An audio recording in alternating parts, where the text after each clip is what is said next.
Мартин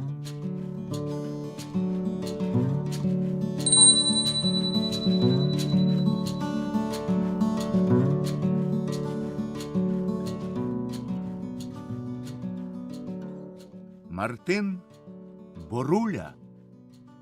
Комедія в 5 діях. Дієві люди. Мартин Боруля, багатий шляхтич. Палашка, його жінка. Марися, їх дочка. Степан, син їх, канцелярист земського суду. Гервасій Гуляницький, багатий шляхтич. Микола, його син, парубок. Протасій Пеньоншка, Матвій Дульський, чиншовики. Націєвський, регістратор з ратуші. Трандалєв, повірений. Омелько Трохим, наймити Борулі. Гості. Дія перша. Кімната в хаті Мартина Борулі. Двері прямо і другі з правого боку. Грубка з лежанкою. Дерев'яні стільці, канапка і стіл, накритий білою скатерткою. За столом сидить Трандалєв, а з бокових дверей виходить Боруля з бумагою в руках. Боруля. Нате, читайте, дає бумагу. Читайте відціля. Трандалєв чита. По выслушании всех вышеизложенных обстоятельств и на основании представленных документов Дворянское депутатское собрание определяет Мартына, Геннадиева сына, внука Матвея Карлова, правнука Гервасия Протасьева, Борулю, сыном Степаном, согласно 61 статьи 9 тома свода законов о состояниях издания 1857 года, сопричислит к дворянскому его роду, признанному в дворянском достоинстве по определению сего собрания, состоявшемуся 14 декабря 1801 года, со внесением во вторую часть дворянской родословной книги и дело сие с копиями как настоящего определения, так равное определение 14 декабря 1801 года представить на утверждение в правительствующий сенат по департаменту Герольдії. Мартин. О! Виходить, я не бидло і син мій не теля. І щоб після цього Мартин Боруля, уродзонний шляхтич, записаний во вторую часть дворянської родословної книги, подарував якому-небудь приймаку Красовському свою обіду, та скоріше у мене на лисині виросте таке волосся, як у їжака, ніж я йому подарую. Трандалєв сам. Добре це діло, повіреничество, їй-богу.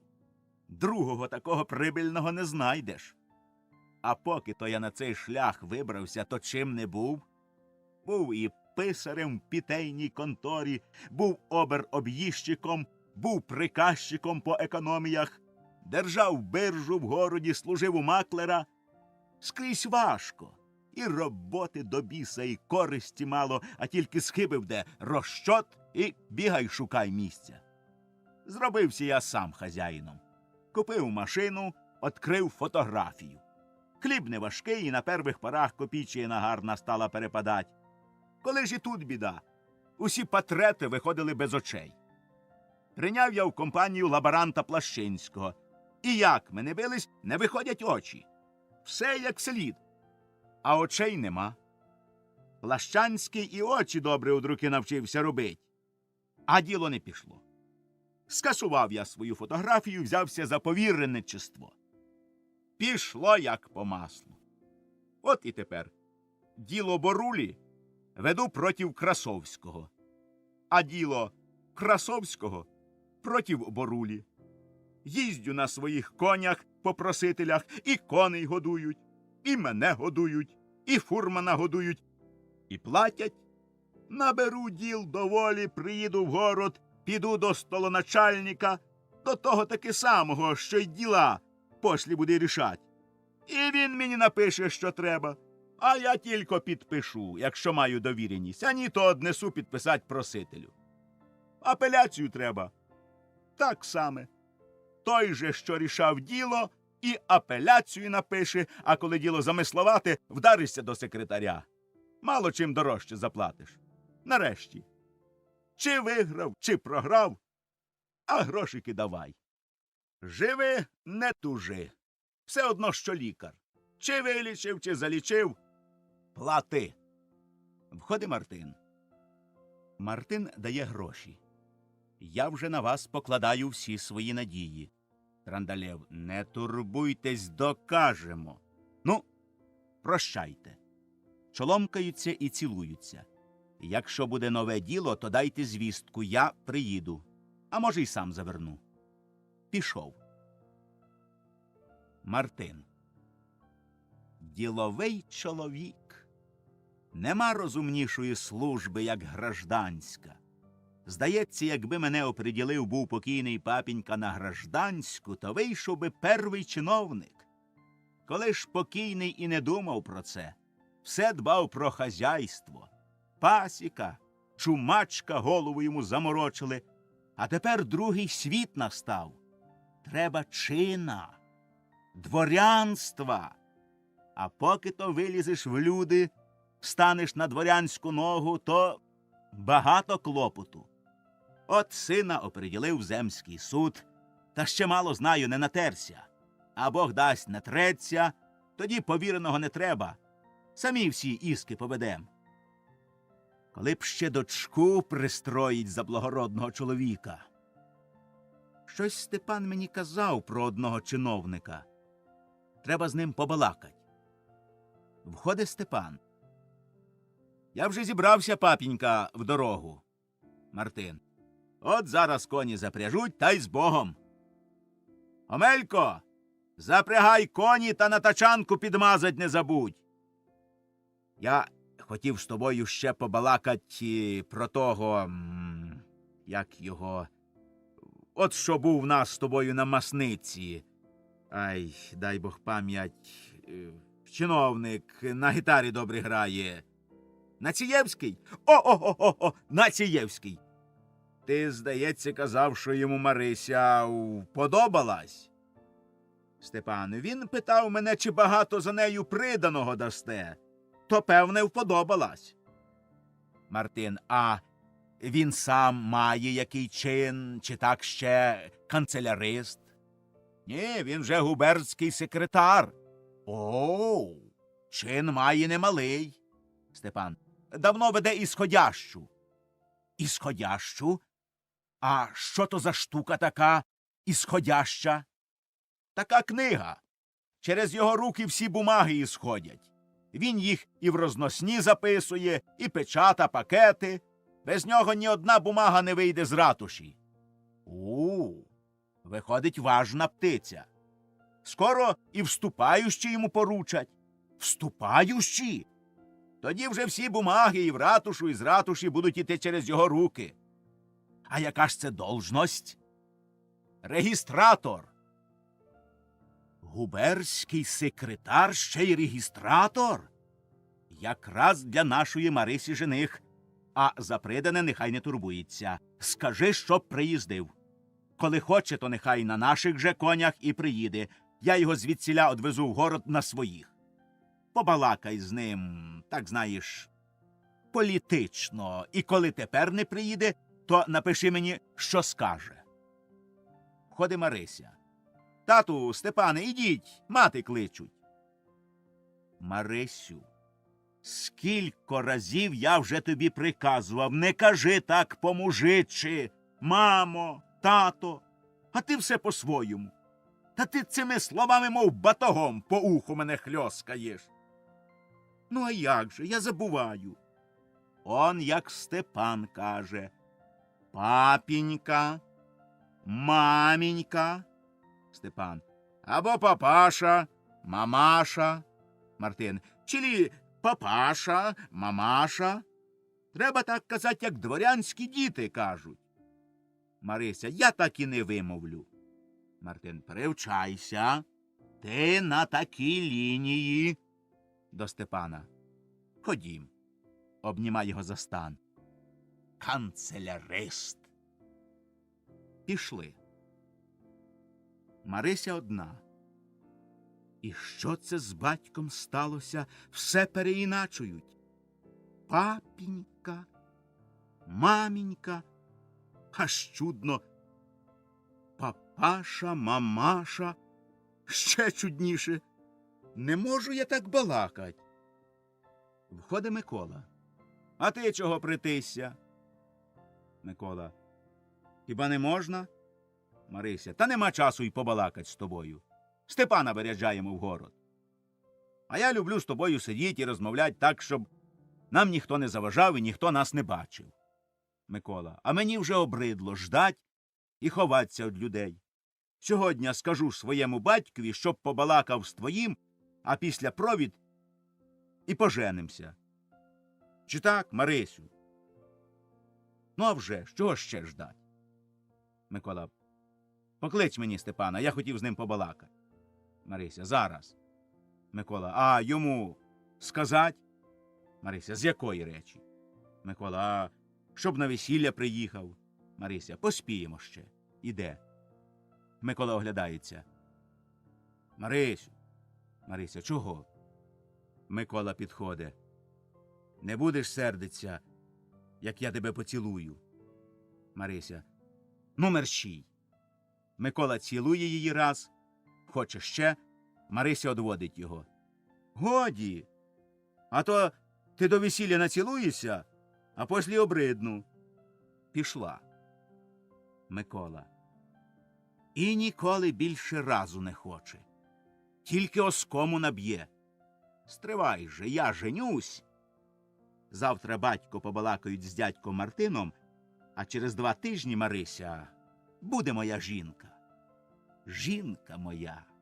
Тільки подумать та й гарно, а як оженюсь, о, Мариночко моя кохана, ти моє сонечко, і світиш мені, і грієш мене.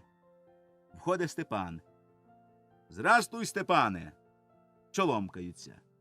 Сьогодні вже їдеш. І до нас не зайшов. Може, гордуєш? Степан.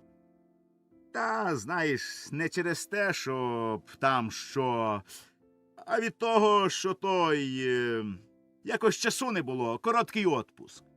Непременний засідатель отпустив мене на малий срок з родітелями повидаться. А тут бумаги про дворянство, то все з папінькою читали. А ти ж як поживаєш? Микола. Нам що? Вдень наробишся, а ввечері разом з Соловейком щебечемо по садках. От у вас, мабуть, скучно там, у городі. Степан. Чого нам скучать? У нас є більярд, бульвар чудесний, панночок скільки хочеш. У неділю бульвар ними цвіте, мов маком всіяний.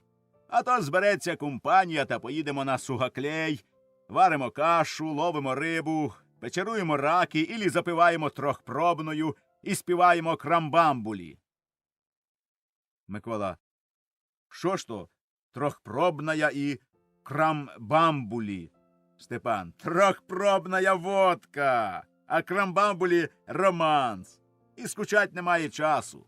У нас щодня бумаг приносять з пошти по мішку. Микола. Що ж ви з ними робите? Степан. Записуємо у дежурну, потім вступающу, списуємо копії. Микола. А навіщо ж то? Степан. А які є бумаги, ай-яй-яй. Особливо, як заведеться пререкання, кому діло треба зробити. Тут один другого бриє так, що аж пальці знать. Наш секретар пише. Прошу не вдаваться в излишнюю, обременительную, бесполезную и для времени разорительную переписку, ибо 215, 216 и 217 статьи 15 тома второй части издания 1857 года поучают, как следует сие дело направить. А нам знову отвечают, если категорически вникнуть в указанные статьи, то они к делу не относятся, ибо... Чудесно! Микола, ти їх як молитви знаєш. Степан, на пам'ять заучую. Мені Антон Спиридонович совітують виучувати бумаги на пам'ять. Він теж виучував, а тепер столоначальником по уголовній часті.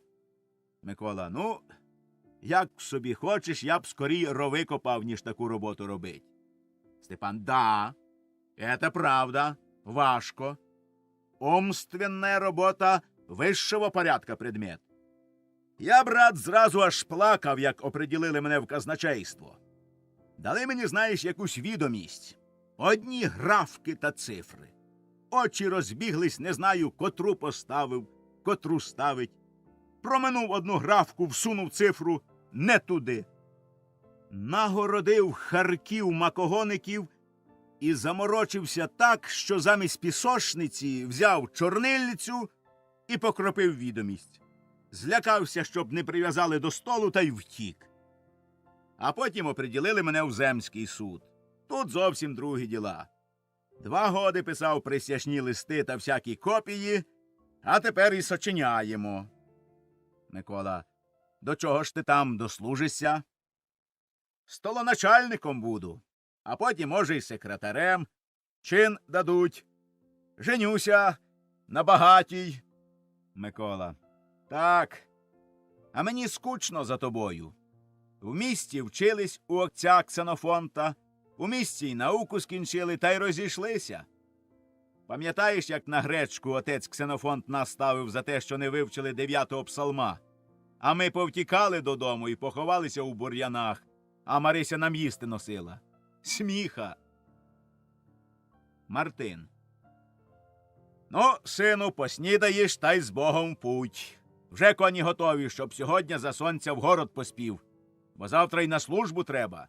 Це не те, що воза підмазувать або воли на пашу гнать. Там діла поважній. До Миколи. А ти, хлопче, все батькові воли пасеш. Микола. Пасу. Не всім же, дядюшка Мартин, і в чиновники йти.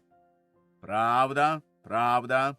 Не всякий може діло розуміть. Кому до волів, кому до бумаг. Така жеч. Микола подає Степанові руку. Ну, прощай, брат. Благополучної тобі дороги. Спасибі. Прощайте, дядюшка Мартин. Іди здоров. Микола пішов. Мартин. Чого він до тебе в'язне? Які ви товариші? Мало чого, що з одного села, що однолітки, та у кожного з вас інша дорога. Ти, сину, не дуже дружи з нерівнею. Краще з вищими, ніж з нижчими. Яка тобі компанія, Микола? Мужик, одно слово. А ти на такій лінії тресся між людьми іншого коліна. Може, Бог дасть, і столоначальником будеш, або письмоводителем установого. Це не те, щоб половить, себе перістий. А піт йому лє, а пил припада на лице, і смуги по всій тварі та дьогтем смердить від нього, як від мазниці. А в тебе друга лінія. Одне те, що не сьогодні, а завтра утвердять в дворянстві, та от тобі й чин на той рік дадуть. Атестат з уєздного училища нужен, казав мені секретар, то ми достанемо, а друге хоч би зараз. Глянь на себе і глянь на Миколу. То такий мужик репаний, а ти канцелярист? Отак-то. Ну, а як будеш колеський регістратор, то тобі й мундир, який полагається, і кокарда. Степан, а як же? Воротник, вишитий по чорному бархоту золотом, застібається в один борт на 9 пуговиць. Мартин. О! Ач! Де ж йому рівняться? Коли б, Господи, тільки утвердили в дворянстві мерщій. Ти кажеш, що Каїтан Іванович завіряє, що коли вже депутатське собрання признало, то й сенат признає? Каїтан Іванович казав мені, поклонись батькові і скажи, що отот буде не доказуючий, а настоящий дворянин. Тепер безпримінно утвердять, бо діло в сенаті вже 6-й місяць. Мартин. треба йому четвертей 5 вівса послать. Там, як побачиш Каїтана Івановича, нагадай йому про миндаль. Він вже знає. Скажи, папінька просили за миндаль. Не забудь. Добре, не забуду. Ну, ідеш, снідай, а я дещо звелю Омелькові. Степан пішов. Мартин один. Ну, тепер вже все одно, що й дворянин. Треба тільки дворянські порядки позаводить. Вирядю Степана і приймусь за дворянські порядки. Омелько! Омелько! Хоч і коштує багато, та зате ж порівняюсь з Красовським. Входить Омелько. Мартин.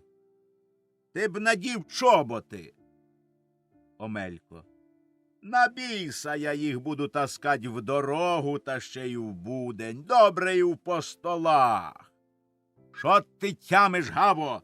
Повезеш в город канцелярського і в постолах? Хіба я його буду вести? Коні повезуть. А я сяду на повозку, ноги в сіно засуну, то мені й байдуже. Не базікай. Надінь, кажу тобі, чоботи. Та що ж мене там танцювать заставлятимуть, чи що? Роби, що велять. Візьми рядно велике квітчасте та гарненько закрий сіно, щоб панич в реп'яхи не вбрався. Який панич? Хіба Красовського панич поїде з нами? 100 чортів тобі в потилицю! Наш панич Степан Мартинович! Подавись ти своїм Красовським! Степан Мартинович такий самий панич! Степан? Давно ж його призвели, хазяїн.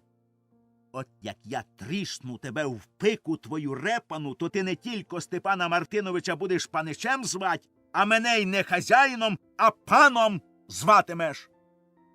Та за що ж биться? Панич той панич, пан той пан. Хіба мені язик отпаде, коли я вас буду паном величать? Про мене мені однаково, звелете, то юнкером вас зватиму. Та от шукай, там в коморі був вандальський дзвінок, причепи під дугу. Добре, пане. Ти яких коней запріг? Лиску, красавку і блоху. Ну, не ірод ти. Всі 3 з лошатами, а у блохи аж двоє. Панича везе в город тройкою з дзвінком, ззаду табун лошад буде бігти. Зараз мені перепряжи. Та хіба ж я знав, що його призвели? Яких же запрягти, бо знов не вгодю, то до вечора буду запрягать та випрягать. Кулката в корінь, зозулю карякошку на присяжку. Іди мерщій. Поки був чоловіком і не вередував, а паном зробили. Чорт тепер на нього й потрапе. Пішов. Мартин. Поки то ще люди навикнуть, як величать. Воно й самому, наче трохи чудно, то було Мартин, дядьку Мартине, а тепер пан. Нічого, призвичається. Входять Степан і Палашка. Палашка. Гляди ж мені сорочок, платків, щоб не порозкрадали. Там я тобі вирізала 3 пари нових онучок і все поскладала як слід. Мартин. Яка це в тебе шинеля? Ну я ж тобі казав, зроби таку, як у столоначальника. Степан. Сукна не стало на дармовіса. Наш тобі грошей і безпримінно зроби дармовіса. Та купи самоваря, чаю, сахарю і кофію. І пришлеш з Омельком. А там, що останеться, візьмеш собі. Може, рукавички купиш. Дивись, як люди, так і ти. Та чоботи честь раз у раз, що блищали, як у засідателя. Одежа – перве діло. Та ще не забудь про те, що я тобі казав. Нехай приїздить, хоч і на наших конях. Я його назад і одішлю. Палашка. Хто? Мартин. А, послі. Як приїде, то побачиш. Присядь, можна, дорогу, так годиться. Я на неділю пришлю Каєтану Івановичу вівса і сіна, а ти, Стьопа, нагадай йому про миндаль. Входить Омелько в чоботях і в дранім кобеняку. Омелько. Та йдіть, бо кулкат не стоїть, аж ляга. Мартин. Ти б ще мішок драний надів на голову. Він там осоромить панича. Надінь мені добрий кобеняк.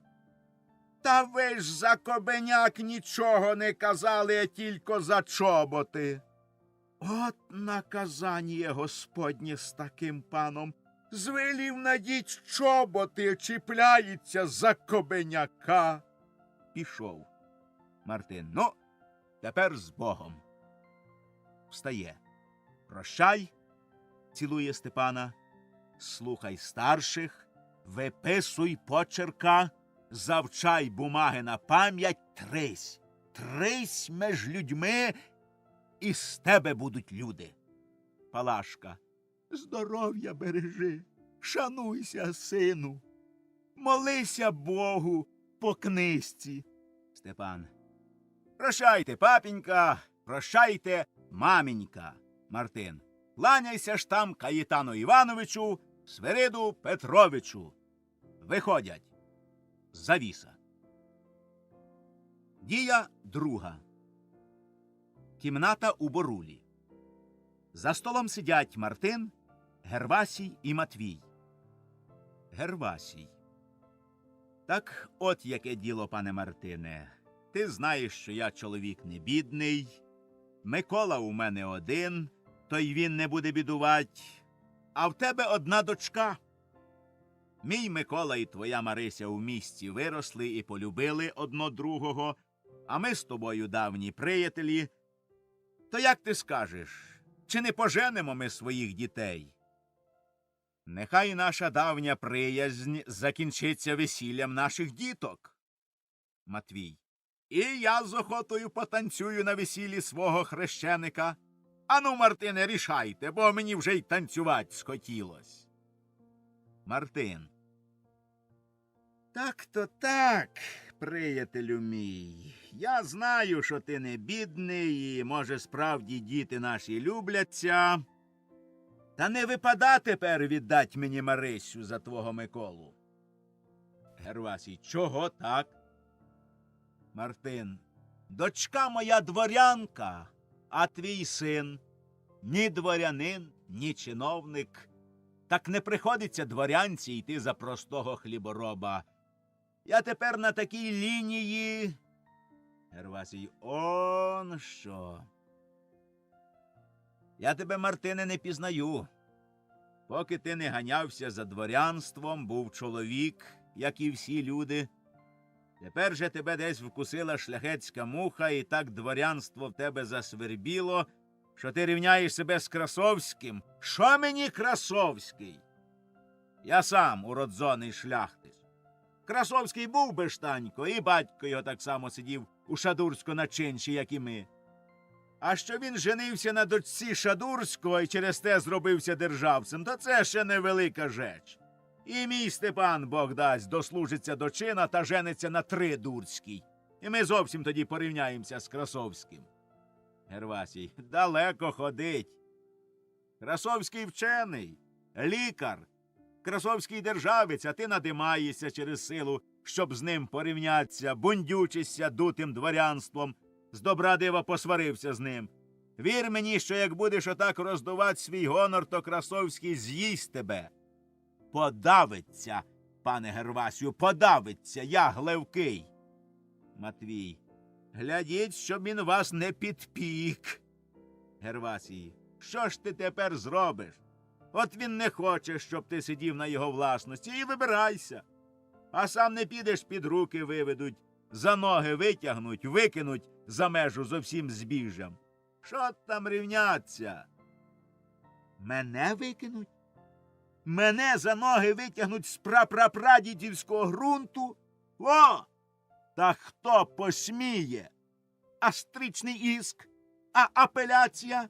я його ще вострох посадю за обіду. Я правду судом отшукаю, я йому покажу, яке я бидло і яке теля мій син.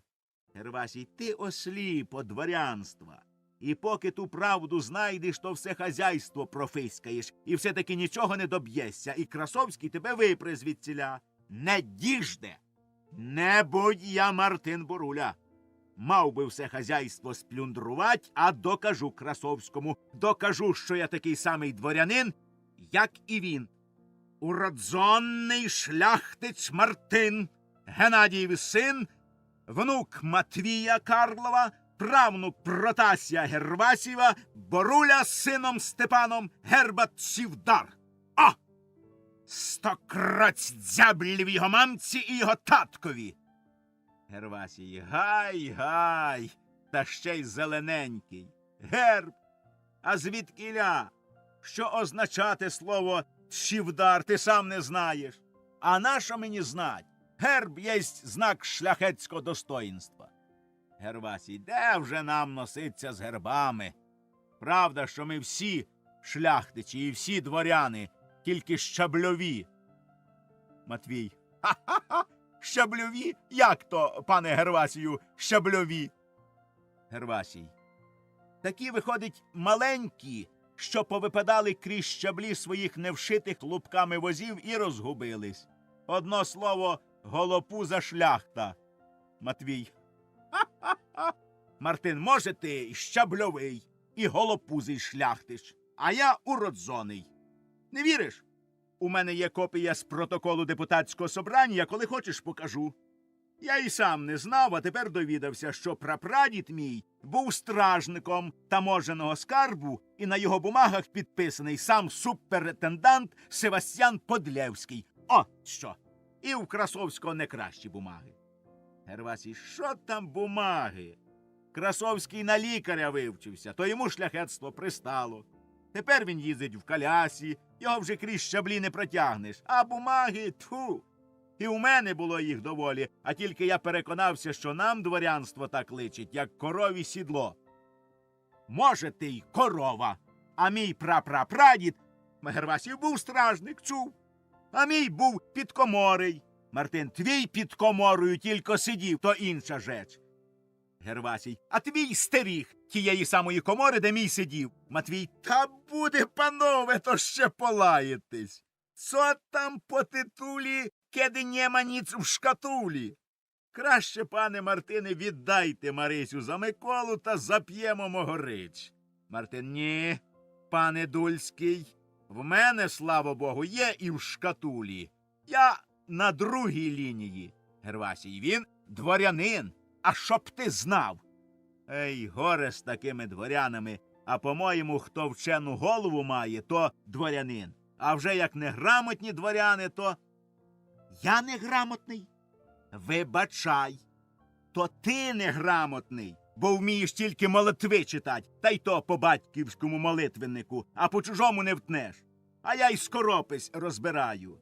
Гервасій, по батьківському молитвеннику тепліш молиться. Матвій, ну, годі, панове, бо я бачу, що посваритесь. Гервасій, і справді, як наше не влад, то ми своїм назад. Прощайте, пане уродзонний. Тільки глядіть, щоб не чухались, як дворянство крізь щаблі випаде. Іде. Не журись, у нас вози лупками вшиті. Матвій, от і не вгадав. Думав, могорич шпить, а піднесли дулю, і ніс, здається, не свербів. Мартин, чого ж? Милості просю, сідайте, я зараз почастую. То одна жеч, а це друга. Гервасій, де вже нам з дворянами за одним столом сидіть? Пішов. Матвій, прощайте, пане Мартине. Жаль, що так розходимось. Мартин, оставайся, закусимо. Матвій, нехай другим разом, а тепер не приходиться. У місті прийшли, у місті й вийдем. Ще раз скажу, жаль, що ви не віддаєте Марисю за мого хрещеника. Славний парубіяка. Я й сам знаю. Так не рівня по званню. Матвій, До побачення. На відході. Може, ще роздумаєте і на Троїцю потанцюємо. Пішов. Мартин. Може, і на Троїцю потанцюємо. Тільки не на Миколинім весіллі. Бач? Хлоп. Підніжок пана Красовського. Туди ж в рідню лізе. Вмийся попереду. Якби не в моїй хаті, їй наплював би Гервасієві в самісіньку пику за його холопські речі. І він зо мною рівняється. Далеко. От як приїде сьогодні з города наш жених, губернський секретар-регістратор, тоді милості просю подивитися, за кого Боруля віддає свою дочку. Ха! Входить Палашка. Палашка, а чого це Гервасій і Матвій заходили? Гервасій свата нашу Марисю за свого Миколу. Палашка. От і слава Богу. Я рада, що такого зятя мати буду. Поштивий, добрий, хазяйський син. Мартин. І хлоп. Ну, такий же, як і ми. Дурна. Сам ти, дурний, чого лаєшся? Що ж ти маєш проти Миколи? Сліпа. Тьфу, це, мабуть, тобі повилазило. Глуха. Отже, їй-богу, вчеплюсь в чуприну, як будеш лаятись. Мартин набік.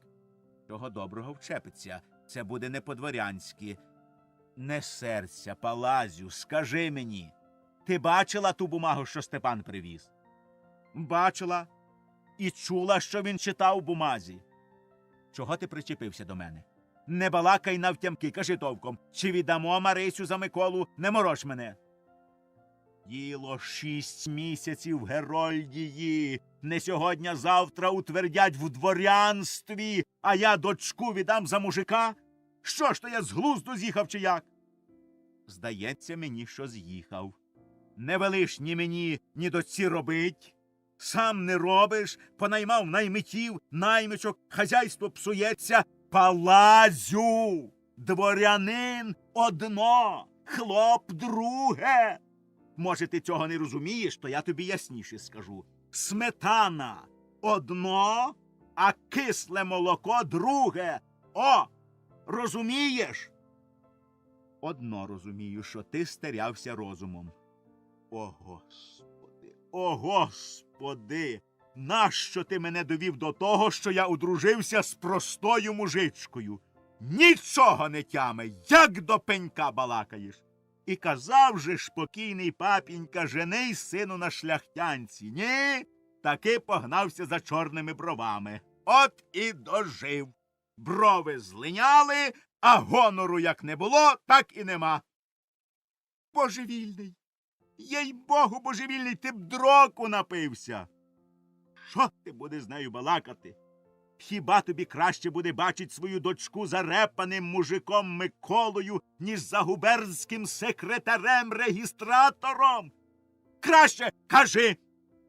Палашка, де ж він, в біса той розтиратор? Регістратор. Та не вимовлю. Ото ж бо є. Приїде, душко, приїде. Про нього ж я ж сказав Степанові на одіці, чула? Ну то чом же ж ти мені не сказав? А то і сліпа, і глуха, тільки роздратував мене. Ну, а Марися? Ти ж її питав, може вона не схоче? І питать не буду. Нащо питать? Вона не дурна, в ній батькова кров, розбере, не бійсь. Де пан, а де мужик? Палашка, ну, дай Боже, хіба ж я їй ворог? Мартин, і я не ворог своїм дітям. Хочу обох дітей пристроїть по-дворянськи. Тільки ти, Палазю, душко, зділай милость, не супереч мені. Слухай мене. Палашка, не дратуй мене, то все буду робити, як звелиш. Мартин, ну годі. Сідай, душко. Омелько привезе самовар, чаю, сахарю і кофію. Чай я пив, знаю, як його настановлять. То сам тобі розкажу. А кофію не знаю, як роблять. Піди ти зараз до Сидоровички, вона зна і повчися в неї. Розпитай гарненько, як його роблять і коли його подають. Чи до борщу, чи на ніч. Палашка, а коли ж приїде жених? Мартин, от Омелько привезе звістку, а може й самого привезе, бо не дурно ж його так довго нема. Мабуть, задержав, поки з присутствія вийдуть. Палашка, то я зараз і піду, бо, може, сьогодні й привезе. Іди, душко. Розпитай гарненько про всі звичаї і порядки дворянські. Палашка пішла. Мартин, довго ж Омелька нема. Певно, привезе жениха. Та й вже пора б йому приїхать давно. Треба буде попросить на вечір Протасія. Він гарно і багато вміє балакать. А важко й в дворянстві жить. Розходу, самим робити якось не приходиться. Входить Трохим. Пане, наших 2 пари волів і 2 корови зайняв економ у двір. Мартин, де ж вони паслись? Трохим, та в череді, з череди й зайняв. Як він смів? Трохим, так пан Красовський звелів. О, виродок шляхетського заводу! О, гайдамака, грабитель! За що? Каже, що на вас накинули чинш і поки не заплатите, не віддасть. Не віддасть? Бери палицю. І мені знайди доброго дручка. Я їм покажу. Ми їм покажемо. Ні, пане, я не піду. Він похваляється і вам на спині горба зробить. Каже, Боруля добивається бумажного герба, а я йому на спині горба надрукую. Хто це сказав? Економ. Ох, хлоп поганий. Він наймит Красовського мені горба зробить. Мені та я... Запрягай коней, поїду зараз в стан. Це грабіж. Трохим, нема ж на тачанки ще з города. Біжи до Сидоровички, позич. Трохим пішов. Граблять. Це мені ще й на руку. Нехай граблять. Разом за все отвід даси. Ні, пане Красовський, Боруля ще потягається з тобою. Мабуть, почув, що діло в Герольдії, апеляція, стрічний іск йому в печінку сіли. О, пресвятая діво, вмішайся в моє діло, поможи мені ворога свого доконать. Входить Трохим. Там прийшов Омелько. Який Омелько? Та наш же Омелько. Сам? Сам. Що ж це за знак? І забарився, і жениха не привіз. До Трохима. Запрягай же свіжих коней в нашу натачанку та поїдемо зо мною в стан, а Омелько нехай зараз йде в хату. Він боїться йти в хату. Чи ти не здурів? Чого він боїться? Та коней наших покрали в городі. Як? О, Господи! Нова напасть. Тягни його сюди. За чуба тягни. Біжить до дверей. Омелько, ірод, супостат. Іди в хату. Входить Омелько босий. Де коні? Азіят. Украли. Вкрали? І чоботи, і кобеняк украли. Як же в тебе голови не вкрали? Бо нікому не потрібна, в кожного є своя, хоч поганенька. Що мені тепер з тобою робить? А? Що? Бодай ти галушки не проковтнув, щоб ти вареником подавився. Кажи, шкуру з тебе здерти. Розказуй, Анахтема, як було діло. Та так було діло, що як приїхали ми з паничем, зараз понаходило тих судейських, видимо-невидимо.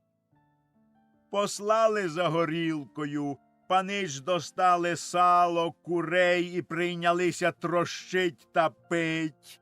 А далі, спасибі їм, і мене почастували. А чарка така, що і собака не перескочить.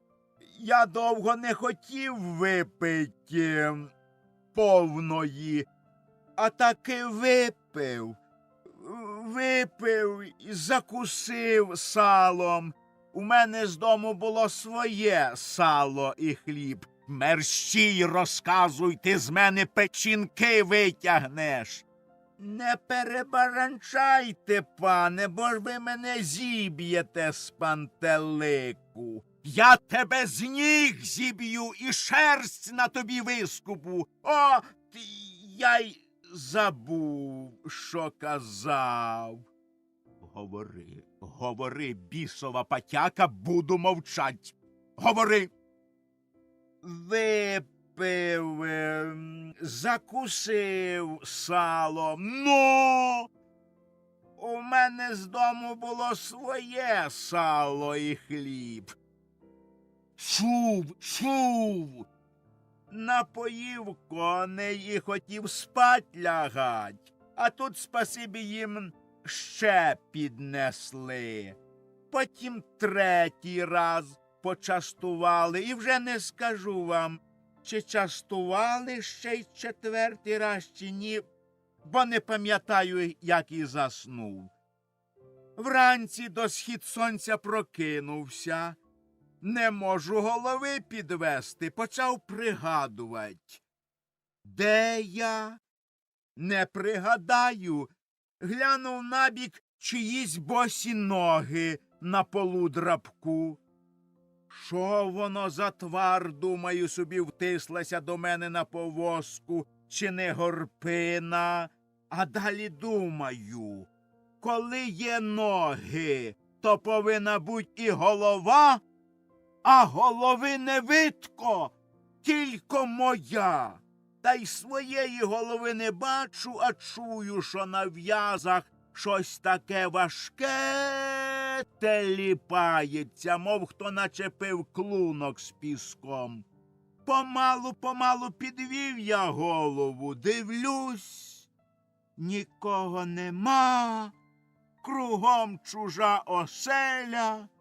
Боже мій, тут зразу голова моя зробилася легка, як вівсяна полова, і я догадався, де я, і що зо мною було. Схопився сюди, туди, нема ні коней, ні чобіт, ні кобеняка. Сів я та й заплакав. Мартин. Заплакав. Гіркими сльозами заплакав. Чоботи ж були настоящі, шкапові, а кобеняк. Луципер, а коней тобі не жаль? Та коні знайдуться, бо там який судейський з мідною бляхою на грудях списав все. І як коней звуть на ймення, і до якого полудрабка, котра коняка була прив'язана, і полудрабки розгляділи, все як слід. Я розказав всі прикмети. Записали й те, що як вдариш батогом, то кулкат крутить хвостом соб, а зозуля крутить хвостом цабе. Все записали. Коні знайдуться. А от чоботи і кобеняк. Геть з очей, паршивий робітник, тобі гіндики пасти, а не коней глядіть. Самі кращі коні пропали. Будеш же ти отслужувати мені за коней 6 літ. А буду, таке діло. Набік. А хто ж мені отслуже за чоботи та кобеняк? Якби не ти, я б їх і не брав. Мартин до Трохима. Біжи до Сидоровички, візьми на тачанку чи візок, запрягай коней, та хоч вночі поїдемо до Станового. Трохим вийшов. До Омелька. Ти чого стоїш? Пішов! Не печи моїх очей. Та тут ще лист від панича. Чого ж мовчиш? Давай мерщій, шелепа. Омелько достає шапки. Та не гримайте хоч за листа, бачите, зашив як далеко. Боявся, щоб хто не вкрав. Думаю, хоч шапку і вкраде, то лист буде цілий. Чорта з два найде. Нате. Мартин, прочитавши. Що його робить? Жених обіщав приїхать, як коней пришлю за натачанкою. Тут грабіж. Там коней покрали, памороки забило. Іди, розумна голову, надівай по столи, поїдемо зо мною в стан. А Трохим поїде в город зараз, щоб завтра на тачанку привіз. Упряж, де ти зоставив? Злодії взяли, тільки через сідельник зостався, щоб ти на ньому повісився. І упряж позич Сидоровички. А коней яких запрягать? Не питай мене! І дорогою не балакай до мене, бо я тебе, капловуха собако, геть чисто всього опатраю. Ну й сердитий. Що то пан?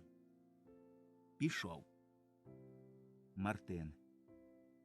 І язик став, як кілок, і в роті пересохло. Ах, синок, синок. Я тут із шкури вилазю, щоб його в люди вивести, а він там п'янствує. Входить Омелько. Ти чого знову в вічі лізеш? Кортить, щоб поскуб? Письмоводитель станового приїхав. Питається, чи ви дома, то я не знав, що й сказать. Боявся, щоб не лаяли. Що йому сказать? Зви! Проси, бачиш дома, хіба тобі повилазило? Омелько вийшов. Мартин біжить до бокових дверей. Палашко! Письмоводитель приїхав. А я й забув, що її нема. Марисю! Пошли за матір'ю до Сидоровички, а сама вари вареники, печи курчат. Нехай дівчата печериць назбирають, в сметані насмажиш, та яєць зварив снятку і молока спар. Нехай Омелько порося заколить, та квас, квас, квас, що був, бо він раз у раз з похмілля. Певно, привіз утверждення в дворянстві. А тепер, пане Красовський, я тобі покажу, яке я бидло і яке теля мій син. А, Нефодій Осипович, пожалуйте, пожалуйте, дорогий гостю. Завіса. Дія третя. Мартин. Цілу ніч з досади не спав. Як прочитав Нефодій Осипович бумагу, щоб мене безотлагательно вивести з ім'я Красовського, то наче 5 котів скочило в груди і разом почали дряпать там своїми гострими кігтями. Ну, пане Красовський, сипеш ти грішми, щоб мене вивести звідціля. І я посиплю, де треба, щоб тебе в острог посадить. Нефодій Осипович за грабіж взяв заявлення, каже, це уголовне діло. Красовський хвалиться та похваляється. Хвались, хвались. Коли б мені ще роздратувати його, щоб він розбій який зробив. Та на Сибір. Що Сибір? На каторгу його будеш ти знать, Борулю, і дітям закажеш. Я не буду хвалитися, ні, а тим часом і в острог, і в Сибір, і на каторгу тебе запру. О, не я буду. Якби не ждав сьогодні жениха, то зараз би поїхав в город до повіреного, там голова губернію править. Ну, та день-два підожду. Гей, Омелько! Бог дасть, дочку пристрою, тоді заживу настоящим дворянином. Собак розведу, буду на охоту їздить, в карти грать. Входить Омелько. Чого ти лізеш, як черепаха? А хіба я птиця? Літать не можу, поки встанеш, поки прийдеш. Ну, годі. Коли б чоловік крила мав. Годі. Ну, ніколи не дасть договорить. Іди мені зараз аж на шпиль, звідти видко верстов на 5 по дорозі в город, будеш там сидіть і ждать. Чого? Слухай. Та я ж слухаю. Мовчки слухай. Мовчу. Як побачиш наші коні і нашу натачанку, і буде там сидіть двоє, прибіжиш додому попереду, а як не добіжу попереду, що ти йому будеш казати? Трохи вже буде кіньми їхать, а я пішком бігтиму, то хоча б з мене й дух виперло, а я не вспію вперед. Хіба разом прибіжимо? Не разом, бусурмене, не разом. Треба, щоб ти його здалеку побачив і вперед прибіг. Не прибіжу. Годів 5 назад тому, може, й прибіг би разом, а тепер не прибіжу. Та й нащо ж я буду бігти разом з ним? Він буде їхать, а я буду бігти біля натачанки на сміх людям, як собака. Та трохим назло мені запустить так коней, що й чорт з ним не збіжить. Хіба ж я тебе, супесе клятий, за тим посилаю, щоб ти на випередки з кіньми біг? А хіба я знаю? Мартин бере його за груди. Не знаєш? Омелько набік. Отже, останню свиту порве. Звістку, звістку, звістку, щоб подав вперед, гость важний приїде. То дозвольте коня взять. Бери, бери, бодай тебе за пупа взяло, тільки не муч мене. А якого ж коня взять? Я візьму рака. Мартин бере його за шиворот, поверта до дверей і виводить. Та постривайте, пане, я сам піду, а то ви мені свиту порвете. Випхнув Мартин. От мука мені з цим каторжним Омельком. І вигнав би. Жаль, давно служить. І привик до нього так, що як не бачу довго, аж скучно. А він, чорт його знає, чи нарош не дражнить мене, чи таки справді дурний трохи зробився. Входить Марися і несе клунок. Куди це? Що це? Марися, треба прати сорочки, то що багато набралося вже шмаття. Я тебе постираю. Страмить мене хочеш? Дворянська дочка сама стирає. Може, ще й на річку підеш? Для чого ж я 2 робітниць найняв? Вони на городі копають, а я що буду робити? Справді, й сам не знаю, що б вона робила, яку б роботу їй дворянську знайти. Нічого не роби. Та я ж так занудюсь, без роботи захворію. Глупство! Наглядай, щоб другі робили, а сама надінь мені зараз нове плаття, помий гарненько руки та й сиди, як панноці слід. Та руки мені мий разів 3 на день, не жалій мила. Ну, на лиці вона й так гарненька, а треба присипати ще борошенцем. Є таке борошенце, не знаю, як його звуть, і де воно продається. Як собі хочете, а я, їй-богу, без роботи не буду сидіть. Не смій мені, кажу! Яку б їй роботу найти пристойну. А, я тобі п'яльця достану, будеш вишивати у п'яльцях. Так я ж не вмію. Навчися, не святі горшки ліплять, а шмаття однеси назад. Марися знизує плечима і виходить. Піду ж справді до Сидоровички. Я бачив в неї п'яльця, а вона вже стара, не бачить, то віддасть для Марисі, для своєї хрещениці, і покаже, як на них вишивати. Ой, поки то все поставиш на дворянську ногу, то й чуб тобі свердлом стане. Пішов. Марися, таке щось чудне в нас робиться, що хоч з хати тікай. Чую я, що батько все про дворянство балакають, а ніяк не розберу, чого то дворянці стидно робить. Дивно. Перше батько казали, що всякий чоловік на світі живе за тим, щоб робить, і що тільки той має право їсти, хто їжу заробляє.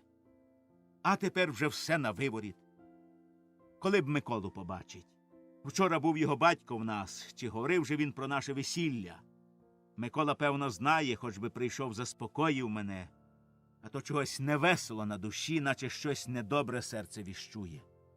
Хотіла вчора ввечері вийти до Миколи, лихий приніс письмоводителя, з ним порались до півночі, поки нагодували. Сьогодні ввечері побачусь. Микола під вікном. Марисю, можна зайти? Микола. Заходь, заходь, я одна, ні батька, ні матері нема. Входить Микола. Марисю, моя рибонько, що будемо робити? Твій батько не хоче віддати тебе за мене. Чом? А що я не дворянин? І тепер мій батько розсердились, хочуть, щоб я сватав дочку Котовича. Що ж ти зробиш? Не знаю. Посватать замість тебе дочку Котовича, розбить свої надії, а з ним серце все одно, що живим лягти в домовину. Знов же не послухать батька, то прийдеться з ним посваритися. А тим часом ти покірна волі свого батька підеш за другого. Тоді вдвоє тяжча моя мука буде. Я потеряю і батькову ласку, і тебе. Ой, чом я не дворянин? Марися, ти мене любиш? Микола, умру без тебе. Марися, і я люблю тебе так само. І ні на кого не проміняю. Слухай же мене. Корися батькові своєму. Та тільки сватать Юльку не спіши. Проси його, щоб підождав, поки її ти сам не розпізнаєш. Він тебе любить, згодиться. А я тим часом роздивлюсь, прислухаюсь і розміркую, що робить. Микола, Марисю, ти мій розум, моє серце, мої очі. Дай поцілую тебе за пораду. Тепер нам не до того. Іди додому краще, щоб нас тут не зуспіли. Тоді й заміри наші розлетяться. Йду, Мариночко моя.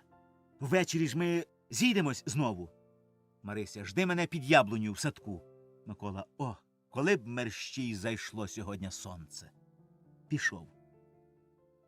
Марися одна. Так от яке зуспіло мене горе. Дворянина батькові взяті схотілось. Ой, Боже мій, та де ж на всім широкім світі знайдеться дворянин, щоб так мене любив, як любить мій Микола? І я, кого так щиро полюблю, щоб промінять його, забудь?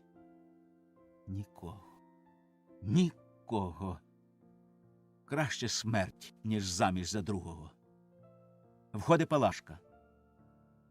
Мамо, чого, дитино моя? Що в нас робиться? Чом батько від Миколи старостів не прийняли? Я ж вам давно казала, що люблю його, що він буде мене сватать, і ви самі тому раділи. Ой, дитино моя, не пристало тепер тобі йти за Миколу. Батько каже, що ми в дворяни вийшли, панами стали, а Микола не дворянин, і через тебе не рівня тобі. Не рівня? Боже мій, а хто нам рівня? Хіба хочете, щоб я дівкою посивіла? Не журись, дочко, не посивієш. Жених є, гарний, і чин має. Є? Хто? Отой судейський, що приїздив до нас з Сьопою на Масляній. Ти йому вподобалась, пам'ятаєш, що грав на гітарі, співав. Чин великий на ньому, ростератор, либонь. Мамо, голубко моя, я давно вже люблю Миколу, а того судейського тільки раз бачила, не знаю його і знать не хочу. Ох, не завдавай же й мені жалю. У мене в самої серце болить за Миколу. Я сама його люблю. Та що ж нам робить? Що нам робить, коли тепер не приходиться тебе за простого віддать, бо ми в дворяни вийшли? Мамо! Жили ж ми перше без дворянства, і всі були щасливі. Нащо ж дворянство нам здалося, коли воно горе приносить? Коли через нього ви хочете мене нещасною зробить, занапастить мій вік молодий? Мамо! Я ж ваша кров, не губіть мене! Віддайте заміж за Миколу, я не хочу бути дворянкою. Краще жить на світі щасливим мужиком, ніж нещасним паном, це всяке знає. Правда твоя, ох, правда моя добра, ти моя розумна дитино. Ти побалакала зо мною, і в мене наче полуда з очей впала. Сама бачу, що дворянство нам біду робить. А почну батькові казать, щоб не видумував нічого, щоб жив по старовині, то закричить. Затопа ногами почне читать мені якісь бумаги про дворянство, затуркає мене, загиркає, зіб'є з пантелику. І я думаю, може, й справді вже ми дворяни. І починаю по-панськи привчатись, і самій тоді хочеться тебе за благородного віддать заміж. Тепер не знаю, що й казать, що робить. Вимучилась зовсім і одуріла. От вже другий день ходжу до Сидоровички, вчуся дворянським звичаям, щоб прийнять жениха, бо він сьогодні й приїде. Сьогодні? Мам, вговоріть же, татка, щоб не губили мене. Ой, не можу, дочко, не можу. Тільки посваримось, дитино моя, а товку не буде. Ще й поб'ємось на старість, бо вже 2 рази мало-мало не бились. Законом чути голос Мартина. Сюди, сюди, помалу тільки. Батько йде. Ходім відсіля. Пішла. Марися, що мені робить? Ще батькові впаду в ноги. Пішла. Мартин, а за ним хлопець, вносить п'яльця. Мартин. Отут, хлопче, постав і йди собі. Хлопець ставить п'яльця і виходить. Мартин. П'яльця? І не хитра штука, а зараз красу Господі придали. Якось аж веселіше горниця дивиться. Нехай Марися вчиться. Сидоровичка обіщала показать, спасибі їй. От і благородна кума в пригоді стала. Кумів завжди треба вибирать значних і благородних. А як Бог дасть, Марися вийде заміж, то первого онука он як охрестю. Кумом візьму полковника Лясковського, а за куму генеральшу Яловську. Входить Марися і пада йому в ноги. Що це? Марися. Не губіть мене, не топіть мене, я у вас одна. Ото, Господи, як злякала, аж ноги затрусились. Встань.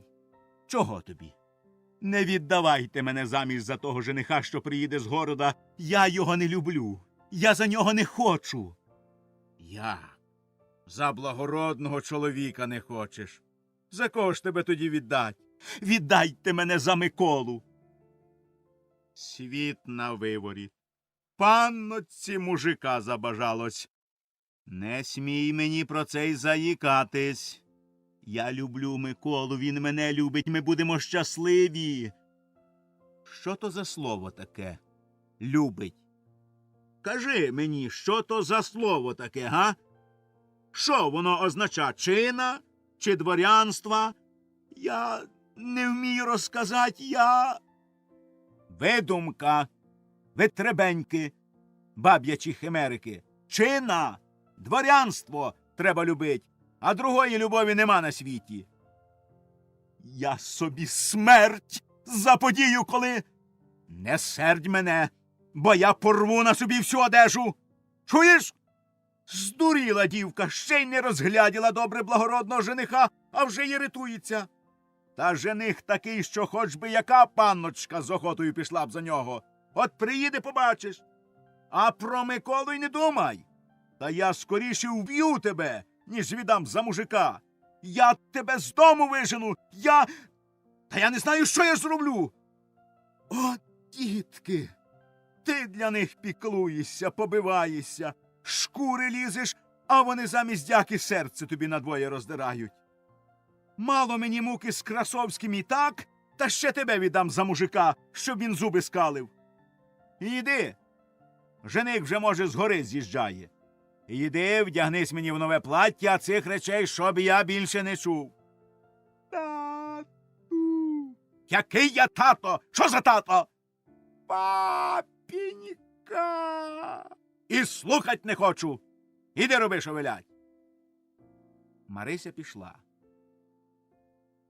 Не знає свого щастя. Сказано, молоде, дурне. Ох, діти, діти, якби ви знали, як то хочеться бачить вас хорошими людьми, щоб ви не черствий хліб їли. Якби то знали, тоді б зрозуміли, що батьки не вороги вам. От, трохи погримав, вже й жаль. Воно ж дурне, дума, що я їй ворог. Ворог за те, що витягаю з мужичества. А чого це мені коштує? Колись подякує. Входить Омелько. Їдуть? Омелько задихався, не може говорить. Їдуть! Мартин, чого ж ти так засапався? Сопеш, як підпалений кінь, далеко? Втомився. Ти ж конем їхав. Де там? Упав к бісовому батькові з коня. Мартин, я ж кажу, що так. Далеко? Ні. Зараз за могилою і впав. Тільки що виліз на рака, а та не про те, питаю, чи далеко їдуть. Та ні, вже близько біля двору. Ти ж бачив, хто їде? А хто ж? Трохим їде нашими кіньми і нашою натачанкою. А в задку сидить хто-небудь. В задку не примітив. Чого ж ти біг, бодай ти луснув? Іде до вікна. Омелько. Чисто коліно збив, болить, як печене, прибіг попереду, а він ще й лається. Чорт на тебе вгодий. Пішов. Мартин. Він! Жених! Душко, Палазю! Приїхав! Жених приїхав! Одягайтесь, мерчіть! Ай, господи, аж серце забилось! Прийнять треба на славу. Відчиня середні двері. Входить Націєвський з гітарою в руках, в шерстяній накидці. Мартин іде до дверей, розставивши руки. Милості прошу, дорогий гостю! Націєвський кладе гітару на стілець, обнімаються і цілуються. Завіса. Дія четверта. Омелько і Трохим вносять стола. Омелько. То це жених нашої Марисі сьогодні й заручений? Трохим. Еге. Дорогою він мене частував біля кожного шинку. Гарний панич. Омелько. Він же й мене частував тоді, як чоботи і кобеняк украли. Бодай йому. Трохим. І що вони роблять, ті судейські? Такого їх, як галок восени. Бумаги, каже, пишуть.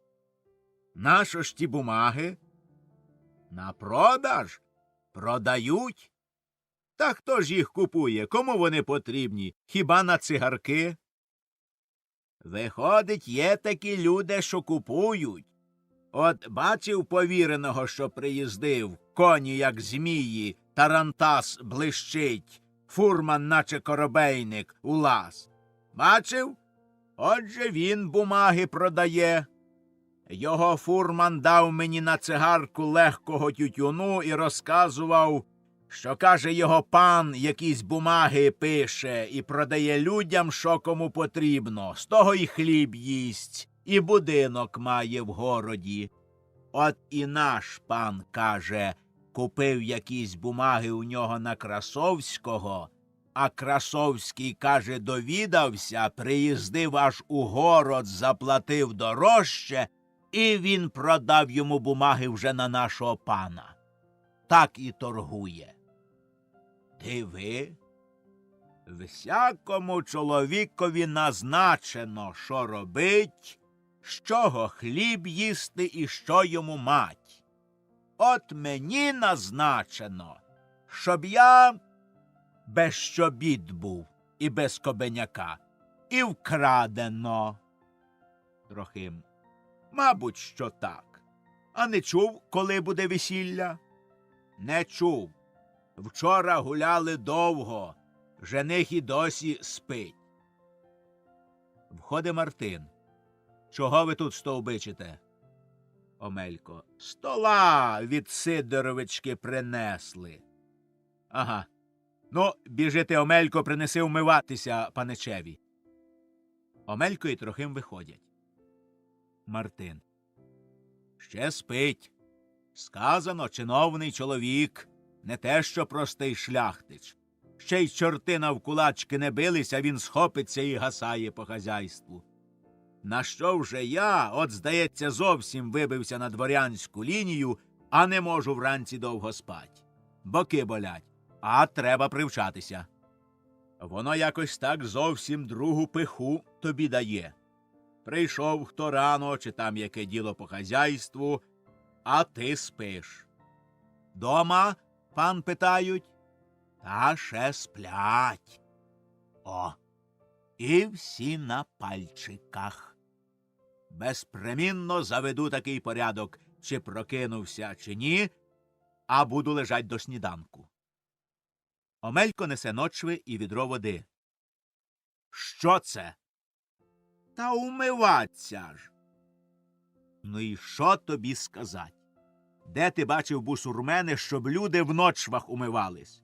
Поросят тільки у ночвах патрають, а ти хочеш благородного чоловіка, та я ж письмоводителеві над ночвами ціле відро води на голову вилив. То інша річ.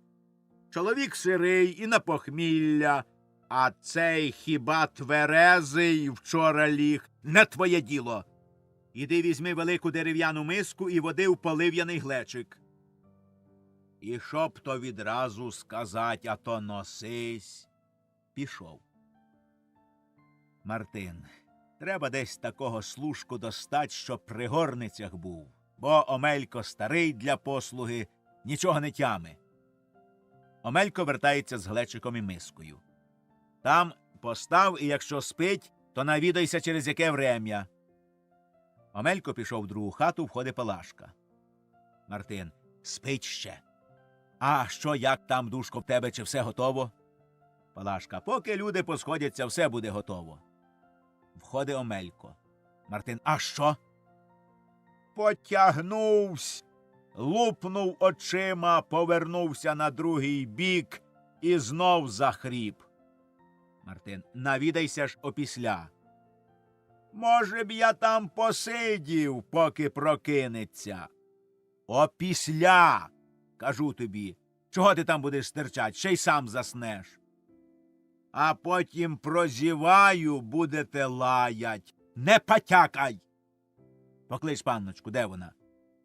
Порося патрають. Ой, нехай вдягнеться, сюди йде. Омелько пішов.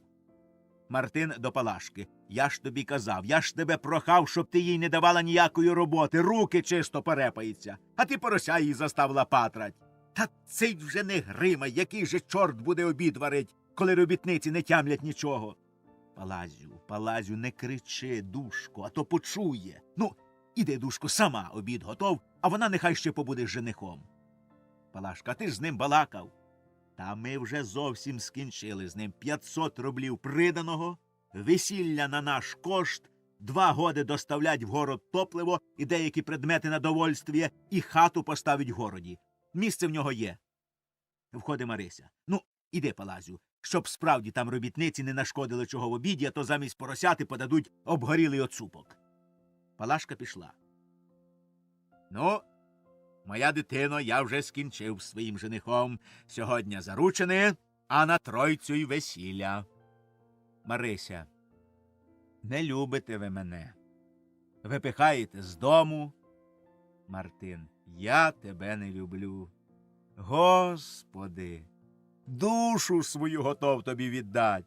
Для кого ж я побиваюсь, як не для вас? Послухай мене, доню моя. Краще білий хліб, ніж чорний. Краще пан, ніж хам. І батькове око, як прийдеться умирать, закриється спокійно, бо душа моя знатиме, що мої онуки – дворяни, не хлопи, що не всякий на них крикне «бидло», «теля». Ох, дочко, ти не знаєш, як тяжко хлопом будь. Всіх бояться, всіх лічить вищими від тебе, і дай Бог, щоб ти не знала. А я всього попробував, знаю. Не хмурся, не хмурся. Жених вийде, а ти сядь за п'яльці. Будь з ним приязна. Сядь, доню, за п'яльці. Якось пристойніше сидіть, так ніби за роботою. Отак. А я зараз вернуся, а ти поводься з женихом як слід дочці Мартина Борулі, уродзонного шляхтича. Пішов. Марися. Ох, тату, якби ви знали, як мені тяжко слухати ваші речі, наче тронулись, борони Боже. Що мені робить? Щоб не сердить батька, я тим часом покірствую. А чого наговорю женихові, то нехай тільки слуха. Коли ж і після того не отчепиться, то піду вже на отчай.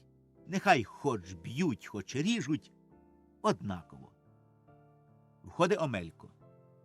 Несе обома руками миску, а в мисці глечик. Вже одягся. Ну, жених, яка в нього червона жилетка, аж очі в себе вбирає. Очиніть мені двері, а то воду розхлюпаю. Марися очиня. Хоч би нас почастували добре на заручинах, дома не страшно й випить. Вийшов. Марися, виходь скорій. Може, сам отцураюся, коли почуєш, як я тебе поважаю. Входить Націєвський, одягнений у сюртук, з куцими полами. Рукава з буфами, коло плечей ущі, а біля руки ширші. Штани широкі, трубою, коло чобота зовсім узенькі. Жилетка червона, двобортна, без манишки, з мідними пуговицями, шия пов'язана чорним шовковим платком. З добрим утром, Маріна Мартіновна! Як спалось, спочивалось? Лягли легко, встали ще легше. А ви як? Здається, і лягли важко, і встали тяжко. Націєвський набік. Зразу збрила. О, яка ви гострая і строгая. Бере гітару і побренькує. Нам з привички. Інший раз, як вернеться од шулемки, так ще тяжче ляжеш. Одначе діла за нас ніхто не робить. А ви вишиваєте? Ні, я не вмію, так сидю. Батько звеліли вас піджидать за п'яльцями, щоб ви подумали, що я баришня. А ви хіба не баришня? Не знаю, як вам здається. Я проста дівчина, мужичка, нічого не вмію. Я вмію жать в полі, громадить, мазать, корів доїть, свиней годувать. Подивіться, які у мене руки. І раз прекрасно. А як вийдете за мене заміж, ібо ми вже з папінькою вашим сіє діло покончили, не знаю, як ви, тоді не будете жать, найдеться друга робота, боліє благородная, і руки побіліють. А по вечорам я вам буду грати на гітарі, буде весело, в мене знайомих доволі. Я за вас не хочу заміж, та татко мене силують, а я вас не люблю. Як побрачимся, тоді полюбите. Любов — это злодейка, приходить зря. Сегодня нет ее, а завтра вот она. Та ви мене ще не знаєте. Б'є акорд на гітарі і співа. Гандалер молодой, взор твой полон огня, я стройна, молода, не свезешь ли меня? Я в Риальто спешу до заката, видишь ли пояс мой жемчугой с бирюзой, а в середине его изумруд дорогой. Вот тебе за провоз моя плата. Нет, не нужен он мне, твой жемчужный убор, ярче камней и звезд твой блистательный взор. Жажду я одного поцелуя. У нас многие барышни от меня тают, і ви розтаєте. А чого я буду таять? Я не сніг. Ну, розтопитесь? Боже борони, хіба я смалець? Ха-ха-ха, остроумно. Одно слово, полюбите мене, ручаюсь. О, ні, ви мені противні. Это даже обидно, ибо я всегда нравился женщинам. Но почему же у вас такая злость против меня? Я вас не люблю і прямо вам кажу, а ви таки лізете в вічі, от через це ви мені противні. Та ні, это вы шуткуете. Это вы говорите по той простой причине, что мало знаете меня. А когда выйдете замуж, присмотритесь и опробуете, как пишется в журналах, тогда другое скажете. А теперь заключим наш разговор поцелуем, как жених и невеста. Спевая: «Жажду я одного поцелуя». Позвольте. Цього ніколи не буде. Мені легше випить оливи з мухами, ніж вас поцілувати. Душа моя до вас не лежить, і очі мої не стрінуться з вашими. А коли і після цього все-таки хочете, щоб мене присилували за вас заміж, то знайте, я люблю давно другого. Чуєте? Люблю другого, йому слово подала, і не розлучить нас ніхто. Хіба могила? А за вас я тоді вийду заміж, як у Спасівку соловейко заспіває. От вам вся моя правда.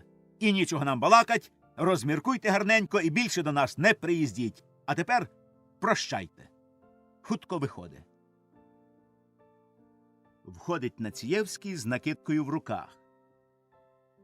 Надіва накидку. Це так. Невеста з приплодом. Благодарю.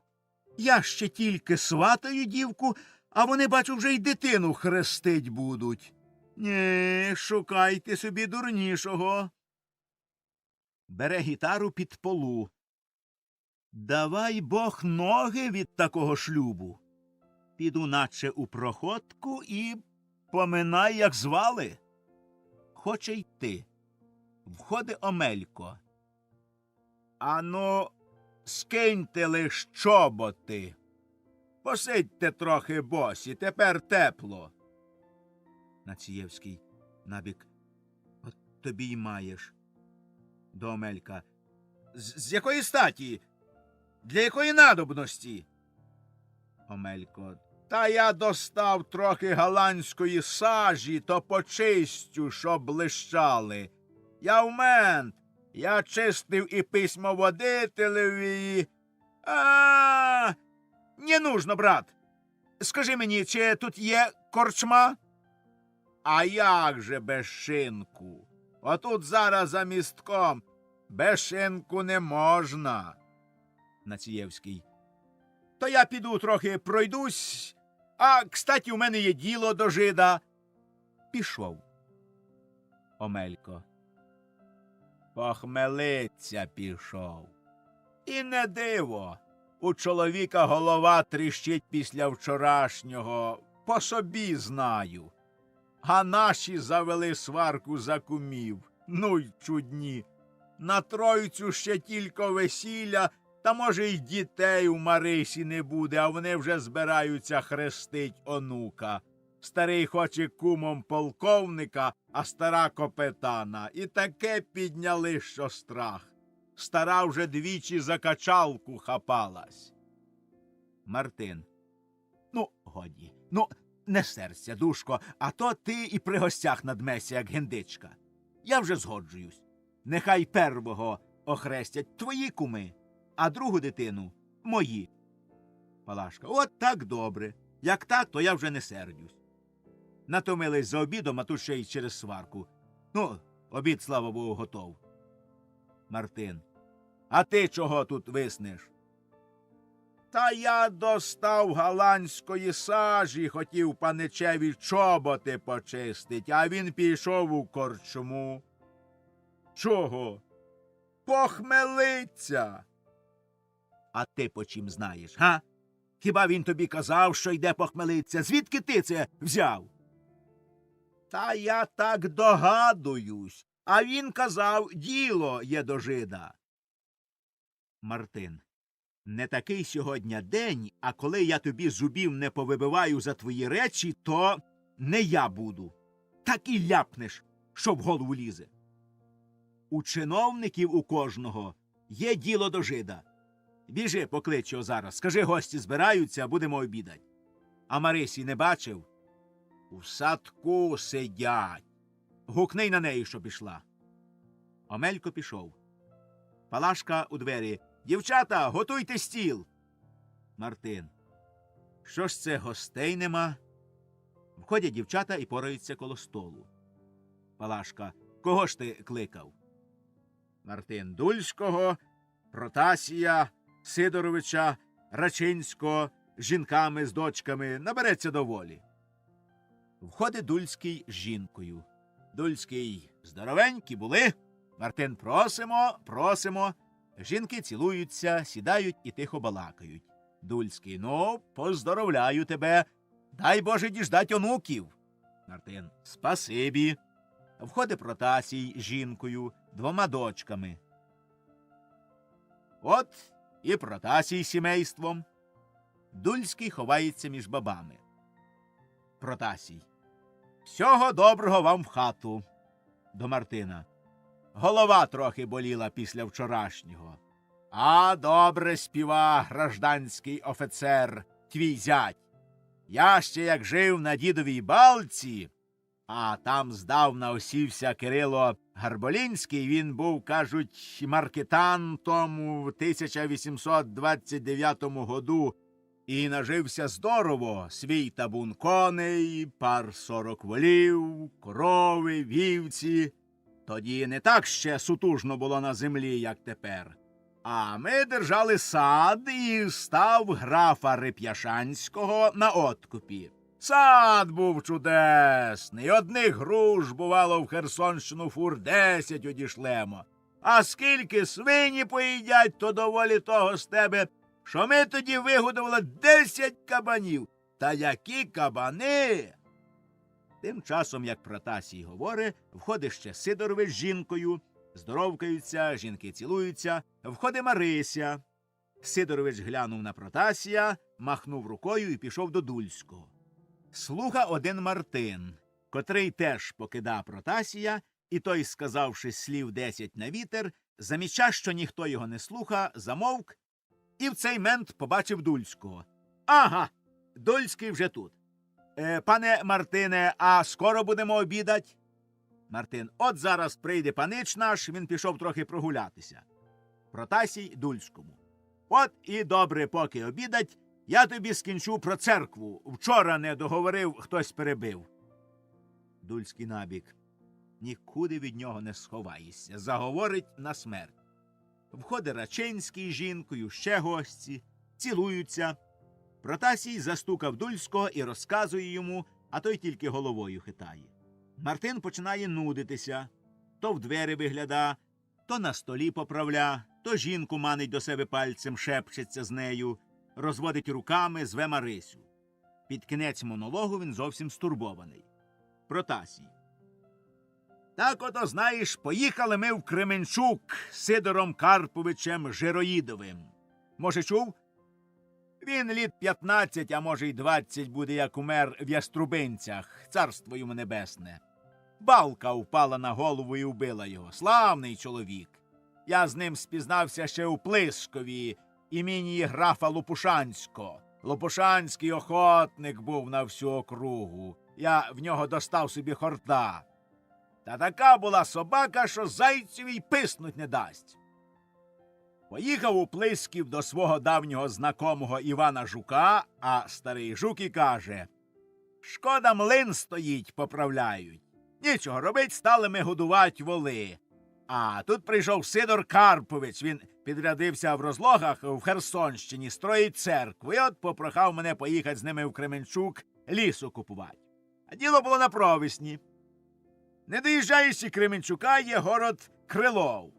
А там живе мій давній приятель, ще й кум Супостатов. Лісом торгує. Ми з ним в венгерську компанію познайомились. Я хрестив з його жінкою дочку Митрофанова. Може, знаєш, Єлена Вікентьївна. Входить Омелько. Оказія, пане! Мартин, а що? Де панич? Подався в город. Як? Найняв Шулима, і той його повіз на своїй коняці в город. Брешеш, Іроде? Побий мене Бог. Я сам бачив, як виїхав з двору, ще й сказав мені: кланяйся своєму панові, скажи, щоб не ждали мене більш ніколи. Я, каже, пошуткував.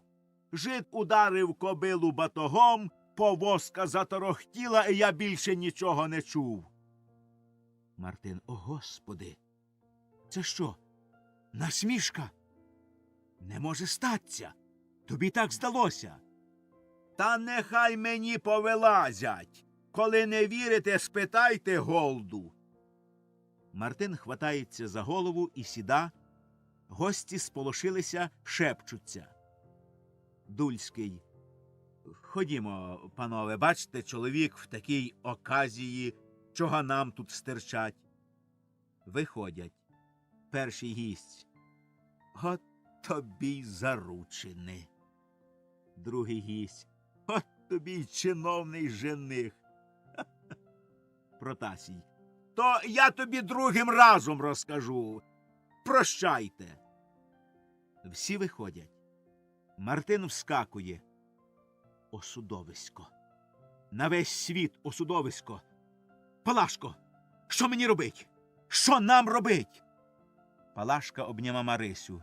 Бідна моя дитина. Ославив, покинув. Хто ж тебе візьме тепер? Цить! Я йому так не подарую. Ох, мізерний, ох, паскудний. Кипить моя кров, кипить. Мені страм, дочці страм.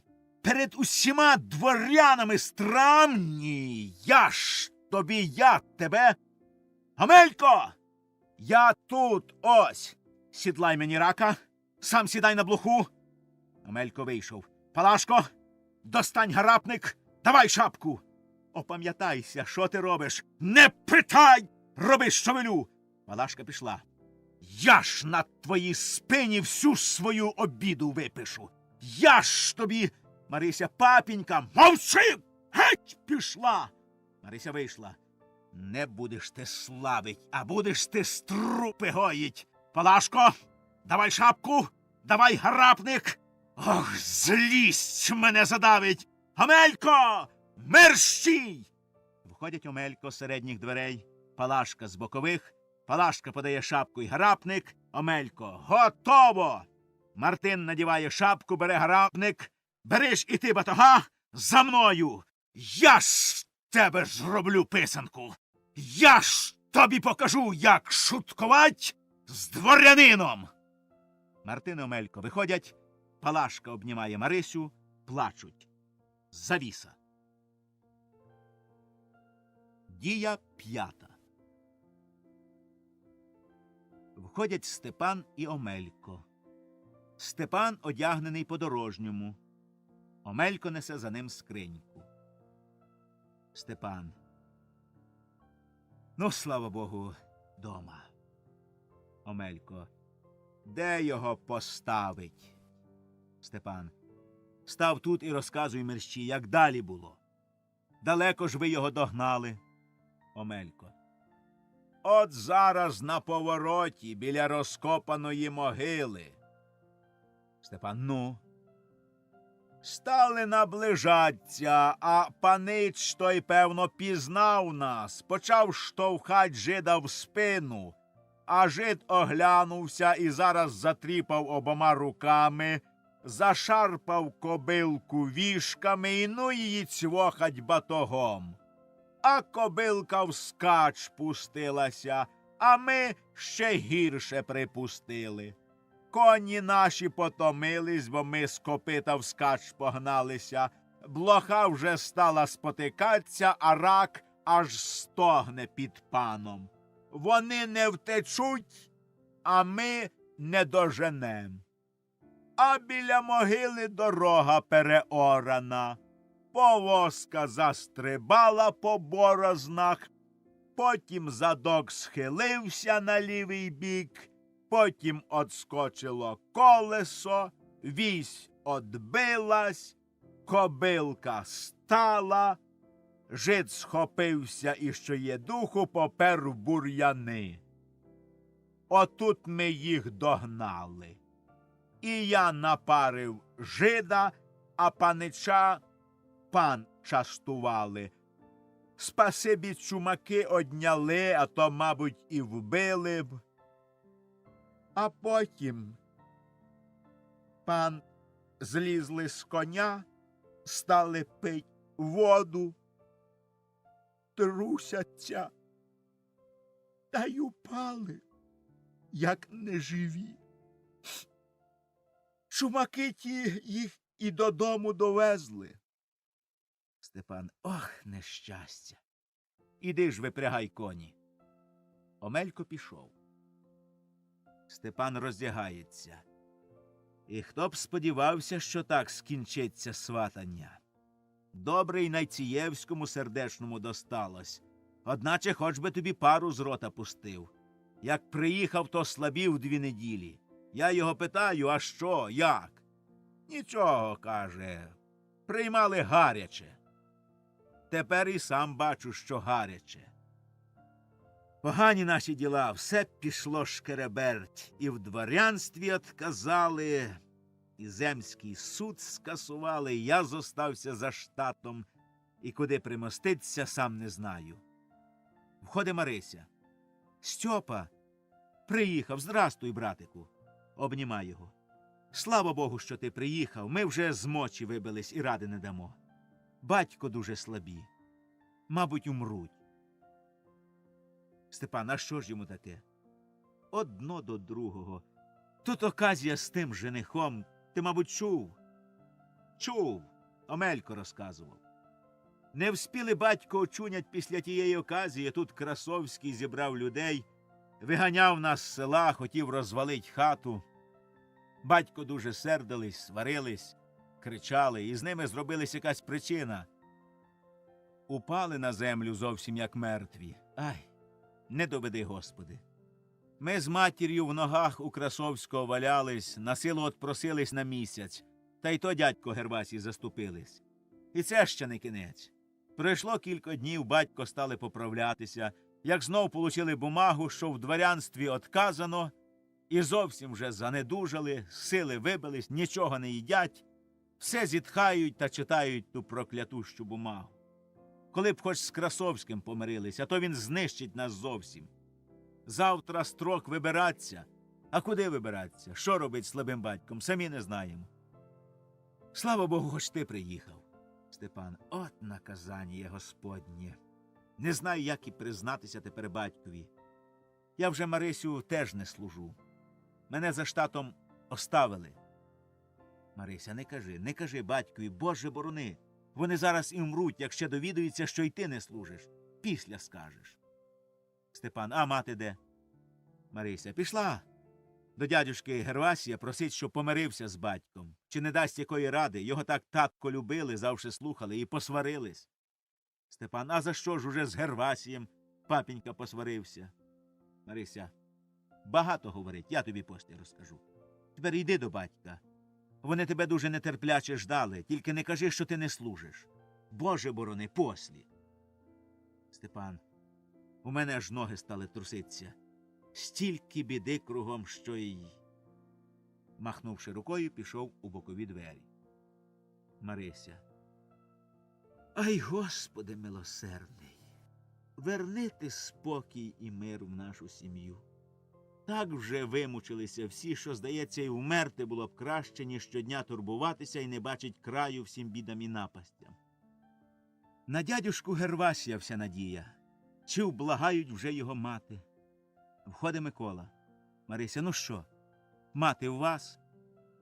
У нас. Батько згодилися, зараз прийдуть сюди. Я почув і побіг мерщій тобі сказати про цю радість. Може, і нам щастя знов усміхнеться. Марися, слава Богу. Микола, здається, і Степан приїхав. Приїхав він у батька. То я зостанусь. Входить Степан. Іди, Марисю, папінька тебе кличуть. А, Микола, здрастуй. Микола, поцілувавшись. А що, як батько? Очі не питай. Змарніли зовсім. Ти ж надовго приїхав? Зовсім. От і чудесно. І який же я радий, що ти зостанешся в селі. Знов затоваришуєм. Входять Палашка, Гервасій і Протасій. Палашка. Стьопа. Обнімає, цілує його. Що? Бачив батька. Бачив. Палашка. Як смерть. Як смерть. Гервасій. Заспокойтесь, сльозами не поможете. Степан. Здрастуйте, Гервасій Семенович. Протасій Матвійович. Гервасій. Здоров, козаче, здоров. Чоломкаються. Протасій. Ну як же служебні діла? Гервасій, побачивши Миколу. А ти чого тут упинився? Микола. Почув, що Степан приїхав. Палашка до Гервасія. Заходьте ж, Гервасій Семенович, прямо сюди. Гервасій. Може, попереду ви йому сказали, щоб не стривожить. Палашка. Ну, добре, я скажу. Пішла. Гервасій. А що, Степан Мартинович, скоро столоначальником будеш? Де там? Я вже не служу, Гервасій Семенович. Ну, за штатом остався. О, чув, мені казав Красовський, що земський суд скасували. Так ти, виходить, лишній? І нащо тобі та служба? Чи багато ж ти там брав жалування? Степан. 2 годи нічого не получав, а оце на 3-й поросладці 2,5 у місяць назначили. Гервасій. 2,5? Господи! Здоровий молодий чоловік 2 годи дурно сидить, а на 3-й в місяць получав 2,5? Протасій. Я, як ще служив у покійного землеміра Харитона Харитоновича Кацавейченка, він жив в Трахтомирові на Дворянській вулиці у будинку, ой, дай Бог пам'ять, у будинку графа. Гервасій маха рукою на Протасія і перебиває його. Послухай мене, Степане, покинь ти думку про чиновника. Зовсім одурів старий. Робітникові платить на своїх харчах 30 рублів, а сина замість того, що привчать до хазяйства, віддав в службу байди бить. Тепер не ті часи, з твоєю наукою далеко не заскочиш. І все то дворянство наробило. І батька треба збить, щоб він з дворянської зарубки скочив, бо все хазяйство піде прахом, а чиновника з тебе не буде. Степан. Та я вже набив руку, Гервасій Семенович, деякі бумаги і сам вмію писати. Протасій. Покійний землемір Кацавейченко. Гервасій не слуха Протасія до Степана. Плюнь ти на це діло. Батько старий, слабий, а одному синові, мавши добре своє хазяйство, не варт тинятися по канцеляріях і за 2,5 в місяць тратить здоров'я, зводить готові гроші на одежу, на харчі. Ну, добре, як дослужишся до чогось путнього. А як так і умреш канцеляристом, а хазяйства не навчишся, не привикнеш. Що ж робить під старість? От і тепер за штатом. Якби не було хазяйства, що його робить? Покинь, сину, берись за прадідівське рукомисло. Степан. Та, воно... Я й сам бачу тепер. Я не від того, ну не знаю, як батько. Гервасій. От я з ним побалакаю. Степан. Тепер не кажіть, Гервасій Степанович, бо, борони Боже, ще гірше заслабне. Гервасій. Я знаю, коли сказати. Тільки не потурай батькові. не шукай дворянства, все буде гаразд. Палашка з дверей. Ідіть, Гервасій Семенович. Гервасій йде. Палашка. Зрадів старий, аж наче ожив трохи. Гервасій і Палашка пішли. Протасій. Стьопа! Микола, ідіть, я вам розкажу. Микола і Степан беруть стільці і сідають коло Протасія. От Гервасій каже, що 2,5 мало. А як я у покійного землеміра Кацавейченка брав 1,5, правда, раз у раз в командировках, то на його харчах. Раз, знаєте, поїхали межувати землю до губачевських носичів. Вони жили тоді в місті у Семикратах. А батько їх... Ніхто з вас не знав батька? Він літ 50 тому, як умер. Не знали? Ні, не знали. Перерізав собі горло бритвою. Він був жонатий на Свербехвоштовій. Ай, там лукава була жінка. Борони, Боже, всякого хрещеного від такою. З молоду крутила хвоста з уланами. Недалеко від них стояв уланський полк. Так вона одного улана... От, забув, як його фамілія... На умі вертиться. Так якось чи на птицю, чи на лоша скидається. Так окрутила, що він покинув службу і переїхав до неї в село, ніби управляючий, і почав заправлять. А сам Губачевський носач тут же живе і нічого не каже. Заперся собі в своїм кабінеті, іначе його нема. Так мужикам стало жаль пана. Він покійний добрий був чоловік. І таки улан той... Забув фамілію. Обіжав їх. Застукали мужики того улана. Ксьокачевський! Ай, бодай тебе так. Ксьокачевський! Я ж кажу, що на лоша скидається. Ксьокачевський! Застукали на току, зв'язали і одвели в стан. От таке було. А під старість, як вже почало від старої Губачевської трухлявим деревом одгонить, вона добивалася від старого Губачевського носача любові. Все співала йому: «Гори, гори, моя лямпада». І до того його довела, що він перерізав собі горло бритвою. Так з'їхалися наслідники, і треба було розмежувати землю.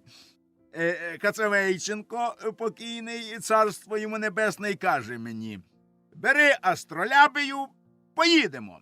А дощ, як із відра. Виводять Мартина під руки Гервасій і Палашка. Марися йде за ними. То я вам послі докажу. Це дуже цікаво. Мартина садовлять на стільці. Він жовтий від розлиття жовчі. Мартин. Здрастуйте. Бачте, як перевівся Боруля. Гервасій. Послухай же мене, Мартине, я тобі добра зичу. Зараз і поздоровшаєш. Мартин. Ні, ще поїду в город, повезу всі дворянські бумаги Каїтану Івановичу. Гервасій знову за своє. Мало тобі лиха через те химерне дворянство? Мартин. Бамаг же, бамаг багато. 5 літ діло йшло. Зовсім було призначили, сопричислили і не утвердили. І через що? Пустяк. Сказано у бумазі, що не так хвамелія стоїть. У нових бумагах Боруля, а у старих Беруля. Бодай тому писареві руки назад лопатками повикручувало, що написав Беруля. Я і сам не знаю, хто я. Чи Боруля, чи Беруля. Може, й Беруля. Та так і покинуть Жаль живий бере мене за серце. А може, ще Каїтан Іванович, Гервасій, витягне з тебе яку сотню або й дві. Мартин. А як докаже, що бо руля й бе руля однаково? Гервасій. Чом же він досі не доказав? Повір мені, Мартине, нічого з цього не буде, тільки хазяйство зведеш. Дітей старцями зробиш і сам в бідності помреш. Чого ж ти хочеш? Дворянства. Гервасій. Ні, торби. Воно ж тебе в хворобу вгнало. Глянь на себе. Воно тебе посварило з Красовським і зо мною, всі біди від нього. Хазяйство ледве живе, а дворянство без розуму і без науки хліба не дасть. Послухай мене, спали всі бумаги, щоб і не свирібіло, бо ти слабий на дворянство і вмреш від цієї хвороби. Мартин. А як утвердять? Може, хоч після смерті утвердять? Гервасій. Ну, роби, як хочеш. Палашка. Старий, зглянься на нас, послухай, Гервася, нащо нам те дворянство, як ти помреш, а ми без хліба останемся? Марися. Рідний мій, дорогий тат, папінька, нам не треба дворянства, одного бажаєм, щоб ви одужали, і знов будем жить весело, як колись. Боруля шука очима Степана. Степан. І я, папінька, не хочу дворянства. Мартин. І ти, Стьопа, не хочеш? Дворянства не хочеш? Ти? Всі не хочуть. Хлопи. Хлопи. До Палашки. Піди, душко, принеси палятурку. Там у мене під подушкою. Палашка пішла. Нехай Омелько принесе соломи і затопе грубку. Марися пішла, а через яке врем'я вертається з Омельком, котрий вносить солому, запихає в грубку і підтоплює. Потухне послідня іскра від бумаг. Потухне моє життя. Умру на ваших очах. Побачите. Палашка вносить палятурку повну бумаг. Мартин розв'язує. Право на дворянство. Грамота. Герб. І все це спалить. Читає. Отношение дворянського депутатського собрання от 16 февраля 1858 года за номером 1541 о признанні рода Борулі в дворянстві. Аж було, виходить, за що признать. Атестат прапрапрадіда підписав сам суперінтендант Савостян Подлевський. Бумага, синя, як клубок, старинна бумага. Чита. Отношение казенной палаты о несостоянии рода Бурулі в подушнім окладі. Скрізь Боруля, а там десь Беруля.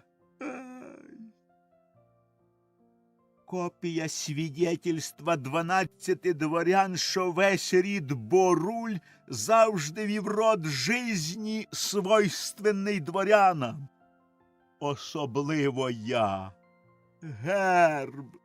Герб, червоне поле, по червоному полю хрест голубий, знамена зверху і знизу 2 пушки. Омелько. Підпалив! Горить! Мартин, не кричи, чого кричиш, бодай тебе чорти підпалили в пеклі, поспішаєш. І своїми руками спалить дворянські достоїнства. Не можу. Гервасій хоче взять. То давай я спалю. Мартин захища бумаги. Стривай. Стривай. Дай я ще надивлюся на них. Хоч герб оставить на пам'ять онукам і грамоту прапрапрадіда, і атестат. Гервасій, щоб знов розсвербілось дворянство. Та не будь дитиною, пали. Мартин. Ну, підведіть мене. Підводить. Він бере бумаги, робить 2 ступні до грубки і стає. Не можу. Руки тремтять. Серце шпигає. Омелько. То віддайте мені, пане, на цигарки. Ай, щоб ти подивився, щоб ти втопився. Дворянські бумаги на цигарки. Щастя твоє, що я слабий. Омелько, та що ж я таке сказав? Мовчи, бо я тобі з носа печерицю зроблю. Поки зберетесь, то воно й погасне. Піду ще соломи внесу. Мартин. Стьопа, а як же ти будеш служить без дворянських бумаг? Тобі й чина не дадуть. Гервасій, та він і так не служить. Його оставили за штатом. Земський суд скасували, тепер такі чиновники не нужні. Як? Степан, так, папінька. Це правда, та я боявся вам сказати. Нас 30 чоловік оставили за штатом. За штатом? Не служиш? Не нужен? Земського суда нема? Ведіть мене. Ведуть. За штатом! Кида бумаги в піч. Горять! Червоно, як кров, дворянська горить. Ай! Нещасний хлоп Мартин Буруля! Тепер ти бидло! Бидло! А Степан теля! Пустіть! Рятуйте бумаги! Я сам поїду в дворянське собрання, в сенат пойду. Згоріли. 1000 рублів згоріли. Половина хазяйства пропала. І все-таки бидло. Палашка, годі, старий, слава Богу, що дворянство згоріло. Тепер будем жить по-старосвітськи. Степан і Марися цілують його. Папінька, заспокойтесь. Мартин, не кажіть на мене тепер папінька. Кажіть татко. Гервасій, заспокойся, Мартине, а тепер я знову просю тебе. Давай поженем наших дітей, вони любляться, а ми на весіллі забудемо все лихо та накажемо їм, щоб внуків наших добре вчили, то й будуть діти їх дворяни. Мартин, я з радістю. Ідіть, діти, сюди. Нехай вас Бог благословить та вчіть. Вчіть дітей своїх, щоб онуки мої були дворянами. Протасій. А я вам на цей случай розкажу цікаву річ. Літ 30 тому назад, Гервасій, нехай на весіллі кому-небудь розкажеш. Протасій. Ага. Кажу, на весіллі кому-небудь розкажеш. Протасій. Тьфу! Де чорту пре цього Гервасія, то прямо і рота не роззявляй. Входить Омелько соломою. Мартин. Не треба. Згоріло. Все згоріло. І мов стара моя душа на тім огні. Згоріла. Чую, як мені легко робиться, наче нова душа сюди війшла, а стара дворянська попелом стала. Візьми, Омельку, попіл і розвій по вітру. Омелько.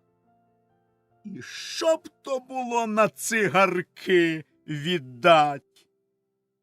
Завіса.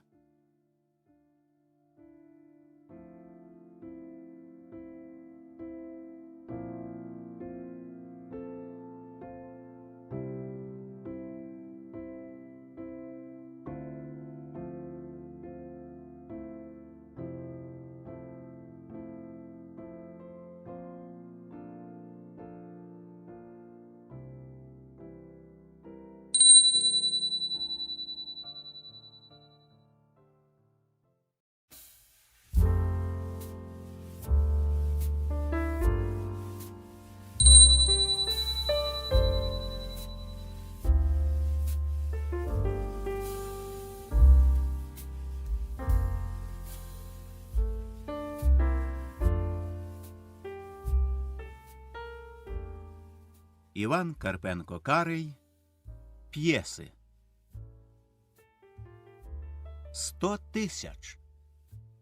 Комедія в 4 діях. Дієві люди. Герасим Никодимович Калитка, багатий крестьянин. Параска, жінка його. Роман, син їх. Савка, кум Герасима крестьянин. Бонавентура, копач. Невідомий, єврей. Гершко, фактор, Мотря, наймичка, Клим, робітник. Дія перша. В хаті яку хвилину нема нікого. Входить невідомий. Невідомий. Нікого нема. Ах-ха-ха-ха. Трудно теперечки жить на світі.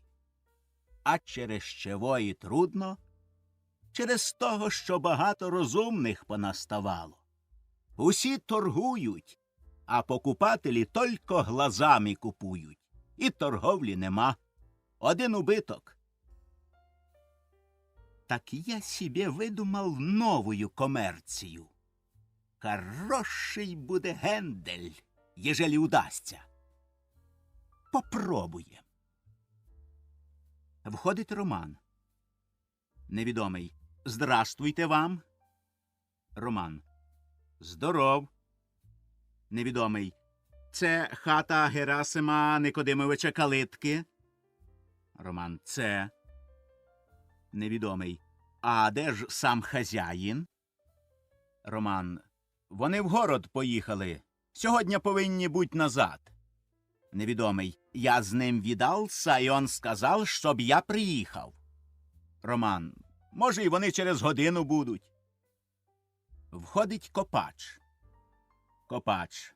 Ура! Тепер суд гласний накриває житків часний.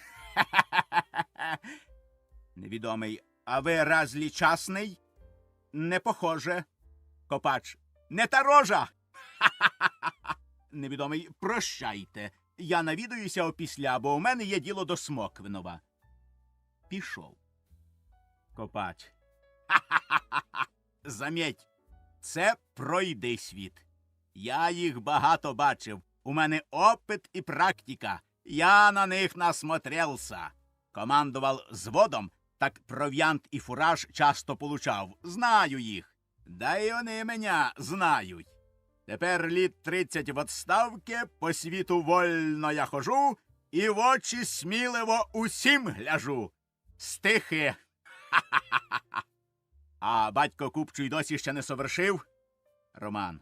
Ще в городі.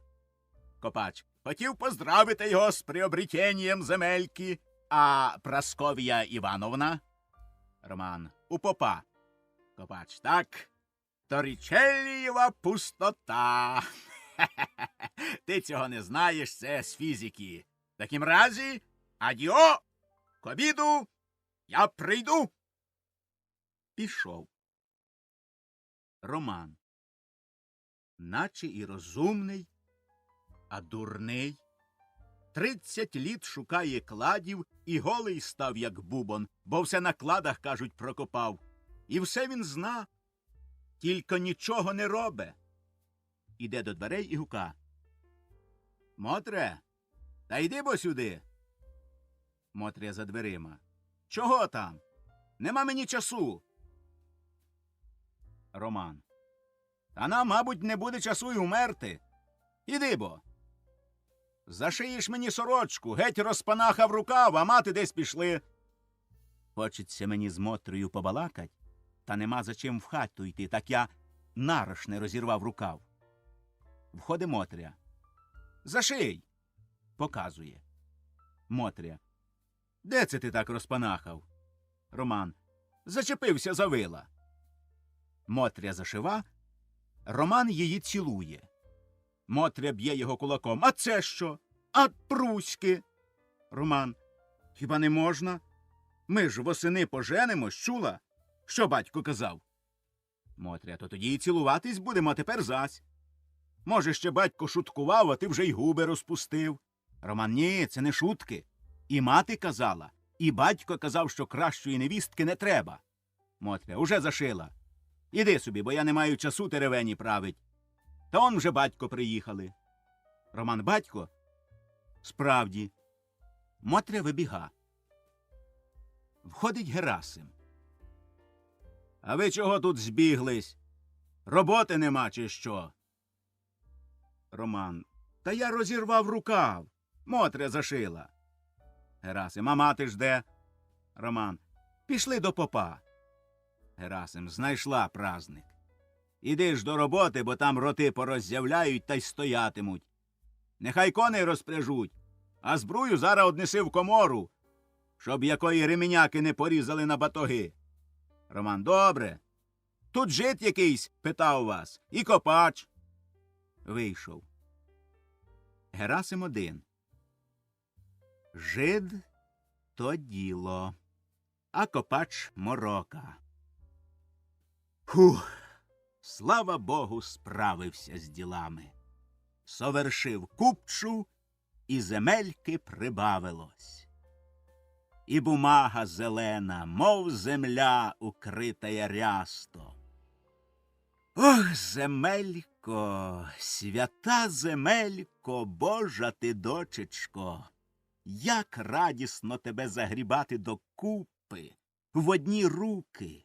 Приобрітав би тебе без ліку. Легко по своїй власній землі ходить. Глянеш оком навколо, все твоє.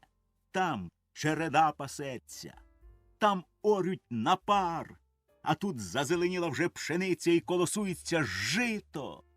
І все то гроші, гроші, гроші. Кусочками, шматочками купував, а вже й у мене набралося. Тепер маю 200 десятин. Шматочок кругленький. Але що ж це за шматочок? Он в жолудя. Шматочок, так. Однієї шпанки ходить 12 тисяч. 4 чи 5 гуртів випасається скоту. Та що? Свиней одних, мабуть, з 1000, бо то ж зимою тільки біля свиней 6 чоловік день при дні працює. І яким побитом жолудь достав таку силу грошей? Не зрозумію. Я сам пам'ятаю, як жолудь купував баранців, сам їх різав, торгував м'ясом в різницях, а тепер багатир? Де ж воно набралося? Не іначе, як нечистим путем. Тут не доїдаєш, не допиваєш, день при дні працюєш, жінка з діжі рук не виймає і тільки всього-навсього 200 десятин, а то ж, мабуть, і в 10 тисяч не вбереш. Не спиться мені, не їсться мені. Під боком живе панок Смоквинок. Мотається і туди, і сюди, заложив і перезаложив. Видко, що замотався. От-от продасть або й продадуть землю. Ай, кусочок же! 250 десятин, земля не перепахана, ставок рибний і поруч з моєю, межа з межою. Що ж, капіталу не хватає. Маю 5 тисяч, а ще треба небагато немало 15 тисяч. Де ти їх візьмеш? Прямо як іржа точить мене ця думка. Де їх взять? Де? Хіба послухать житка? Піти на отчай? Купить за 5 тисяч 100 тисяч фальшивих і розпускать їх помаленьку. То робітникам, то воли купувать на ярмарках. Мужик не дуже то шурупає в грошах, йому як розмальована бумажка, то й гроші. Страшно тільки, щоб не влопатись. Обіщав жид сьогодні привезти на показ. Може, це він уже й заходив? Цікаво дуже бачити фальшиві гроші. Входить Савка. Савка. Здрастуйте, куме. Добре, що я вас дома застав. Герасим, а навіщо ж то я вам так пильно потрібен? Савка. Відгадайте. Шкода, не відгадаєте. Грошей. Позичте, куме. Карбованців 100 до Семена. Герасим. Я ж кажу, що так. Виходить, недовго думавши, давай. Хіба у мене банк, чи що? Савка. Та до кого ж ти вдаришся? Жид злупи такого проценту, що ніяк не викрутишся потім. Герасим. Ну хто ж тепер, куме, не лупить? Лупи, та дай. То вже лупіть краще ви, куме, та дайте. Герасим. Нема. Хоч носа відкрути, то й десятки зайвою не витрусиш. Всі віддав. За землю. Савка. Де ж ті гроші, куме? Герасим. Та Господь їх знає. Я й сам не раз, не два над цим думав. Савка. Чув я, що жолудь нечисті гроші має. Від самого, не при хаті згадуючи сатани, може, й другі так само достали. Тільки де ж вони з ним познайомились і як? От що цікаво. Вже ж і я неполохливого десятка пішов би до нього в гості в саме пекло. Надокучило так раз у раз позичати, нехай би й дав Іродів син. Чи душу йому Луциперові треба? То нехай би брав, бо без душі, мабуть, легше, як без грошей. Я вам, куме, признаю, що сам ходив під Івана Купайла, як мені казано, на роздоріжжя. Повірите, звав, нехай Бог простить, Гната Безп'ятого. Та що ж? Не вийшов, тільки налякав. Герасим, цікаво. Розкажіть, будь ласка. Савка, знаєте, за третім разом, як я гукнув, вийди до мене Безп'ятий, я тобі в ніжки вклонюся, до смерті слугою твоїм буду. А він і тепер морошно зайцем мимо мене тільки фа! Аж свиснув та хо-хо-хо-хо-хо. Та я тікав з того місця, мало дух з мене не виперло, прости, Господи. 2 неділі слабів. Бувало тільки, що шерхне так увесь і затремтю, і волосся на голові підніметься. На превелику силу отшептала Гаврилиха. Герасим. Не надіявся, куме, щоб ви такі сміливі були. Савка, ну а що ж його робить, коли грошей треба день в день? От і тепер. Післязавтрого строк платить жолудю за землю. Держу там у нього шматочок, а тут не вистача. Договір же такий. Як грошей в строк не віддам, хліб зостанеться за жолудем без суда. Та що там балакать? От я й правду вам кажу, куме, якби знав, що за цим разом дасть, знов пішов би кликать. Так грошей треба. Герасим, сміливі. Сміливі ви, куме. З вами і не такі діла можна робить. Савка, ха, чого там бояться? Страшно тільки без грошей, а з грішми сказано і чорт не брат. Герасим набік. Це на ус треба закрутить. Савка, куме, то, може, таки найшлася в вас якась там сотняга. Позичте, батьком буду величать. Герасим, ну що його робить?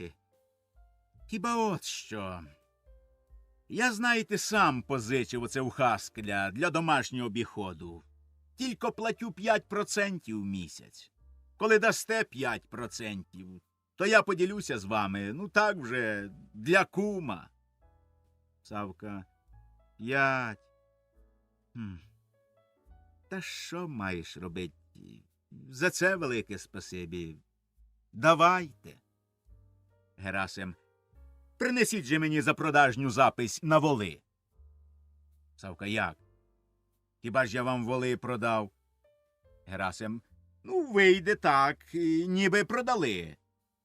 Ну, ніби. Розумієте? А я ті самі воли віддам вам до Семена, а на Семена ви віддасте мені 100 карбованців, і за продажню я розірву. А як не віддасте, то я візьму воли. Так коротша справа. Савка, це добра справа. То й воли до вас вести, чи як? Герасим, ні, ви підіть волось, то писар знає, напише таку запродажню, як слід. А ви запродажню принесете мені, то я вам гроші дам. Савка, та візьміть, куме, векселя, навіщо вам ця плутанина? Герасим, ні, куме, ні, я переконався, що запродажня надежніше векселя. Савка, так. Ну, добре. То вже, мабуть, завтра принесу. А ви дома будете завтра? Герасим, дома. Савка, так. Прощайте. Набік. Куме. Мабуть, і в тебе нечисті гроші, і в тебе душа вже не своя. Зітхає, виходить. Герасим сам. Одважний чоловік. До чорта ходив і на все піде за гроші. А я візьму з нього вексель. Найшов дурня. Продай воли, бери гроші. Не віддаси грошей, давай воли, бо то ж мої, я вже їх купив. Я вже не буду править грошей, а воли давай.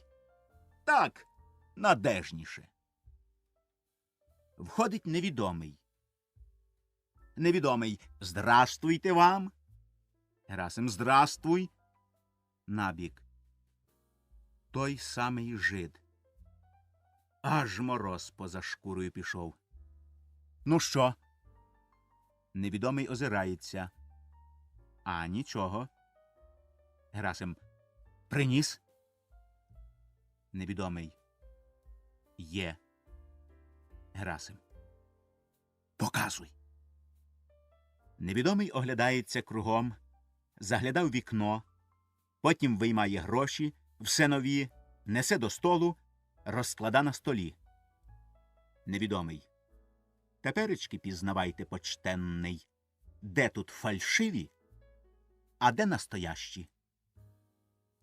Герасим довго розгляда, придивляється на світ. От так штука, от так штука. Не вгадаю. Не вгадаю. Невідомий знову зазирав вікно. І ніхто не вгадає. Я присягну на Біблію, що всякий прийме. Ето робота первий сорт. Ми не робимо такої дряні, як другі. Їх роблять у англичан, і англичанин їх возить. А я у нього агентом. Герасим. Ну й зроблені. Ну й зроблені прямо настоящі, і не кажи, як 2 каплі води, всі однакові. Руб, руб, 3, однаковісінькі. Покажи ж, будь ласка, котра фальшива. Невідомий. Оце одна. Руб. А це друга. 3. Герасим. Оці? Оці? Та ти давай мені таких грошей, хоч лантух прийму. А як же ти їх розбираєш? Невідомий. Ми? Ето секрет. Нащо вам все знать? Товар нравиться — візьміть. Не нравиться — не беріть. Ми не нуждаємося в покупателях. Ми їх розпустили і розпускаємо, може, 1 мільйон, і всі благодарять. Ви знаєте теперечки этих денег скрізь доволі. Може, і у вас в кишені є такі самі? Герасим. Ну так. Звідкиля ж вони у мене візьмуться? Хіба дав хто справді? Ану, глянь. Показує свої гроші. Невідомий розгляда. Как нема, коли є. От одна трьохрубльова, а от друга. Это усе наші фабрики. Герасим. Свят. Та ти брешеш. Невідомий. Побей мене Бог. Герасим. Диво. От так штука. Оце, кажеш, фальшиві? Це я взяв від жолудєва приказчика. Виходить, їх і у жолудя доволі є. Он як люди багатіють. Я їх помітю. Надірву краї. От тільки одно мені дивно, а чом же ти сам не торгуєш на ці гроші, а тільки другим наділяєш? Невідомий. Ви все любопитничаєте. Ну, а от чего вы не продаете фальшивых денег? Видите, у всякого своя комерція. У нас фабрика на весь світ, другої такої фабрики нема. Ми продаємо 1000 за 50 рублей. Разве это не торговля, по-вашему? Ми заробляємо мільйони, а люди в 20 раз більше. Ну, а якби ми самі на ці деньги товари купували? Хто б тоді так дешево робив гроші? Герасим. І то правда. Розгляда гроші. Не надивуюсь. Настоящі! Натуральні! Помітю й ці. Надрива краї. Невідомий. У нас порядок. Фирма почтенная, товар з Лондона прямо идет в кожаных мешках. Ежели возьмете, то скажіть, скільки вам нужно. Я буду телеграму пускать в Одесу, і англічанин сам вивезить їх на нашу станцію. Герасим. Розпалилась до них моя душа. 100 тисяч! Візьму. Невідомий. Нехай вам Бог помагає. А коли вивезти? Герасим. Сьогодні в нас субота. В понеділок. Можна? Невідомий. Можна. Зачем не можна? Все можна. Герасим. А ці 2 бумажки ти дай мені. Може, я пробу зроблю. Куплю на них що-небудь. Невідомий. Навіщо, коли у вас свої є? А між прочим, візьміть. Так у понедільник ввечері ви будете на вокзалі в тому місці, де для мужчин і для дам. Розумієте? Герасим. Розумію. Невідомий. Прощайте. Іде. Дай вам Бог з моєї легкої руки зробитися мільйонером. Спасибі. Невідомий виходить. Герасим. Тепер, коли б розмінять фальшиві гроші в казначействі. Самому страшно, щоб не влопаться. Хіба кума взять у компаньйони? Що ж, коли він чорта не побоявся, то не побоїться казначея, щоб розмінять гроші. Кращого компаньйона, як кум, не знайти. Входить Копач. Герасим. От чортяка принесла цього бродягу. Пів обіда сам злопає і на перешкоді ділові стане. Треба його як-небудь вирядить. Копач. Здоровенькі були. Як поживаєте, що поробляєте, кого виглядаєте? Герасим. Хоч голий, так веселий. Здрастуйте. Копач. Поздравляю с приобретением земельки, дай Бог еще столько прикупить. Бесподобная у вас вода. Зараз пив. І містечко у леваді біля верби гарне. От там би каші наварить старанькою та попоїсти по-чумацьки.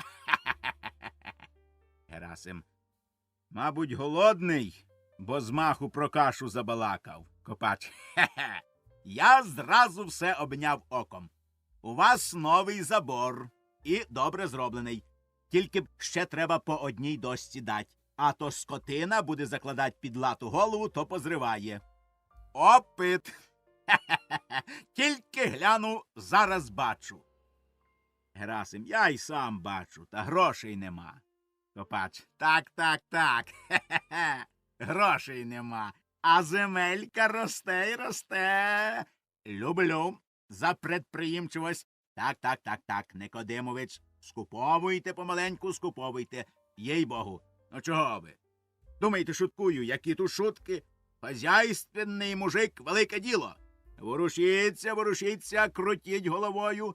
Купили в борща, купуйте в Смоквинова, а там у Щербини. Пани горять, а мужички з пожару таскають. Це не пустяк. Ви як полагаєте? Вони привикли, омари там, шампанське. От грошки й ухнули, а там і імення ахнули. А ви, галушечки, картопельку, кулешик, чехоньку, та й то не щодня, а воно жирок і наростає. Гляньте навколо. Жолудь 10 тисяч десятин. Чобіт 5 тисяч десятин. Пузир 3 тисячі. А тут і ви помаленьку та помаленьку прикуповуйте. Герасим, що я там купив і балакать не варт. Копач, одразу не можна. Ви візьміть примір свині. От вона ходить на подвір'ї худа, обдрипана, а закинули ви її в саж, стали харчі кращі давать, то вона помалу й отягнеться, а там і сало наростає. Так і ви. Опит великое діло. Герасим, спасибі. То це ви мене свинею рівняєте? Копач, не в тім річ. Ви не обіжайтесь, це примір. Ви не взирайте. Помалу і у вас сало набереться доволі. Тоді порівняєтесь з чоботом, а може і з жолудем. На все свій час, своє врем'я. Не можна зразу ж. Втім і примір. Практика, опитность, великое діло. Вас вже не обманеш. Ви всякого обманете, а це великое діло, коли не тебе за чуба держать, а ти других за чуба держиш. А ви як полагаєте? Хе-хе-хе. Ви глянули кобилі в зуби і наскрізь її бачите. Опит. Від того у вас лошата он які. Ви не купите, чорт батька зна чого. А воно і виходить, що скрізь іде на користь. А то повидумали ячмінь, голак. А він родить не так. Озимий ріпак, а сівач дурак. Пшениця кримка, а в штанях дірка. Жито шампанське, баловство панське. Герасим, ох, Бонавентура Бовторович, то все добре, що ви кажете, тільки речі ваші, не гроші, на них земельки не купиш. А тут грошей треба. Ось під боком лежить земелька, а я слину ковтаю. Та яка земля не перепахана? Ставок рибний із моєю, межа з межею. Копач, потрошку. Пам'ятайте мій примір. От ви б самі ставочок отут внизу викопали. Рибу завели. Лини, карасі. Нема краще, як м'ясо свинина, а риба, як линина. Герасим, викопаєм. Може, ви вже грошей знайшли, то позичили б на хазяйство. Копач, і це діло таке, що одразу не можна. Ще не наскочив. Я вам по секрету скажу. Тут єсть один предмет. Ні, не буду говорити. Я вас повезу, самі побачите. Це не пустяк. Діло важне. Примети такі, що не можна сумніватися. Вірте! Герасим, ви тільки хвалитесь. 30 літ шукаєте грошей, а нічогісінького не знайшли. Копач, як не знайшов? А дерево окам'яніле ви не бачили? От поїдемо, я вам покажу. Стоїть, подивиться. Пудів 5 важить. Всі листочки, всі віти, так, як напечатано. А ступку мідну, червоної міді, тільки товкач перебитий. А сковороду — от така сковорода. Запорозька. Видко, жидків на ній припікали. Випитували, де гроші. А може, ковбаси піджарювали. Предмети інтересні для науки. Я їх одіслав одному професорові, забув, як фамілія. Він кургани розкопує. Герасим, чорт зна що, аж нудно слухать. Ви грошей давайте. Копач, я чувствую, що аж тут моя судьба розрішиться. Всякому своє. Вірте, що провидіння недурно указало мені цей путь. Будуть і гроші. От тоді зашумить Бонавентура Копач. Герасим, а що б ви зробили, якби гроші викопали? Копач, зараз би поїхав в Париж. Герасим, чого? Щуп оцей показувати? Та ви ж і балакать по-їхньому не вмієте. Копач, о, я їм скажу, та ви все одно не зрозумієте. Герасим, бачите, ви не вмієте, то вже й круть верть. Копач, не вмію?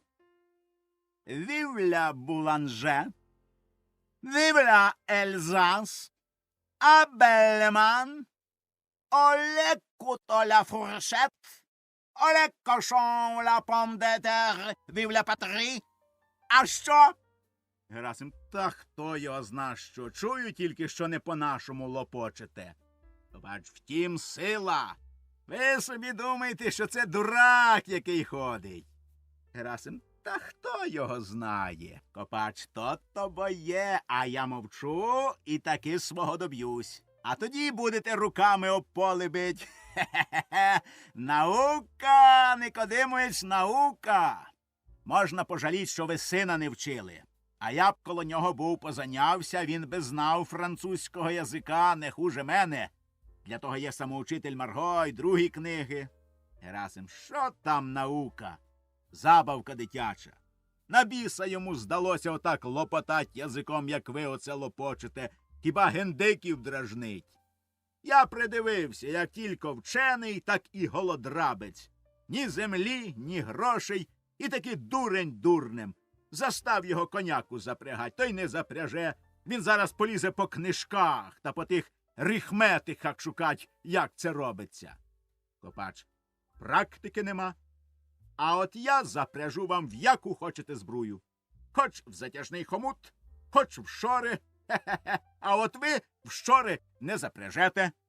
Герасим, ну, що ні, то ні, я їх не бачив, які вони. Копач, о, бачте, і тут наука. Ні, ви проти науки не йдіть. Без науки, без струменту, без опиту, куди не повернися, нічого не зробиш. От і в службі. Я був перший в цілій дивізії. Хто найкращий їздок? Копач. Хто хрунтовик? Копач. Хто службу знає, як своїх 5 пальців? Копач. Хе-хе-хе. Мамінькіні синки в картишки грають, на тройках роз'їжджають, а Копач в караулі за уставом сидить, всяку службу за них справляє. Від того не те що, а й сама норовиста коняка, коли на неї сідав Копач, чула в шенкелях, чула опит і науку, і як дитина покірно ходила перед фрунтом. Ні, ви, Никодимович, проти науки не йдіть. Герасим, вчений, поки Бога змалює, то чорта з'їсть. Та все це чорт зна, що ми балакаємо. Краще ви скажіть мені, чи не знаєте багатої дівчини для мого романа. Ви по світу ходите, повинні знати, де є багаті дівчата. Бач, знаю. Як не знать? Знаю. От хоч би й у старшого пузиря 2 дочки на возрасті. Я у них, як дома. Герасим, а скільки пузир дасть приданого за дочкою грішми? Як думаєте? Копач. Не скажу. А тим часом спрос. Не біда? А знаєте що? А ви кажіть, що? А от що? Поїдемо ми завтра з Романом до Пузирів. Так ніби поросят купувати. В них завод добрий. Там кабани прямо хоч лягай на спині. Круп отакий. Ребра круті, ніжки коротенькі. Як добре вгодуєш пудів 8 сала. Вам таки треба парочку поросят таких купить. Свині, ґрунт в хазяйстві і сало, і ковбаси, і окороки. Та й продать можна. Пузир продав 20 годованих кабанів і згріб 1000 карбованців. Герасим. 1000? Оце ґрунт, що гроші можна загрібать. А окороки то німецька вигадка. Копач. О, не кажіть. Якби оце окорок та горчиця та горілки чарку. Ах, як би ви смакували. Герасим. Ви таки, мабуть, любите по-панськи. Хоч не їсти, то побалакать про смачну їжу. Копач. Не втім річ. Заговорили за дівчат, а звели на свиней. Що ви скажете на моє предложення їхать до Пузиря на оглядини? Герасим, а що ж, з Богом? Хіба коней наймать чи що? Копач. Жаль тільки, що Роман французького язика не знає. А то б ми там з ним жуків пускали, жерготали по-французькому. Це важний предмет. Герасим. Та це чорт зна що. Ви вдаряйте на гроші. Гроші. Всьому голова. Входить Роман. Роман. Здравствуйте вам ще раз. Копач. Здоров! Здоров, ле, козак! Роман. Ідіть, тату, обідать, ми вже пообідали. Копач. Ходім, ходім. А то я нагадав окороки та так розтривожив апетита, що аж слина котиться. Герасим. Ну, ходім, замість окорока борщу та каші попоїмо. А ти, сину, сходи до Московчука, нехай він тебе підстриже під польку. Роман. Для чого? Герасим. Тут таке діло, сину. Завтра неділя, то зберешся раненько, поїдеш з паном Копачем до Пузирів. Запряжеш пару сірих жеребців нового фургона і сам одягнешся по празниковому. Роман. А чого я туди, тату, поїду? Герасим. А ось чого. Там є дівчата, а вони люди багаті. То ми зашлем до них старостів. Так попереду треба, щоб Пузирі побачили тебе, а ти, щоб побачив дівчат. А щоб було тобі зручніше поводитися, то вдаси ніби приїхав на завод купувати свинку і кнурця. Роман. Та ви ж самі хотіли, щоб я женився на Мотрі. Герасим. Тьфу, на твої речі, дурноверхий. Та я жартував, щоб вона старалася в роботі. Роман. Гарні жарти. Ви жартували, а ми з Мотрою покохались. Герасим. Чорт зна, що балакаєш. Хазяйський син повинен шукати хазяйську дочку з приданим, а не наймичку. Роман. Мотря, така дівка. Герасим. Мотря не Пузирівна, а Пузирівна не Мотря. Роман. Та нехай вона вам сказиться, та Пузирівна, я її не знаю. Герасим. Ой, гляди. Може, чого накоїв з Мотрею? Тільки прийдеться платить, то я тебе живого облуплю. Тепер такий світ. Сама в'язне, а потім плати. Роман. Нічого я не зробив худого. І Мотря не з таких, вона дівчина чесна.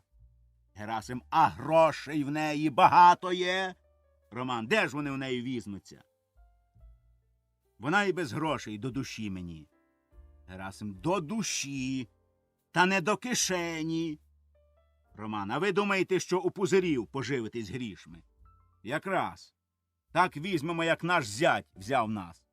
Обіщали 5000, а після весілля дали 2 пари волів, 10 овець, пару коней, фургона й 2 корови. Герасим. Обіцянка цяцянка, а дурневі радість. Роман. Та ще на придачу всі гуртом побили зятя та й вирядили. Герасим. А нас хіба не били? Били й нас. Копач. Цікаво. І зятя били. Я дещо чув, але мало чого люди не набрешуть. Ану, розкажи, будь ласка. Герасим. Та що його слухать? Входить Клим. Ідіть, хазяїн, дайте коням оброку. Герасим. Зараз. Іди лиш вимаж збрую гарненько, то краще буде. Виходить. За ним Клим. Копач. Поспієш ще збрую вимазать, я тобі поможу. А ти розкажи тим часом, як тут було діло на весіллі. Роман. А як було? Ну так було. Зараз сват Іван щепився з батьком, щоб давали обіщане придане. А батько одмовили своєю поговоркою, обіцянка-цяцянка. Сват назвав батька мошенником. Батько свата за бороду, а він батька. Я кинувся оборонять батька, а сват Панас вчепився мені в чуба. Саме отут на виску. Я почав викручуватися. Отак шкура з волоссям витягнулась, а я крутюсь. Та до того крутився, поки добрий жмут з чуба не зостався у свата Панаса в руках. А таки викрутився. Копач. Викрутився. Роман. Викрутився. Копач. Молодець, запорожець. Ну, і що ж потім? Роман. Тим часом в другім кутку наші мати щепилися свахою горбиною і розщіпчилися. Тут підступив зять наш, щоб розборонить, виходить матірі тещу, а дядько Олекса, не розбираючи діла, по уху його. Ну, а він дядька, ну і пішло, і пішло. Входить Герасим. Герасим. Чорт зна, що слухаєте, хіба ви не бачили, як б'ються? Копач. Та не втім сила, тут опит получається. От я не знав, як викручуватися, коли тебе всхоплять за висок. А тепер знаю. Вік живи, вік учись. Ну. Роман. Вмішались всі родичі і півдня бились. Оце наче й вгамуються, дивись. Слово по слову, знов чепились. Отаке то придане. Нарешті батькові 2 зуби вибили. Герасим. Та брешеш, бо. Одного. Другий випав сам на 3-й день. Копач. Та це прямо сраження було. Роман. А то ж. Волосся літало по хаті, як павутина восени. Доволі того сказати, що як роз'їхались свати, то в хаті назмітали волосся на землі цілу куделю. Копач. З такої вовни добрі були б рукавиці. Роман. Щоб дурно не пропало, то я зробив з того волосся аж 2 квачі. Копач. І це по-хазяйськи. Роман. І досі ними вози підмазуємо. Копач. А хто ж битву виграв? Герасим. Виграв я, бо 5000 зосталось в калитці. Не дав таки зятьові. Роман. Отакого і нам пузирі дадуть приданого, як ми дали за сестрою. Герасим. Ну, то ще побачимо. Я не такий дурень, щоб мене обманили. Я обманю хоч кого, а мене чорта лисого обманить хто. Копач. Ніякого обману не треба. Я на ці діла майстер. Опит – великое діло. Висватаєм і денежний договор, вінову запис зробимо. Але куто, пом де та глятабль, фуршет вівля бланже. Так, Никодимович? Герасим. Та годі вам гендиків дражнить. Ходімо обідать. Копач бере щупа. Хе-хе-хе. Досадно, що самі не вмієте. Герасим. Та на чорта воно мені здалося. Копач. Та не забалакайте. Альом! Герасим. Тьфу! Самі ви Альона. Какая Альона? Же гран ап'тит. Альом супе. Виходять. Завіса. Дія 2.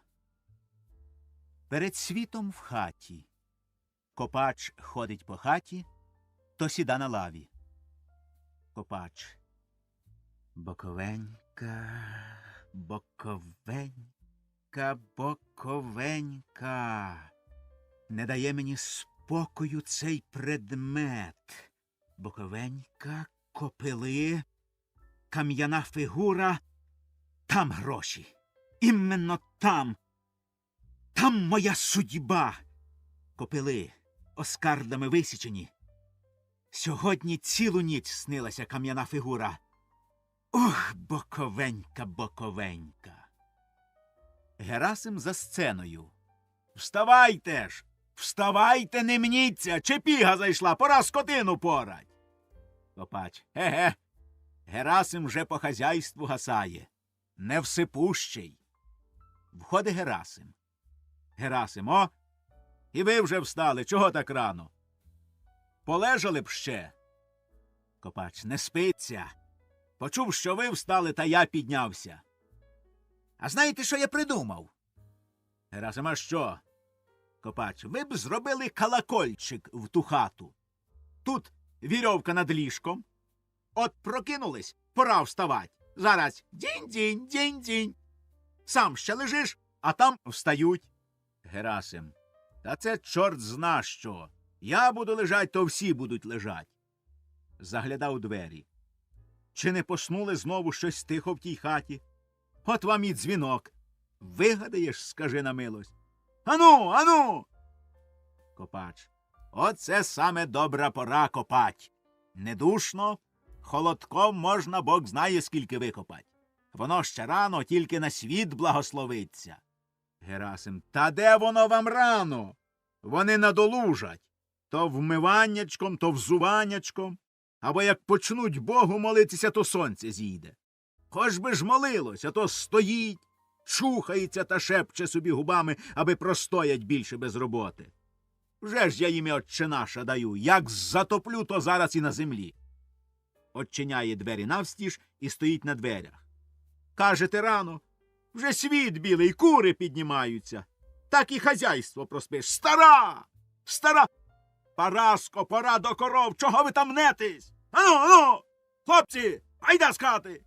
Тільки коти в таку пору сидять в хаті на печі, а робітники та собаки на дворі повинні бути. Це хто вийшов? Клим? Ти що то несеш під пахвою? А йди сюди, я полапаю. Входить Клим. Клим, що? Хліба взяв окраєць, поки до обіда, то їсти захочеться. Герасим. І тобі не гріх? Неділя свята, а ти ні світ, ні зоря вже жиреш. Не пропадеш, як до обіда попостиш хоч раз в тиждень. Однеси хліб назад. Стара! Параско! Параска на дверях з дійницею в руках. Чого ти гвалтуєш? Герасим. Що це в тебе за порядки? Диви, хто хоче, той і бере без спросу. Мабуть, ти хліба не запираєш? Параска, оце вигадав. Де ж таки, щоб хліб був не запертий, нехай Бог милує. Все заперто. Герасим один візьме, другий візьме, так і хліба не настачиш. Де ти взяв хліб? Клим, та я ще вчора за вечерею заховав окраєць. Герасим, чуєш? Параско, хліб крадуть в тебе з-під носа. Гарна хазяйка. Чого ж Мотря глядить? Параска, ну а що ж я зроблю, коли вони хватають, як на Зарванській вулиці? Чи чуєш, Мотре, вже хліб крадуть. Скоро самим нічого буде їсти. Пішла. Герасим, це так. Це так. Однеси зараз назад. Гріх в неділю снідать. Клим, якби я спав у неділю, то й не снідав би, а то з цієї пори до обіда на ногах, не ївши охлянеш. Герасим, бійся Бога! Хіба ти з'їси до обіда пів хліба? Клим, а тож, Бога треба боятись, щоб не з'їсти до обіда пів хліба. Герасим, одріж собі скипку, подавися ти нею, а то однеси назад. Клим, поживишся скипкою, як собака мухою. Пішов. Герасим до Копача. Така з'їжа, що й сказать не можна. Повірите, з млина привезуть пуд 30 борошна. Не вспієш оглянутися, вже з'їли. Настане день, то роботи не бачиш, а тільки чуєш, як губами плямкають. Копач. Сарана! Герасим. Гірш! Повірте, що в них тільки й думка, як би до сніданку. а після сніданку все погляда на сонце, скоріше б обідать. Чи воно таке ненажерливе, чи Господь його знає, по обіді, сюди тень, туди тень, давай полуднувать. Та ще коли б хоч їли скоріше, а то жує, та жує, ну прямо душу з тебе вимотує, хліб з'їдає і час гаїть. Він собі чавкає, а сонце ж не стоїть, котиться на низ, а йому тільки того й треба, аби мерщій до вечора. Копач. Хе-хе-хе, ви опит великий в цім ділі маєте. Герасим, та ні, ви те візьміть. Ти міскуєш, ти крутиш головою, де того взять, де того, як обернуться, щоб земельки прикупить, та за думками і не їсться тобі, і не спиться тобі. Мене вже ці думки зовсім іссушили. До того додумаєшся, що іноді здається, наче тебе хто вхопив за ноги і крутить кругом себе. А вони до того байдужі, тільки й думають їсти і спать. І жируть, як з немочі, а сплять, як мертві. Параска на дверях з дійницею в руках. Чого ти гвалтуєш? Герасим, що це в тебе за порядки? Диви, хто хоче, той і бере без спросу. Мабуть, ти хліба не запираєш? Параска, оце вигадав. Де ж таки, щоб хліб був не запертий, нехай Бог милує. Все заперто. Герасим один візьме, другий візьме, так і хліба не настачиш. Де ти взяв хліб? Клим, та я ще вчора за вечерею заховав окраєць. Герасим, чуєш, Параско? Хліб крадуть в тебе з-під носа. Гарна хазяйка. Чого ж Мотря глядить? Параска, ну а що ж я зроблю, коли вони хватають, як на Зарванській вулиці? Чи чуєш, Мотре, вже хліб крадуть. Скоро самим нічого буде їсти. Пішла. Герасим, це так. Це так. Однеси зараз назад. Гріх в неділю снідать. Клим, якби я спав у неділю, то й не снідав би, а то з цієї пори до обіда на ногах, не ївши охлянеш. Герасим, бійся Бога! Хіба ти з'їси до обіда пів хліба? Клим, а тож, Бога треба боятись, щоб не з'їсти до обіда пів хліба. Герасим, одріж собі скипку, подавися ти нею, а то однеси назад. Клим, поживишся скипкою, як собака мухою. Пішов. Герасим до Копача. Така з'їжа, що й сказать не можна. Повірите, з млина привезуть пуд 30 борошна. Не вспієш оглянутися, вже з'їли. Настане день, то роботи не бачиш, а тільки чуєш, як губами плямкають. Копач. Сарана. Герасим. Гірш. Повірте, що в них тільки й думка, як би до сніданку. А після сніданку все погляда на сонце, скоріше б обідать. Чи воно таке ненажерливе, чи Господь його знає, по обіді, сюди тень, туди тень, давай полуднувать. Та ще коли б хоч їли скоріше, а то жує, та жує, ну прямо душу з тебе вимотує, хліб з'їдає і час гаїть. Він собі чавкає, а сонце ж не стоїть, котиться на низ, а йому тільки того й треба, аби мерщій до вечора. Копач. Хе-хе-хе, ви опит великий в цім ділі маєте. Герасим, та ні, ви те візьміть. Ти міскуєш, ти крутиш головою, де того взять, де того, як обернуться, щоб земельки прикупить, та за думками і не їсться тобі, і не спиться тобі. Мене вже ці думки зовсім іссушили. До того додумаєшся, що іноді здається, наче тебе хто вхопив за ноги і крутить кругом себе. А вони до того байдужі, тільки й думають їсти і спать. І жируть, як з немочі, а сплять, як мертві. Копач, зітхнувши. Щасливі люди. Я й сам від думок не сплю. Герасим. То ви хоч їсте добре. Вчора я придивився. Копач. Та ще до якого часу їм, а спати не можу. Засіли мені в голову два предмети. Один на боковенці, другий Герасим. Га! На Боковенці. Чув, чув. Копач, невже? Від кого? Що чули? Герасим. Та чув, як ви сьогодні вночі бурмотали. Боковенька, скала якась, копили і ще щось, не розібрав. Копач. Та ну, невже голосно отак балакав? Герасим. Голосно. А потім як залопочете тим язиком, що то вчора лопотали. Копач. А, пермете комамів ля патри. То мені снилося, що я вже викопав гроші і приїхав у Париж. Герасим. Вам і сниться, чорт зна що. Копач. Не дає мені спокою цей предмет. Тільки задрімаю, так зараз і ввижається скала на Боковенці. Ви не вірите, я знаю, а вникніть. Опит і практика. Гляну на примети і чує моя душа, чує, наче хто шепче. Тут є гроші, тут знайдеш. Якби знав, що вдержите язика, то открив би вам секрет. Герасим. Та я й сам знаю. Копач. Та ну, а що ж ви знаєте? Герасим. Що це чорт зна що. Копач. Ай, Боже мій. Ви думаєте, що я дурак? Герасим.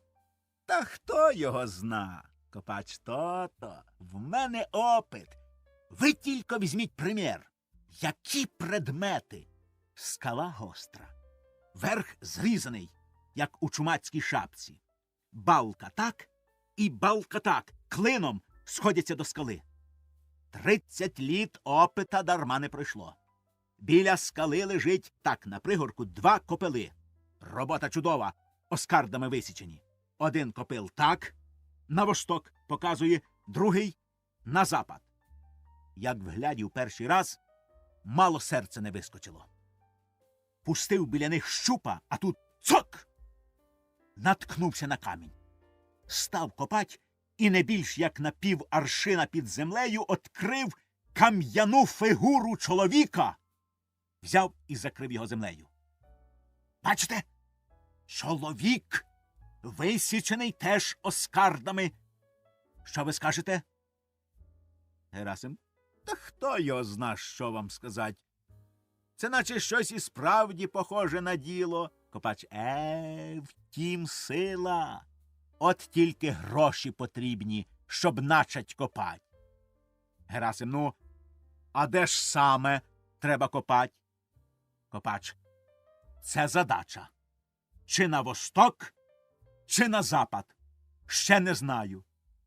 Герасим. От тобі й маєш. Копач. Ай, Боже мій. Треба вникнуть, обслідувати. Тут опит, я, кажеться, не дурак. Герасим. Ай, хто його зна? Почнете копати і викопаєте сковороду або ступку. Копач. А як гроші? Вірте мені, що це не дурниця. Скала. Балка так і балка так. 2 копили показують і фігура. Це моя судьба. Само провидіння указує путь. Входить Роман. Копач, зітхнувши. Щасливі люди. Я й сам від думок не сплю. Герасим. То ви хоч їсте добре. Вчора я придивився. Копач. Та ще до якого часу їм, а спати не можу. Засіли мені в голову 2 предмети. Один на Боковенці, другий. Герасим. Га! На Боковенці. Чув, чув. Копач. Невже? Від кого? Що чули? Герасим. Та чув, як ви сьогодні вночі бурмотали. Боковенька, скала якась, копили і ще щось, не розібрав. Копач. Та ну, невже голосно отак балакав? Герасим. Голосно. А потім як залопочете тим язиком, що то вчора лопотали. Копач. А, пермете комамів ля патри.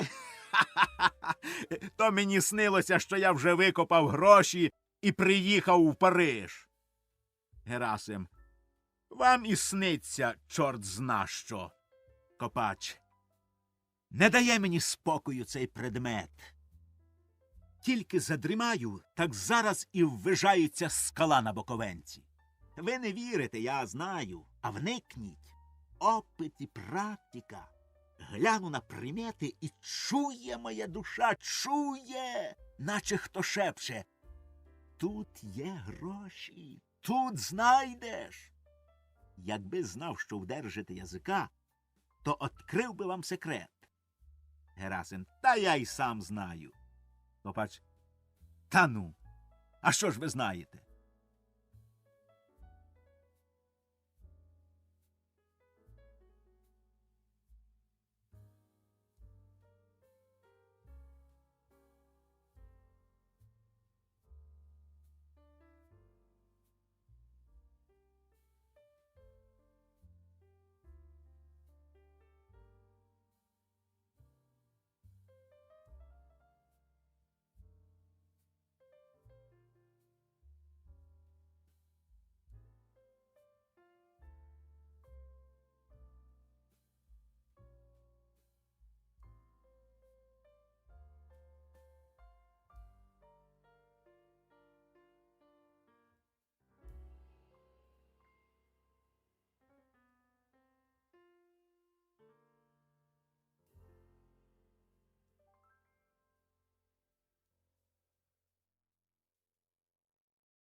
Роман: поїдемо чи як? Я дав коням оброку. Герасим: налагодились їхать, то їдьте. Копач: я тобі покажу окам'яніле дерево. Там небагато вбік прийдеться звернуть. Герасим: та не видумуйте чорзна чого. Копач: от чоловік, ну от чоловік, та ви ж зроду такого дерева не бачили. Герасим: на біса воно мені здалося, що то грошей у мене прибавиться, як його побачу, чи що. Завтра робота, йому треба сьогодні вернутися, нічого гаятись. Копач: з вами каші не навариш. Піду краще до криниці вмиюсь. Вийшов. Роман: та й не хочеться мені їхать до тих пузирів, коли б ви знали, та ще з Бонавентурою. Герасим: не вигадуй, не вигадуй. Роман: та їй Богу, ну хоч би щупа цього не брав, покинув би його тут, бо хто побачить мене з ним, то засміють. Герасим: з посміху люди бувають, от як викопає гроші, тоді нехай сміються, так-то. Іди, нехай при тобі підмазують фургона, запрягають та й з Богом. Роман пішов. Щось це кума і досі нема за грішми. Цілу ніч не спав, все міркував і таки став на одній думці. Побалакать з кумом, і коли згодиться, послать його в город розмінять гроші. Запирає двері, виймає гроші і розглядає. Прямо як настоящі. І не пізнав би, коли б не понадривав сам краї, а все-таки береженого Бог береже. Треба розмінять у казначействі. Стук. Чи не кум? За дверима голос Параски. Та відчини бо! Жінка. І чого її чортяка несе? Одмика двері. Роман. Поїдемо, чи як? Я дав коням оброку. Герасим. Налагодились їхать, то їдьте. Копач. Я тобі покажу окам'яніле дерево. Там небагато вбік прийдеться звернуть. Герасим. Та не видумуйте, чорт зна чого. Копач. От чоловік, от чоловік. Та ви ж зроду такого дерева не бачили. Герасим. На біса воно мені здалося, що то грошей у мене прибавиться, як його побачу, чи що. Завтра робота, йому треба сьогодні вернутися, нічого гаятись. Копач. З вами каші не навариш. Піду краще до криниці вмиюсь. Вийшов. Роман. Та й не хочеться мені їхати до тих пузирів, коли б ви знали, та ще з Бонавентурою. Герасим. Не вигадуй, не вигадуй. Роман. Та їй Богу, хоч би щупа цього не брав, покинув би його тут, бо хто побачить мене з ним, то засміють. Герасим. З посміху люди бувають. От як викопає гроші, тоді нехай сміються, а так-то. Іди, нехай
Ходить Параска.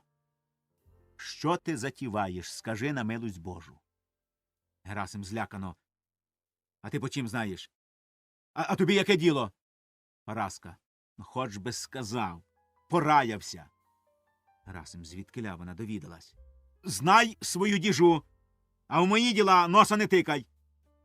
Іди собі, іди, не заважай мені думать. Параска. Та ти на старість щодня дурніший робишся. Герасим. Параско. Параска. Чого там Параско? Герасим. Не чіпляйся. В мене в шапці більше розуму, ніж у тебе в голові. Параска. Ти з великого розуму в дурний заходиш. Що це ти затіяв? Женить Романа на Пузирівні. Герасим. То ти про це? Набік. Думав, що довідалась за гроші, аж всередині похолонуло. Так що ж?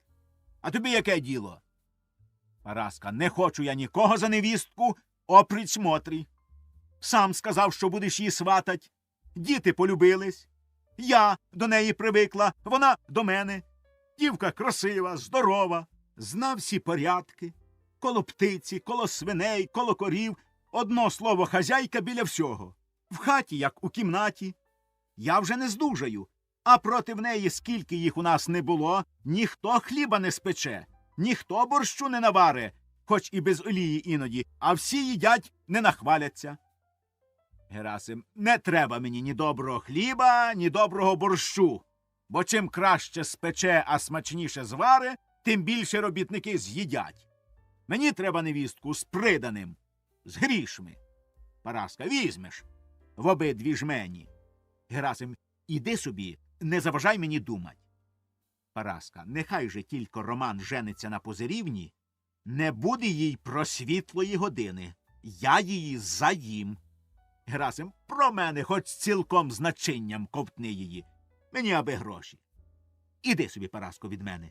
Тут думок, як піску в морі, а ти чорт знаєш чим причепилась. Параска. Які там думки? Чом ти не пораєшся зо мною? Герасим. Не з твоєю головою мене вчить, йди собі. Параска. Тьфу! На твою дурну голову. Герасим. Я тебе як плюну! Заміряється її вдарить. Входить Савка. Савка. Здрастуйте, з неділею будьте здорові. Герасим. Спасибі, будьте і ви здорові. Савка. А ви старою, як сизі голуби, і досі буркочете. Герасим. Еге, нема нікого, то ми собі вдвох. Савка. Нагадали молодощі і буркотали. Герасим. Іди, Парасю, по своєму ділу, а нас своє. Параска. Бодай ти пропав. Вийшла. Савка. Бач, Парасю. Любо й слухать, то все достатки роблять. А ми з старою тільки лаємось, і все через гроші. Того нема, другого нема. І раз у раз гир-гир-гир, гар-гар-гар. Оце й зараз посварились. Виряджав її до церкви, вона й напосіла в других, каже, фургони, любо глянуть, а я на возі. Який ти хазяїн, каже. Така мене злість взяла, що мало-мало не потяг віжками. А все гроші. Герасим. Я, слава Богу, і фургони маю, та моя стара не хоче їздить. Каже, потрудюсь пішечком для Божого храму, а скотинка нехай отпочине. Савка. От через те вам і Бог дає. Ох, приніс же я за продажню. А Роман куди збирається їхати? Герасим лічить гроші. Хочу свинку і кнурця купити у Пузиря, хвалять завод. Перелічивши, лічить другий раз. Що то гроші, куме, свині завідські, коні завідські, вівці завідські. Дає гроші. Савка. І де вони набрали таку силу грошви? Вже, куме, хоч ви мені що хочете, кажіть, а я знаю, що більше нігде було достать грошей, тільки од нечистого. Їх дід, кажуть, знався з нечистим. Він як умирав, то доти не умер, поки стелю не розібрали. Хова гроші. Герасим. То було колись. А тепер, куме, такі люди понаставали, що чорт, не при хаті згадуючи, боїться і носа показать меж них.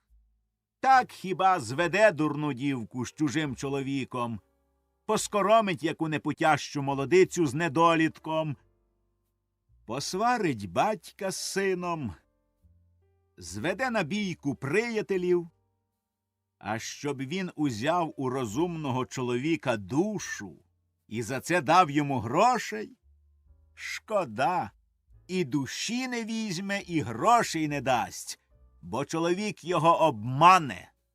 Тільки вдариться до доброго аблаката, то той таку машину підведе, що у чорта очі на роги повилазять. Мі, куме, тепер не ті часи.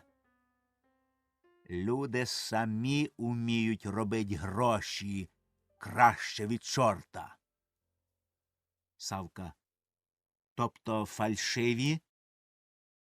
Герасим озирається, запира двері. Еге. Та ще й які гроші. Вік вічний не розбереш, чи вони фальшиві, чи вони настоящі. Савка. Не віриться мені, щоб такі гроші були. Я пам'ятаю, як один панок наробив фальшивих грошей, аж з Варшави привозив майстрів, а тільки випустив. Зараз і піймався. Герасим. Ну, а якби були такі гроші, що всяке прийме, то ви б згодились достать таких грошей? Савка. Я? З охотою. Коли люди багатіють, то чом же нам не попробувати щастя? Надокучили прокляті злидні. Тільки, горе моє, грошей нема, а без грошей же не достанеш і фальшивих бумажок. Та й де вони є отакі, як оце ви кажете? Герасим. Є, куме. Та ви зараз від мене прийняли на 10 рублів фальшивих бумажок. Савка витяга гроші з кишені. Що це ви, куме? Господь з вами. Мені так страшно стало, як тоді, коли ходив викликать Безп'ятого. А де ж вони тут? Це ви мене на глум піднімаєте? Та гроші всі натуральні, як є. Герасим, отже, побий мене Бог. Меж ними є фальшиві, і таких грошей можна купить. Скільки хочеш. Пристанете в компанію. Купимо 100 тисяч. Савка, стривайте, куме. Помовчіть. Нехай я опам'ятаюсь, бо з мене мало дух не випре. 100 тисяч? Ні, куме. Куме, може, ви жартуєте зо мною? Герасим, не до жартів мені, куме, самому, бодай я завтра сонця не побачив, коли жартую. Савка, покажіть мені, котра настояща, а котрі фальшиві. Герасим, угадайте самі. Савка розглядає. Не вгадаю. Герасим, оце вони. Ну, як таких грошей не купить? Вийма з пачки 3 бумажки по 3 і 1 рубльову. Савка, ніколи в світі б не подумав, що це фальшиві. Герасим, отже, незважаючи на те, що гроші зроблені дуже добре, все-таки перше, ніж купить таку суму, їдьте ви, куме, зараз в казначейство і розміняйте ці гроші. Як казначей прийме, то прийме всяке. Савка, а як казначей не прийме, та протокола зроблять, га? Герасим, куме, ви чорта не боялись, а протокола боїтесь. Савка, та то боє, що чорт не такий страшний, як його малюють, а протокол? Герасим, дурниця! Скажете, що ви продали незнакомому чоловікові воли, і між іншими грішми взяли й ці, а я посвідчу, що іменно так, то й край. Савка, добре. Їду. Тільки договір краще грошей. Скільки ви мені дасте, як купите? Герасим, а скільки хочете? Савка, скільки? Від кожної 1000, що купите мені, 100 карбованців. Герасим, багато буде. Я ж таки буду гроші свої кривні терять, а ви тільки поміч мені дасте. Візьміть 50 від 1000. Савка, ні. Куме, коли вже труситься, то хоч знать завіщо. Герасим. Нехай буде по-вашому. От тоді, куме, заживем. Га? Савка, заживем. Об землю, злидні, а розторгувавшись, ще прикупимо. А тим часом гаєтесь нічого. Давайте мені цих безбілетних окрімно, а замість їх дайте настоящих 10. Обмінюють гроші. Савка, може, і це такі? Герасим, ні. Більше 10 нема. Савка, прощайте. Зараз їду до жолудя, а звідтіля у город. Пішов. Герасим, нехай вам Бог помагає і щастить на добре діло. Якась полегкість на серці, іначе душа моя почуває вдачу. Коли б Господь поміг, тоді земелька Смоквинова наша. Входить Роман. Роман. Запрягають. Герасим. Наш тобі 25 карбованців на свиней, та хоче їхать. Тільки ти давай за поросят Пузиреві так, щоб він не продав. Дешево давай. На біса терять гроші. Женишся на Пузирівні, сам наплодиш завідських свиней. Виходить. Роман сам. Не хочеться мені суперечить батькові, бо він ще тоді гірше візьметься за це сватання. А тут ще з Мотрею біда. Здається, підслухала чи догадується, що я їду на оглядини. Сопе й сопе, з вечора й не вийшла. Я вже їй разів 3 підморгнув, а вона й не дивиться. Входить Мотря, перекида одежу, шукає. Роман. От і добре. Тепер нікого нема, побалакаю. Чого ти шукаєш, Мотре? Мотря. Іди під 3 чорти. Роман. Гець напав? Мотря взяла рядно, іде. Гець. Роман стоїть на дверях. Скажи, бо мені, на кого ти сердишся? На мене чи на себе? Мотря, на себе, пусти. Роман, на себе. Завіщо? Мотря, за те, що дурна. Роман, я бачу, що дурна. Тільки від чого ж ти здуріла? Мотря, тікай з дверей, бо як стусону й ноги задереш. Роман, та ти божевільна. Мотря, сам ти божевільний. Що ти мені очі замазуєш? Я не сліпа і не глуха, чула, що їдеш на оглядини. Бач, як вирядився. Роман, тю! Та я їду свиней купувати, ну, а як за одним заходом подивлюся на свиней і на пузиревих дівчат. Мотря, дивись. Дивись, нехай хоч тобі й повилазить. Штовхає його від дверей і виходить. Роман. Оце дівка. І я ж, здається, не з послідніх, а мало не впав. Оце робітниця, оце жінка. Сама за косарем зв'яже. Та хоч би батько цапа скакав, а я таки женюсь на Мотрі. Входять Копач і калитка. Копач. А садочок би отут вас гарний був. Низинка так і проситься, щоб засадить. Грушовку, слив'янку, вишнівку свою мали б. Ви достаньте дерева, а я вам пришлю садовника, він пустяк візьме.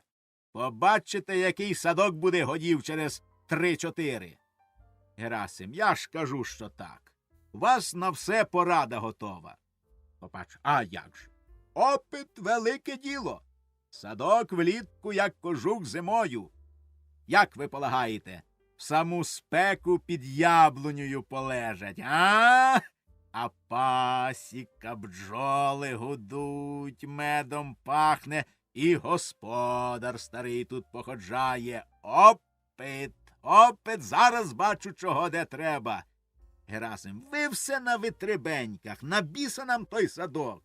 Нам земля потрібна, нема часу по садку ходить на проходку. А це що у вас? Копач, запас. Без запасу в дорозі не можна. Оце взяв у Івановни шматок сала і хліба в дорогу. Герасим. Це вже і ви, як Клим. Сьогодні ж неділя, де ж таки снідать? Копач. Опит говоре. Запас біди не чинить. Герасим. Ви ж поспієте на ранній обід. Ну невже ж таки пузирі не дадуть вам попоїсти? Копач. А як буває, не застанеш дома? Герасим. Ну то навіщо ж так багато взяли? Копач. Не журіться, я маю опит. Це порція якраз. Герасим. Отакого робітника візьми. За рік і вуха об'їсть. Копач. А тепер, ле козак, pour achever son éducation, allons! Вийшли. Герасим сам. От і вчений на язики. А дурний? Таки, що не каже, а в нього є зайці в голові. Поїхали. Слава Богу, не так мені ті оглядини, як те, що здихався. Тут такі діла, що треба думать, та ще думать, а він слідком ходить за мною, і що не ступінь, то й порада. Входить Параска. Параска, звели і нам коней запрягти. Герасим, навіщо? В церкву поїду з Мотрею. Герасим, ще що вигадай. До церкви можна й пішки піти. Тут недалеко, 3 верстви. Параска, туди 3, назад 3, то вже 6. Герасим, люди в Київ ходять за 400 верстов. А ти не хочеш потрудитися для Божого дому й 6 верстов. Ай-яй-яй-яй-яй. А ще й богомольна. Важко вже тобі пішки піти до Божого дому 6 верстов? Худобу ганять в праздник гріх. Блажен чоловік і же скоти милує. Параска, що ж тобі, більше коней жаль, ніж жінки? Герасим, скотина гроші коштує. Вона цілий тиждень робить на нас, а в неділю, що мала б відпочить, гони в церкву. Це не по-божому і не по-хазяйськи. Параска, та я ж цілісінький день на ногах і роблю, не покладаючи рук. Герасим, то ти, а то коняка. Ти собі робиш, а коняка тобі. Та й знову робота до роботи не приходиться. Хіба ти борону або плуга тягаєш? От якби ви вдвох з Мотрею крумера попотягали, то інша річ. Не дам коней. Пожалій скотину раз, вона тобі послужить 10 раз. Іди, пішки, Господь прийме твої труди і дасть тобі здоров'я. Параска, та чи ти з розумом? Всяке знає, що ми хазяїни неабиякі, а я буду тьопатися стільки світу пішки до церкви? Герасимо, то бо є, що хазяїни, і кожен скаже, що це по-хазяйськи. Скотинка отпочива, а хазяйка пішки. Іди, Парасю, пішки, Бог прийме твої труди, а коні отпочинуть. Завтра робота. Параска, сором людям в очі дивитися. Та ми ж пішки поспіємо на шапкобрання. Так буде, як в ту неділю. Люди з церкви, ми в церкву. Герасим, не мніться, то поспієте і на Херувими. А коней гріх ганять в неділю. Параска, ай, бодай ти пропав своїми кіньми разом. Герасим, Параско, не лайся, щоб я часом ради неділі не дав тобі по потилиці. Параска, бий! Бодай тобі руки посохли, і замолоду синяків не виходила. Пий і на старість. Ой, харциз! Коняку жаліє, а жінку бити збирається. Тфу! Герасим, отже вдарю! Параска, бий! Бий, я не тікаю! Герасим, ах ти ж відьма чортова! То ти оце мене дратувать заходилася? Та я... Кидається на Параску, хватає за очіпок. Входить Копач. Калитка цілує Параску. Копач заміча поцілунок. Старики, МП Амуре! За щупом я сюда вернулся, бере щуп, и на Амуры здесь наткнулся. Собственный экспромт. Адье! Оставляю вас в приятном тет-а-тет. Завіса. Дія 3. Герасим одягнутий лежить на лаві, спить.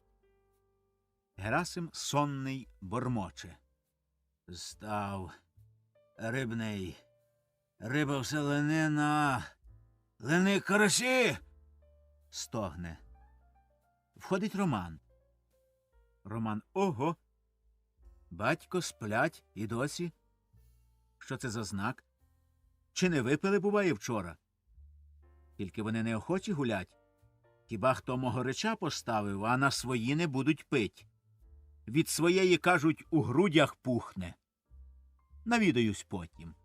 Вчора приїхав пізно і не бачився ще з батьком. Виходить. Герасим. Ава! Аж! Ам! Кром! Кром! Все моє! Моє! Не дам! Ой! Господи, помилуй! Спав, тьфу! Снилося, що кум гроші однімав.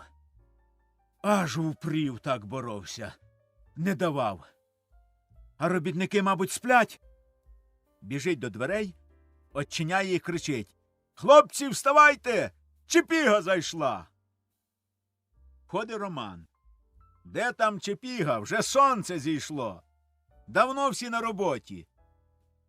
Герасим: «От диви, як заснув, побудив всіх, а сам тільки прикурнув.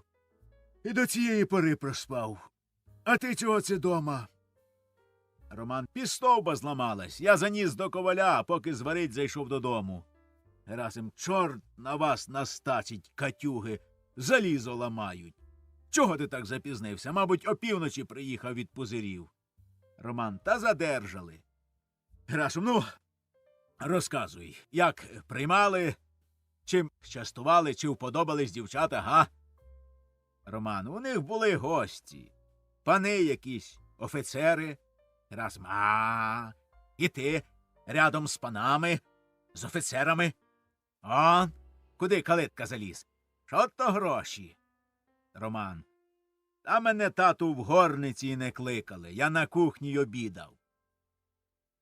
Герасим: «Оце дивно. А 100 чортів їх матері хазяйського сина в хату не закликали? Ну, а Бонавентура що?» Роман: «Ай, бодай той Бонавентура сказився. Тільки під'їхав під крильце, а він зараз скочив з фургона і почав кумедію приставлять. Вірші читає, по-турецькому чи що балака. Люди аж за животи беруться та регочуть, а він рад, що на посміх здався, та ще гірше. Тут вийшов пузир. Теж регоче, закликає його в хату. Бонавентура, показуючи на мене, каже: «Кличте ж і його, це Калитчин син, хазяїн гарний». А пузир отказує: «Голяк масті, черва світить. Нехай, каже, розпряга коні та йде в застольну, там і пообідає, а у мене гості не такі, щоб рядом його посадить». Герасим: «Ах, ти ж погань, мужва репана. Давно лизала панам руки, за верству шапку скидала, а тепер розжилася, компанію з панами водить і зараз морду пендючить перед своїм братом. Ах ти ж пузир з горохом! Та я, як позичав князеві гроші, то рядом сидів». «Чого ти там зостався? Було б круть додому». Роман: «Ждав Бонавентури, думав свиней купить. Свині завідські, остроухі, гарні свині я бачив». Герасим: «Та нехай їм чорт завідськими свиньми, коли вони самі гірш свиней». Роман: «Бачив я й дочок пузиревих, ходили з охвицерами на проходку. Одягнені по панячі й ходять з вихилясами, настоящі панночки». Герасим: «Чорт зна що, покручі. Роботи з неї ніякої, знаю я. Все подай, все прийми, від дзеркала вірьовкою не відтягнеш, на двір не то зимою, і літом виходить тільки на шпацір. На біса нам, білоручки, дармоїди». Стривай лишень. Хтось, либонь, під'їхав, біжить до вікна. Чи не кум Савка вернувся? І ноги затрусились. Іди по своєму ділу. Роман вийшов.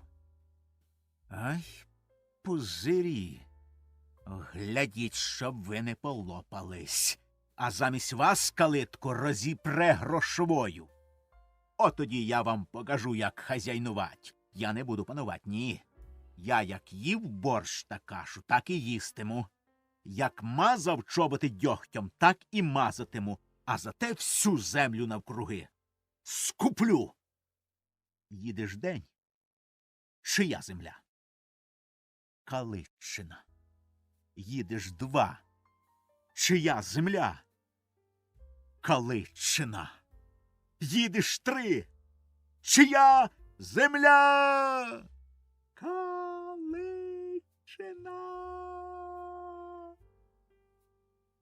Дихання спирає, а скотини, а овець розведу, земля під товаром буде стогнать. От тоді і я скажу про пузиря. Голяк масті, черва світить. Входить Гершко. одягнений чисто по-городському. Гершко. Здрастуйте, Герасим Никодимович. Герасим. Знов жид.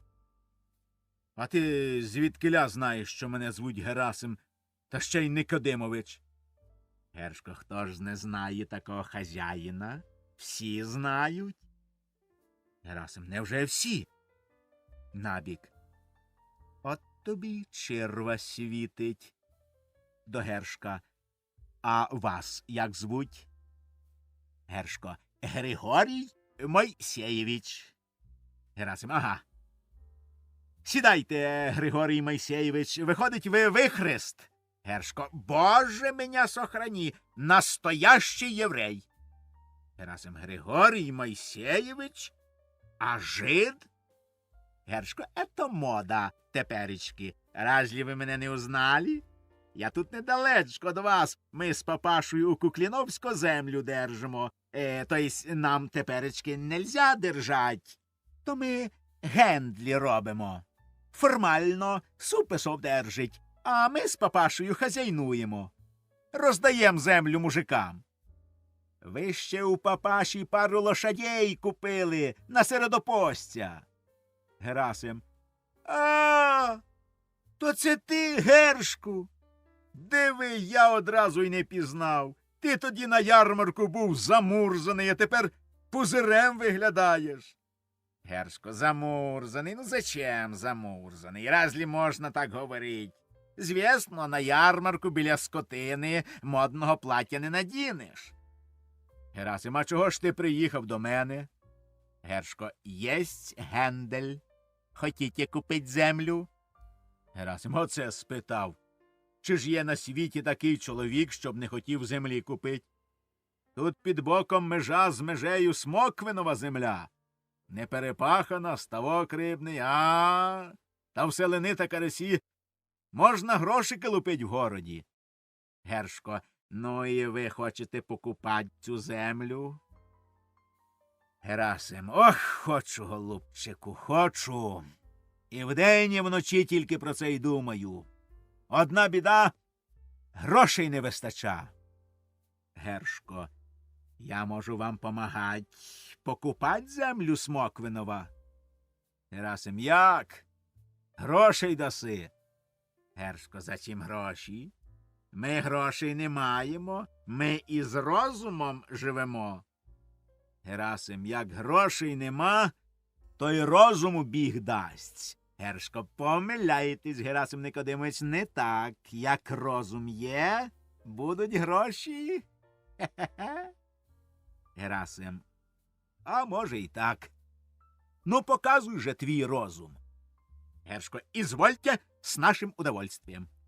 Смоквинов позичає на улучшення хазяйства 5000. Яке там улучшення? Пхі! Между прочим, мені досконально звісно, що він вже 5 іменіїв проїв. Ну, добре, нехай собі їсть. Він любить смачно їсти, а ви любите землю. Давайте йому 5000 під закладну, візьміть добрі проценти, і земля буде ваша. Герасим, яким побитом? Гершко, а Скудова він візьме заплатить долг, га? Скудова, я вас питаю. Земля заложена і перезаложена у банк. Прийде строк платить, її будуть продавати за аукціону. Тоді ви приймете на себе банк, і земля ваша. Герасим, це виходить, я йому не позичу, а дам завдаток на землю, ще й процент візьму. Гершко, зараз, видко, комерційську голову. З вами легко діло мать. Герасим про себе. Що ж його робить? 2 діла збіглось докупи. Кума ще нема. Голова тріщить до Гершка. Треба подумать. Гершко, ви довго не думаєте, бо до Смоквинова вже приїздив фактор купувати землю. Но я його прогнав, бо без мене тут ні один єврей не має права гендлювати. Я фактор на цей куток, і Смоквинов до мене належить. А якби тот господин поворотився до мене, я б йому купив з одного слова, а теперечки на злість тому господину желаю вам устроїть діло. Герасим, добре робиш, спасибі тобі. А від кого ж то фактор приїздив до Смоквинова? Гершко, від денежного чоловіка, від жолудя. Герасим, від жолудя? Григорій Мойсеєвич, будь ласка, не допустіть жолудя. Ідіть зараз до Смоквинова, обнадежте його, що я дам грошей під закладну і процент візьму невеликий. Тільки треба день-другий підождать, поки я обернуся своїми ділами. Гершко, можна? А скільки ви мені дасте факторського? Герасим, а скільки ж ви хочете, Григорій Мойсеєвич? Гершко, дасте 50 карбованців тепер, а як поладнається діло, то ще 50. Герасим, помилуйте, Господь з вами, ну Бога бійтесь. Де ж таки 100 карбованців за такий пустяк? Ну, візьміть тепер 10 карбованців, а як діло скінчиться, тоді ще 25. Гершко, мне это даже странно, как честный человек. За кого вы меня принимаете? Разве я какой пархач? Я человек русский. У меня душа нараспашку.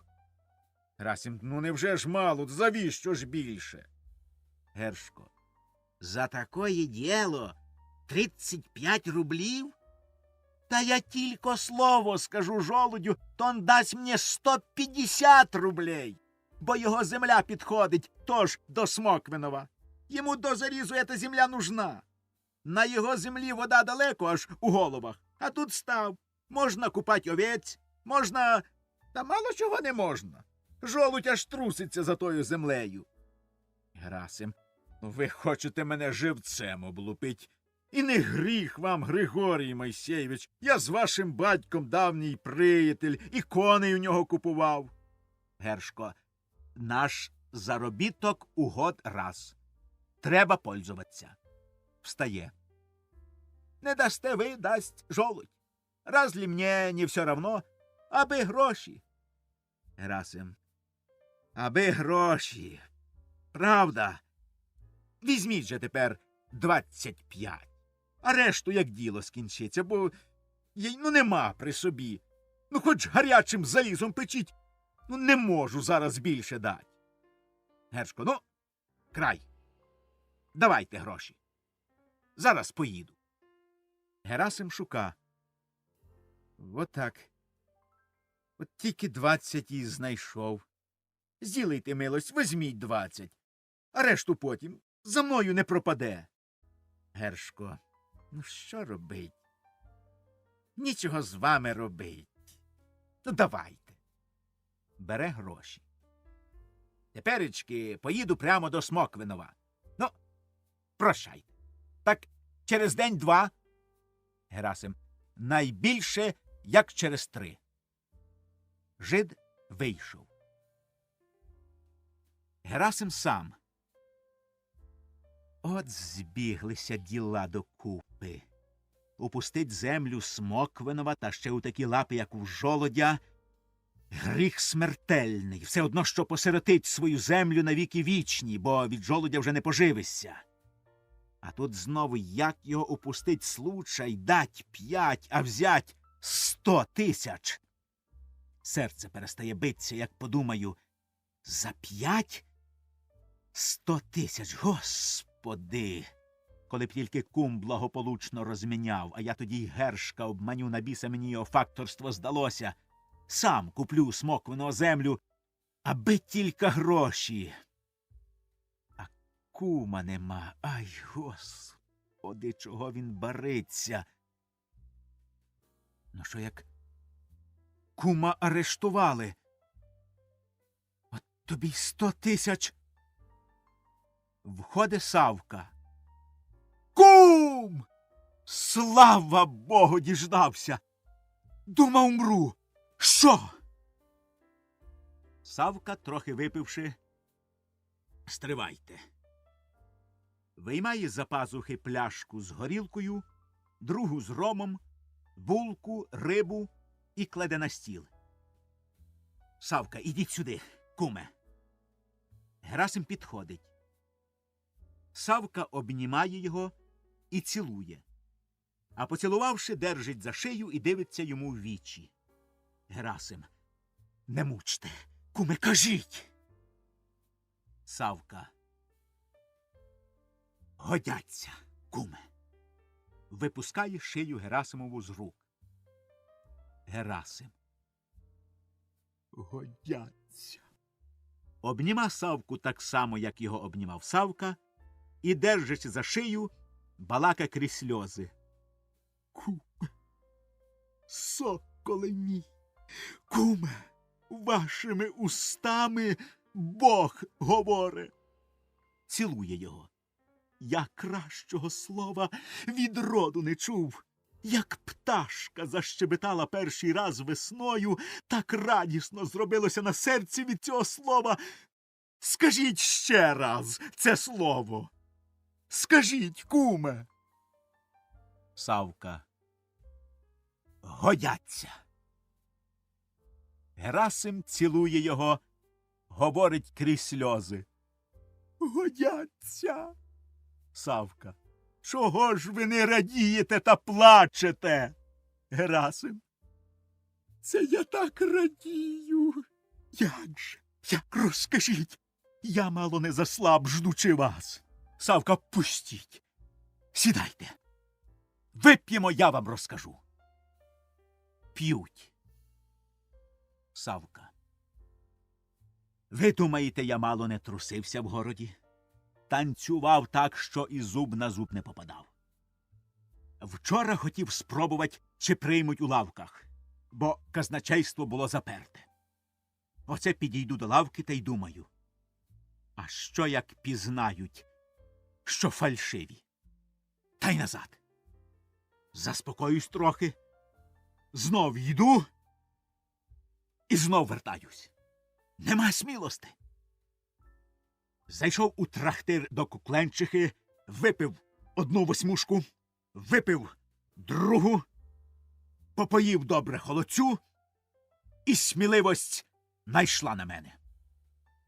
Вийняв фальшиву бумажку, даю Кукленчисі, а в самого серце затьопалося, і волосся, чую, піднімається на голові. То вже я й не знаю, як я здачу взяв. А як вийшов на вулицю, то вже й землі під собою не чув. Мерщій до лошкаря, купив пачку канату, даю знов бумажку. Глянув на неї приказчик, прищурив око. В мене в душі захолонуло, а далі поклав ящик, а мені дав здачу. Тоді я в казначейство, купив гербову марку присяжного, прийняв і присяжний, і дав здачі. Герасим. Дав! Налива горілку й п'є. Савка. На другий день біжу в казначейство. Рано. Сидів довго і знов почав тривожитися. Кругом люди щось балакають, не розберу. Пропасниця мене б'є. Аж прийшов казначей. Я весь затрусився. Йти? Чи не йти? Зціпив зуби. Підійшов до віконця. Казать чи не казать, думаю. А тут казначей тобі чого питає. А воно, не знаю як, само зірвалося з язика. Розміняйте гроші. Давай, каже, чого стоїш. Я дав, а в самого думка. Тікать чи ждать? І стою, як окам'янів. Коли це мене штовхають? Чи ти, земляк, заснув, чи що? Тобі казначей дають гроші. Ти, мов, не бачиш, не чуєш. Я тоді очумався, дивлюся. Срібні гроші дає мені в пачці. Я взяв і одійшов від того вікна, як п'яний хитаюсь. Помалу виліз на двір, аж тут разом наче проснувся і все зрозумів. Тут радість мене напосіла така, що й сказать не можу. Йду, і всім усміхаюсь. А якийсь пан питає, чого смієшся? Раденький, що дурненький. А я кажу, ходім, пане, вип'ємо, я вас почастую. Пошов вон, каже, дурак. Кажу, може й так, та гроші є. Зайшов в трактир, випив трохи, купив пляшку рому й пляшку горілки, та й додому. Їхав прудко, всіх попереджав. Тим часом Герасим випив і налив чарку. А, куме, пиймо, це на ті гроші куплено. Герасим цілує. Сьогодні ввечері в нас буде 100 000, Савка. А у мене тільки 10. Герасим. Куме, я подарую вам ті 100 рублів. Виймає за продажню і рве. От вам за продажня. Погуляймо ж трохи, а ввечері, куме, як смеркне, на вокзал. А знаєте, треба щось видумать, яку-небудь причину нашій гульні, щоб не догадались, бува. Я ніколи не гуляю, щоб не було підозріння. А от що. Засватаю я Романа на Мотрі. От і буде причина нашій гульні. Параско! Мотря, Роман! А йдіть сюди! Входить Мотря, Параска й Роман. Герасим. Випий, стара. Параска, що це з ним? П'є. Будьте здорові. Герасим. Обідив пузир Романа, не закликав в хату, так я женю Романа на Мотрі. Мотре, підеш за Романа? Мотря. А то ж? Герасим. Стара, що ти скажеш? Параска, я рада, що ти мене послухав такої невістки пошукать. Герасим, а ти, Романе? Роман, спасибі вам, тату, що ви уважили мою просьбу. Герасим, а ви, куме? Савка, я? Співає. Ой, куме, куме, добра горілка, вип'ємо, куме, ще й з понеділка. Герасим, підтягуйте. Савка, складемось, куме, грошей по 40, вип'ємо, куме, ще й у вівторок. Герасим частує. Добра горілка краща від меду, випиймо, куме, ще й у середу. Продаймо, куме, миски та ложки, вип'ємо, куме, ще й в четвер трошки. Продаймо, куме, рябу телицю, випиймо, куме, ще й у п'ятницю. Покиньмо, куме, всяку роботу, вип'ємо, куме, ще й у суботу. Покиньмо, куме, всяке діло, вип'ємо, куме, ще й у неділю. От понеділка до понеділка вип'ємо, куме. Добра горілка, гуляй, душа, без кунтуша. Завіса. Дія 4. Роман 1. Батько кудись поїхали з кумом, мати пішли до сусіди, а я оце випровадив робітників пасти воли і забіг на часинку, щоб на самоті пожартувати з Мотрею. А її нема, певно, на огороді або з матір'ю пішла. Ну вже це хазяйство допіка, нема тобі просвітлої години, раз у раз, як у горшку кипить. От любимось з Мотрею, а через хазяйство нема часу і побалакать, поспівать любенько в купці. Тепер ми вже й заручені, а волі нема. Де ж вона? Дать би їй звістку, що я тут, а то мати надійду, й то замір так і пропаде. Не поженихаємося і сьогодні. Співає. Поламалась поличка у плузі, та чогось моє серденько в тузі. Співаючи, виходить в сіни і співа дужче. А чи мені поличку латати? А чи до дівчини на всю ніч чухрати. Вертається хутко в хату і присіда за дверима. Іде. В хаті темно. Схватю, обніму і поцілую. Що вона скаже? Входить Гершко. Роман кидається на нього, обнімає і цілує. «Гвалт! Рятуйте, розбійник!» Роман випускає Гершка. Тю, бий його, сила Божа! Жида поцілував замість Мотрі. Гершко одмахується шапкою. «Не подходи! Уб'ю! Гвалт! Рятуйте!» Роман. «Та цийте, ради Бога, який тут розбійник! Це я, хазяйський син!» Гершко. «Не подходи! У меня револьвер! Вот слышишь, звел курок! Буду стрелять!» Ходить Мотря свічкою. Мотря. «Що тут за гвалт?» Гершко. «Хотів мене задавить! У меня 500 рублей чужих денег! Протестуюсь!» Роман. «Та чи ви не сказились, господин єврей? Чи з переляку не знаєте, що язик плеще? Я... Чорт його знає, що йому сказати. Я пошуткував. Я тутешній. Я син Герасимів». Гершко. «Ви син?» Роман. «Їй-богу, син!» Мотря. «А вже ж син. Чого ви репетували не своїм голосом?» Роман тихо. «Та я думав, що ти війшла». Кинувся на нього і обняв. Мотря, посварившись на нього пальцем, вийшла. Гершко. «Ай, Боже мій!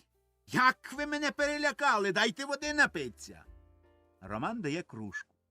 «Вибачайте, я думав, що то Клим, наш робітник, увійшов. Я не хотів вас лякати». Гершко, напившись води. «Дай, Господи, щоб ето минулось благополучно. А если вы мне расстроили нервы, будете меня возить на свой счет на лимане». Роман. «Оце лихо. Якби ж я вас вдарив, а то поцілував». Гершко. «Я думав, що ви мене кусаєте і хотите мені перекусувати горло». «Ах, де отець?» Роман. «Поїхали кудись». Гершко. «Це погане діло». Роман. «А що там трапилось? Скажіть мені». Гершко. «Мені нужно бачитися з батьком. Одначе не забудьте сказати йому, що бил Гершко Маюфес насчет землі. Пусть завтра батько буде у Смоквиново з грішми. В обідню пору я буду там. Бо ми потеряємо землю. Жолудь з рук вирве». Роман. «Добре, скажу». Входить Копач. Копач. «Здоровенькі були?» Побачивши жида. Перед паном Хведором ходить жид Ходором. Із-за того мій передком, перед паном Хведорком». Гершко. «Господин, что вам от меня завгодно? Я никакого Хведора не знаю». Копач. «Да цимбалы! Ральпся, Виро!» Гершко. «Какие там цимбалы? Чего вы цепляетесь? Играйте себе, ежели вы музыкант». Копач до Романа. «Аж корчма трясеться! Вальса ляхи оддирають та мазура». До жида. «А жид пляше та нищечком. Шляхетська натура». Гершко. «Я вас не понимаю, говорите себе сколько угодно». Копач. «Хе-хе-хе, де тобі понімать? Це стихи Шевченка. Хочеш, прочитаю всі на пам'ять». Гершко. «Не нужно мені ніяких ваших стихей». До Романа. «Скажіть же отцу, щоб завтра був у Смоквиново непременно, бо програє діло. Всім до свидання». Іде. Копач. «Слухай, як тебе?» Гершко. «Я до вас не маю никакого прикосновения, и нам нечего рекомендоваться». Виходить. Копач вслід. «Жид мудрує, як би кого надуть, а як надує, зараз простує на другий путь. Тим він живе, тим він і дише, що повсякчас векселя пише». Чув? Це мої стихи. У мене, брат, цього матеріалу на воза не забереш. 30 літ між людьми живу, знаю, хто чим дише. Опит — великое діло. От засяду зимою, напишу комедію малоросійську. Еней був парубок моторний, і хлопець хоч куди козак. Чув? Тепер всі пишуть. Крадуть у других і видають за своє. А як я напишу, то буде сама правда. Потому бачу все, як на долоні. От тільки немає часу тепер. Треба деякі діла покінчить. Особливо тут є один предмет на Боковенці. Не тим голова забита. Слухай, Роман, цей предмет не дає мені спокою ні вдень, ні вночі. Я хочу побалакать з тобою. Не думай собі, що я так дурно по світі ходжу. Ні. Та якби я хотів, я зараз би доказав. Мені тільки засісти, то з маху напишу що завгодно, тільки не до того мені. Хочеш пристать до мене в компанію? Роман, писать? Що, чи як? Я до цього не зроден. Копач, ні, що там писать, чорт зна що писать. Я сам напишу з маху що завгодно. Хочеш комедію, хочеш прошення, яке завгодно прошення, куди завгодно. Це пустяк, одно баловство. Хочеш гроші? Мать. Роман, та де ж ми їх достанемо? Вкрадемо чи як? Копач, оце, яке ти сказав слово вкрадемо? Боже борони, ти собі цього не думай, я, слава Богу, вік прожив, а й тріски чужої не взяв. Спитай своїх, мене всі знають. Роман, то яка-небудь комерція чи що? Копач, тут пустяшна комерція. Позич де-небудь рублів 50. Тобі повірять. І ми достанем силу грошей. Вір. Це моя судьба. Само провидіння мені вказує цей путь. Роман, може, фальшивих? Копач, який бо ти все на лихе вернеш. Викопаєм. Роман, щось ви давно їх копаєте, а ще нічого не викопали. Копач, то все нічого не доказує. Іщите, і обрящете. Сьогодні нема. Завтра нема. Післязавтра мільйон. У мене опит. Оцей раз, як не найду гроші, годі. Кінець. Амінь. Засяду десь і буду писати. Все одно гроші. Я за год напишу стільки, що й навоза не забереш. А тільки цей раз треба відкрити. Треба, хоч кров з носа. Вік шукаю, а такого предмета не находив. Викопаємо. Все пополам. Станеть і тобі, і мені, і нашим дітям, і внукам на весь вік. Правда, ми ще не жонаті. Це не штука, ще поспіємо. Ти тільки те візьми, які предмети. Скала. Та яка скала? Прямо шапка. Балка так і балка так. Клином сходяться до скали. На пригорку два копили, висічені оскардами. Один показує на восток, другий – на запад. І посередині в землі откопав кам'яну фігуру чоловіка. Робота чудова, тож оскардами висічена. Як ти думаєш, хто б дурно наставив таких прикмет, га? Ото тобо є. От поїдемо, сам побачиш, і тоді зразу згодися. Я тебе люблю і хочу з тобою попробувати щастя. Роман, це ви мене дуже заохотили. Що ж, поїдемо, тільки щоб батько не знав. Копач, секрет, секрет. От тоді, як вивернемо червонців бочонків 5, тоді тільки скажемо, а є, душа моя чує, опит, велике діло. Входять Параска і Мотря. Поговоримо потім. Здравствуйте, Івановна. Параска, здравствуйте. А чом ти, сину, не йдеш до волів? Роман, та забалакався, я зараз повечерюю та й піду. Копач, а ви ще не вечеряли? Це добре діло, бо й я не вечеряв. Параска. То йдіть же в ту хату, там вечеря стоїть на столі. Копач. Альом, ле козак. Та попоїмо, а потім ти до волів, а я в клуню на солому. Можна? Параска. А чому ні? Спочивайте з Богом. Копач. Я не люблю, знаєте, там всяких ніжностей, перин, подушок. Є солома? Добре. Нема? Кулак в голови, свиту посилав, свитою вкрився, заснув, мало журився, проснувся, встав, стрепенувся, шапку насунув і далі посунув. Вийшов. Роман. Скажете, мамо, батькові, що тут приїздив жид, і сказав, що вони завтра були в Смокванова в обідню пору з грішми, бо жолудь землю перекуповує. Вийшов. Параска. Добре. Іди ж, дочко, внось сюди з комори вечерю, а я трохи поприбираю. Мотря пішла. Параска одна. І що це старий задумав? Щось тут є, а що не розберу. То не хотів в церкву коней давати, а то і сам поїхав, і цілу обідню стояв навколішках. То не хотів Мотрю сватать за Романа, то посватав.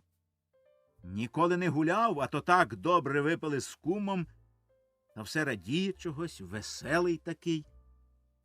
І куди вони оце поїхали? Чи він кого привезе з собою, чи Господь його знає? Звелів, щоб вечеря була готова, щоб ставні були зачинені, свічка поставлена на столі, і щоб ляльки тут не було. Аж страшно мені робиться оцих приборів. І слова тобі не скажеш, що задумає робить. Мотря вносить вечерю і ставить на столі. Між іншими пляшками з горілкою пироги і сметана. Мотря. А хто це до нас сьогодні приїде? Параска. Не знаю. Я вже боялась старого розпитувати. Доволі того, що він був веселий і згодився на ваше весілля.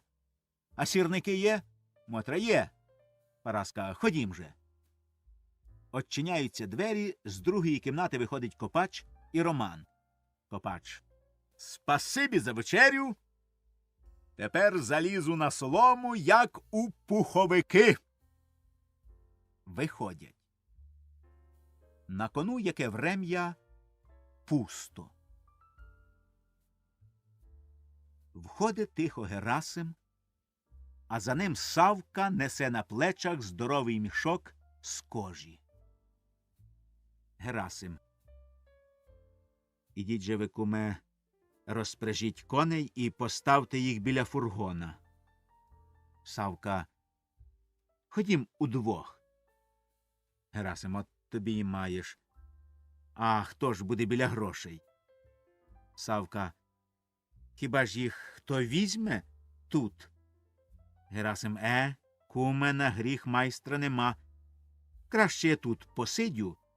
Береженого і Бог береже. Савка. І отходить од грошей не хочеться, так би й держався за мішок. Вийшов. Герасим сам. Світить свічку, засвітив, поставив, глянув на мішок, поцілував його. Герасим. Отепер пузир нехай скаже, голяк масті черва світить. Ще поміряємось, хто голяк. Він думає, що дуже розумний? Ні, братіку, потягайся ще зо мною. Я не те, що я й жида сьогодні обманив. Поки мішок розшили, дзвінок. Він вийняв пачку, глянув я на неї. Гроші. Всередині колотиться, а сам думаю, як би його обманить. Другий дзвінок. Жид зашамотався. Бере мішок, не дає. Давай гроші, каже. Слово за слово, а тут третій. Я тоді йому тиць замість 5 та тільки 3000. Отак ушквар. А він, не лічивши, й прямо в вагон. Входить Параска. Параска. Старий. Герасим. Ой! Кида свиту на мішок і заступа мішок спиною. Ти чого навіже нас навигаєш? Хіба я тобі не звелів, щоб тут ляльки не було? Геть пішла! Параска, та не гвалтуй, божевільний. Я зараз піду. Тут діло дуже важне. Таке, що треба тобі зараз сказати, бо щоб після гірше не вийшло. Герасим, яке там діло? Параска, жид! Прибігав до тебе. Герасим, який? Коли? Чи не скочив з поїзда? Параска, та з якого поїзда? Опам'ятайся! Чого ти такий збентежений? Жид Гершко, що за землю Смоквнова з тобою балакав. Герасим, тьху! Ну? Параска, казав, щоб ти був в обідню пору в Смоквино з грішми, бо жолудь землю перекуповує. Герасим глянув на мішок. Ха-ха-ха-ха! Чорта! Лисого перекупи! Параска, що ти там привіз? Чого ховаєшся від жінки? Покажи. Герасим. Я тебе попитаю. Я тобі покажу, я тебе вб'ю! Я тебе задавлю, коли будеш лізти в вічі. Геть, пішла! Параска відступає за двері. Тю-тю, отсахнись, їй богу. З ним якась причина, треба бути насторожі. Вийшла. Герасим. От цікаве бісове насіння, так і загляда. А жидом перелякала на смерть. Жолудь землю перекуповує. Ха-ха-ха! Завтра чуть світ, однесу йому гроші, переплатю по 10 рублів на десятині, а не попустю, щоб жолудь купив. Входить Савка. Савка. Ну, куме, нігде не чечірк. Давайте мені моє, та поки глуха північ, я собі піду. Герасим. Куме, де ви дінете таку силу грошей? Нехай у мене будуть на схові. Савка, ні.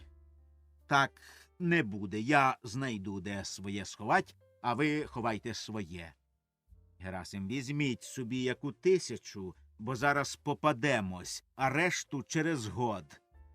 Савка, куме, давайте моє мені. З мене печінка мало не витрусилась, поки це діло скінчилось. Та щоб я не мав в руках свого заробітку, а заглядав вам у вічі, як цуцик, вам цього хочеться, я вас добре знаю. Бачу, куди ви гнете, але гляньте сюди. Вийма ніж за халяви. Бачите? Не розпалюйте ж мене, бо тут вам і амінь, коли почнете крутить. Герасим вийма з-за халяви ніж. А ви думаєте, що я без запасу? Ха-ха-ха. Тільки, знаєте, це все чорт зна що. Хова ножа. Це для дороги мав. Здіймайте лиш свиту, закривайте вікно та будемо ділитись. Закривають вікна свитами. Я хотів як краще, бо у вас ніколи грошей не було, то зараз що-небудь і виявиться. А коли ви так боїтесь, то беріть собі, Бог з вами. Савка, не журіться, я зумію заховати, аби було що. Підходить до мішка. Герасим. То вам 5000. Савка, 10. 10! Кажу вам, 10! Не розпалюйте мене. Герасим, та не кричіть, бо беріть. Беріть 10. Набік, щоб тебе за печінку взяло. Виймає з мішка пачки по 1000, навхрест оперезані бумагою, а кум розгляда. Герасим. Оце одна, а це друга, а це третя. Савка, стривайте. Куме, гляньте. Герасим, що? Савка, та це не гроші. Це чистісінька бумага. Герасим, як? Савка, чиста бумага. От так машину підвела жидівська голова. Тільки на 3 пачках спереду і ззаду наклеєні гроші. А то все чиста бумага. Герасим хвата пачки одна за другою, перегляда. Бумага. Обманив.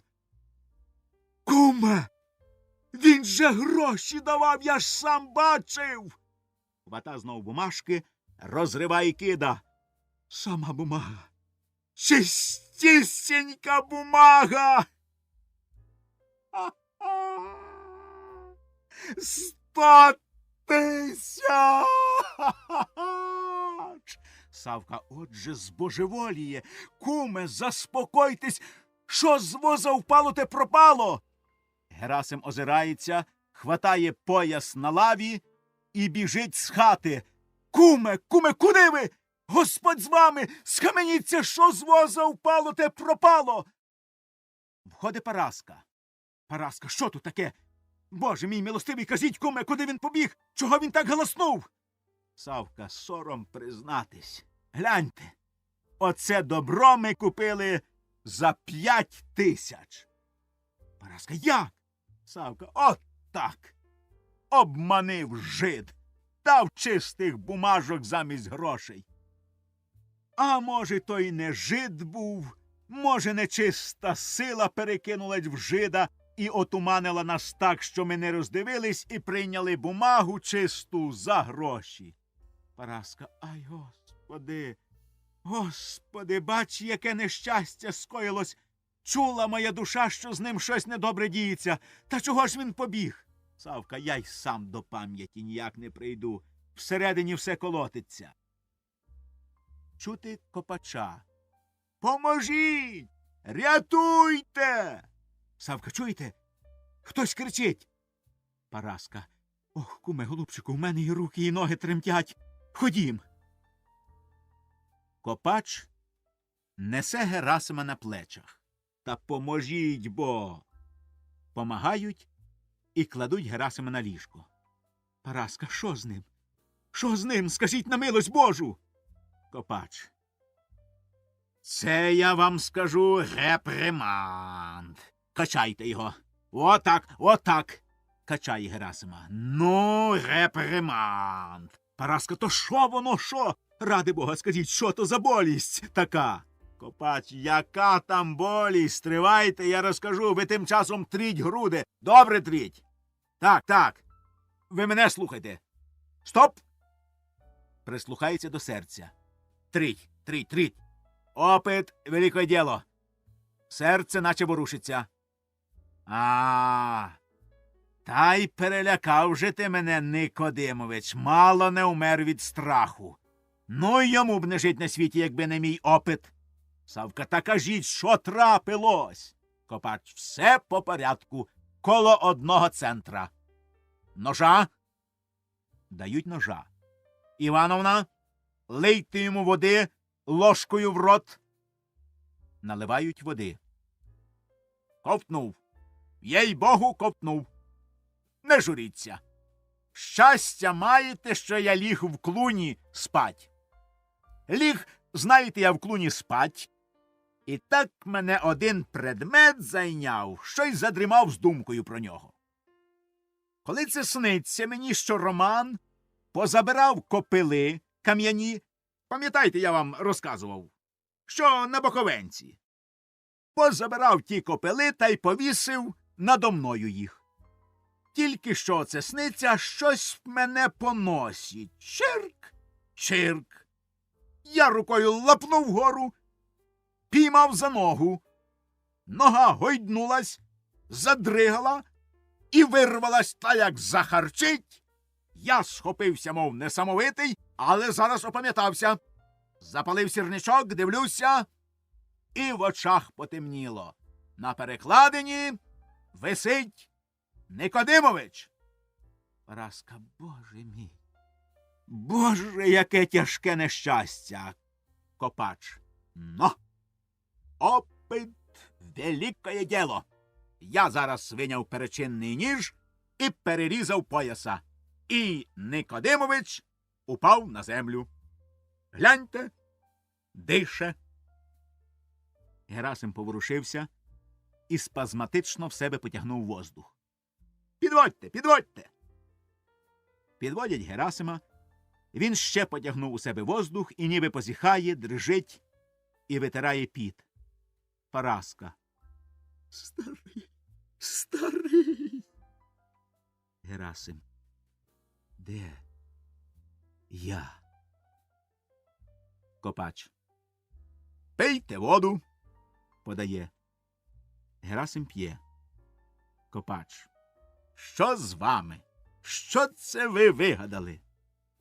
Савка. Та годі, куме, буде здоров'я, будуть і гроші, а я навіки від них одрікаюсь. Ніколи в світі не буду хотіть більше, ніж Бог дає. Такої пригоди ніколи не ждав. Копач. Які гроші? Савка. Он гляньте, як нас обманили. Копач. Зразу догадався. Опит велике діло. На тім тижні в городі була така сама оказія. І багато видурили. Савка. 5000. Герасим. Ой. Копач. Бризкайте водою. Бризкають. Герасим піднімається. Копач. Та годі вам, Никодимович, убиватися. Заспокойтесь насчет грошей. От поїдемо на Боковеньку, там є гроші, там є сила грошей. Вірте, що достанем. Мені само провидіння вказує цей путь. Примети які, скала, копил так і копил так, а посередині кам'яна фігура. Не я буду. Герасим. Обікрали. Ограбили. Пропала земля смоквинова. Нащо ви мене зняли з вірьовки? Краще смерть, ніж така потеря. Ридає. Завіса.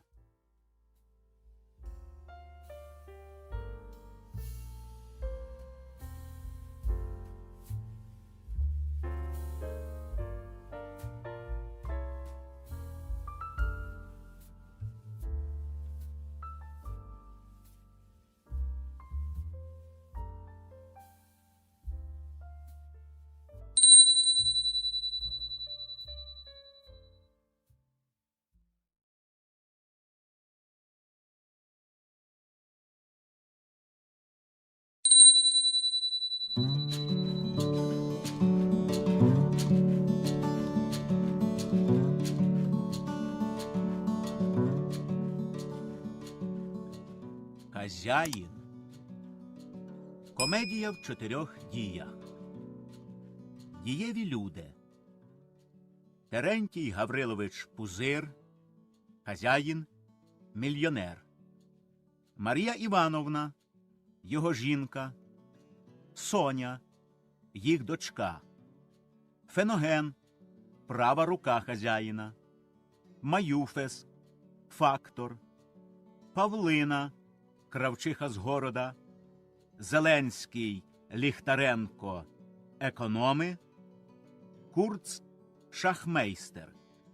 Петро Петрович Золотницький, родовитий багатий пан. Калинович, учитель гімназії. Зозуля, помічник Ліхтаренків. Лікар, Харитон Росильний, Петро, Дем'ян, дівчина, юрба робітників. Дія перша. Кабінет. Феноген входить з бокових дверей з халатом в руках, говорить в другі двері. Петруша, скажи хазяйці, що халат в мене. З середніх дверей виходить Маюфес. Феноген. А, це ви, Григорій Мойсеєвич. Заходьте. Маюфес. Доброго здоров'я, Феноген Петрович. Феноген. Здоровенькі були. Що це ви нас відсурались? Давненько я вас не бачив. Маюфес. Діла, діла, діла. Феноген, загрібаєте грошики? Маюфес, гет, поки заробиш грош, підошви поб'єш. Феноген, ну, не гнівіть Бога, домик чудовий купили. Маюфес, за стілько літ другії купили не домики, а палати. Феноген, мало чого. Хе-хе-хе. От гляньте. Маюфес, халат. Ну. Феноген, халат мільйонера. Бачите, як багатіють? Ще отакий є кожух, аж торохтить. Нового купувати не хоче, а від цього халата від кожуха, повірте, смердить. Он як люди багатіють. Учіться. Маюфес, ето що-нібудь особенного. Феноген, ну й оказія ж нам була через цей кожух. Подумайте, швейцар не пускав Терентія Гавриловича у земський банк. Маюфес, ну, не пускав, а як пізнав. Зараз пустив. Терентія Гавриловича і в Рогожі пізнають. Феноген, а так. Слухайте, Григорій Мойсеєвич, чи нема у вас на прикметі земельки? Маюфес, для вас? Феноген, еге. Постарів, треба на свій хліб. Маюфес, пора самому хазяїном будь, хоч вам і тут добре. Феноген, гріх скаржитись, та тільки то моя біда, що перше я купував, продавав і мав добрі куртажі, варт було побиватись, а тепер держить при собі. Коли-неколи перепаде свіжа копійка. Так пошукайте для мене 500. Маюфес, кругленький шматочок. Постараюсь. А тепер проведіть мене до Терентія Гавриловича. Феноген, ходім. Тільки шукайте землю поближче до вокзала. Маюфес, що-нібудь особенного. Зеленський з дверей. Феноген Петрович, можна? Феноген, заходьте, я зараз. Вийшов з Маюфесом. Зеленський. От і шапкуй перед хлопом. Не можна інакше, силу має. А може, і сам нацьковує, аби зірвать. Треба загодить. Входить Феноген. Феноген, а що скажете? Кажіть скоріше, бо незабаром сюди хазяйка вийдуть. Зеленський. Терентій Гаврилович гнів на мене має. І я боюся, щоб не перевели мене в чагарник на місто Ліхтаренка. А там менше жалування, у мене сім'я. Замовте словечко. Виймає гроші. Феноген. Та що ж, я можу. Знаєте, який наш хазяїн, часом, щоб не подумав, що ви мене підкупили. У нього честь перше всього. Зеленський, ну дурно ж, ніхто нічого не робить. Ви для мене, я для вас. Дає гроші. Замовте добре словечко, ви найближчий до хазяїна чоловік. Феноген. Та я попробую, тільки хто його знає як.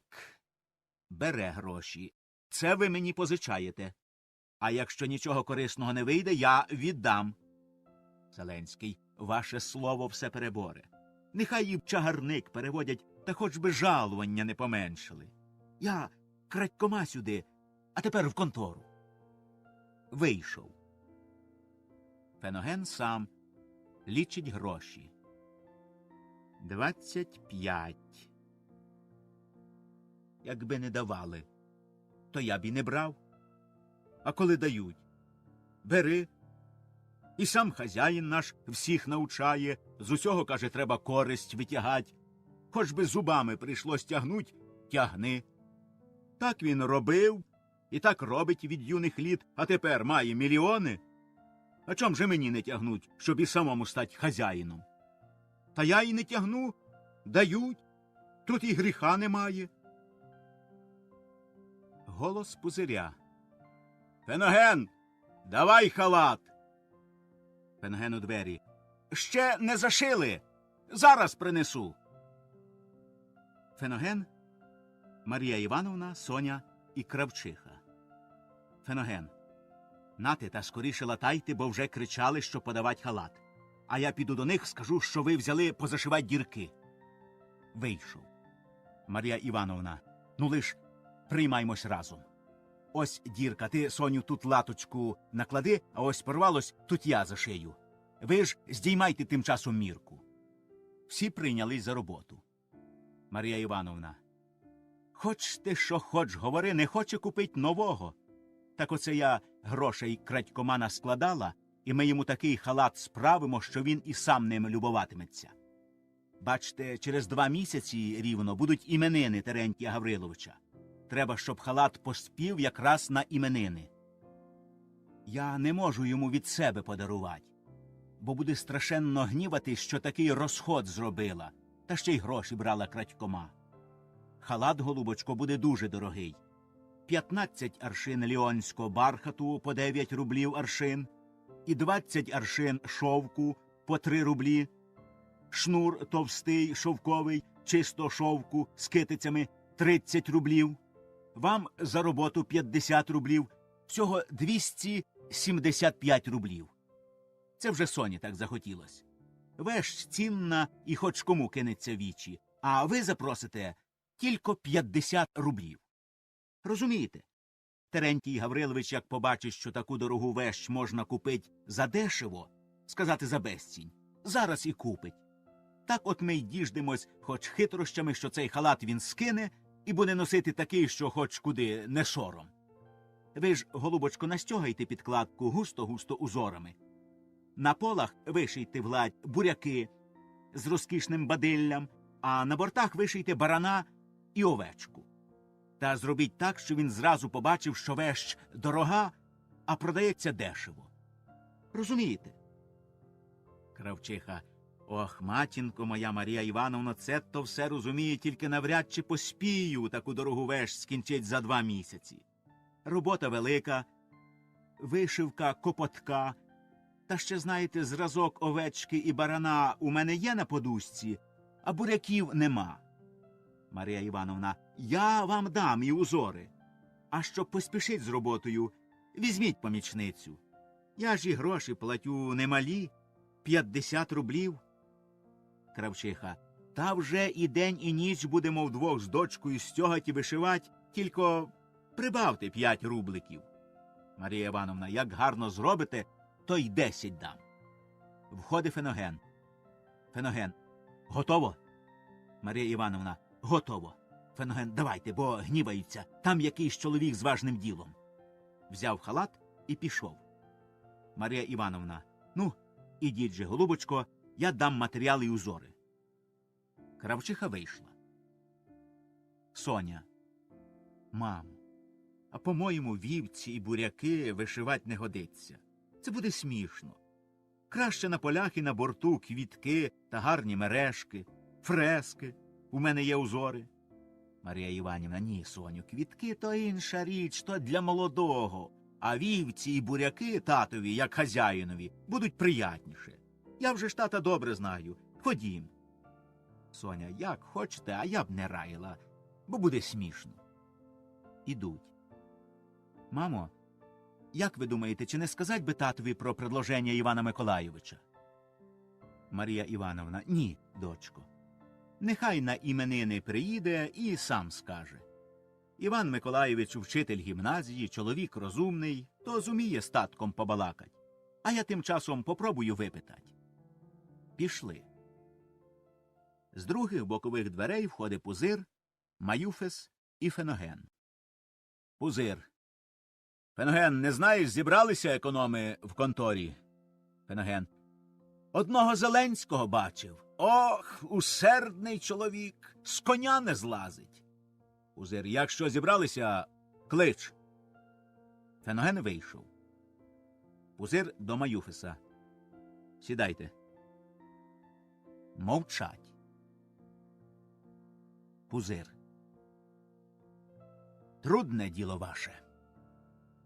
Трудне. У мене своїх овець 40 тисяч.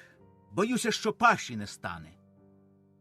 Маюфес: ну де ж таки, оце сказали, паші не стане. Торік, як я купив у вас для одного німця валахів, пам'ятаєте, то для прийомки 3 дні їхали вашою землею. Їхали ми цілий день, чия земля? Питаємо.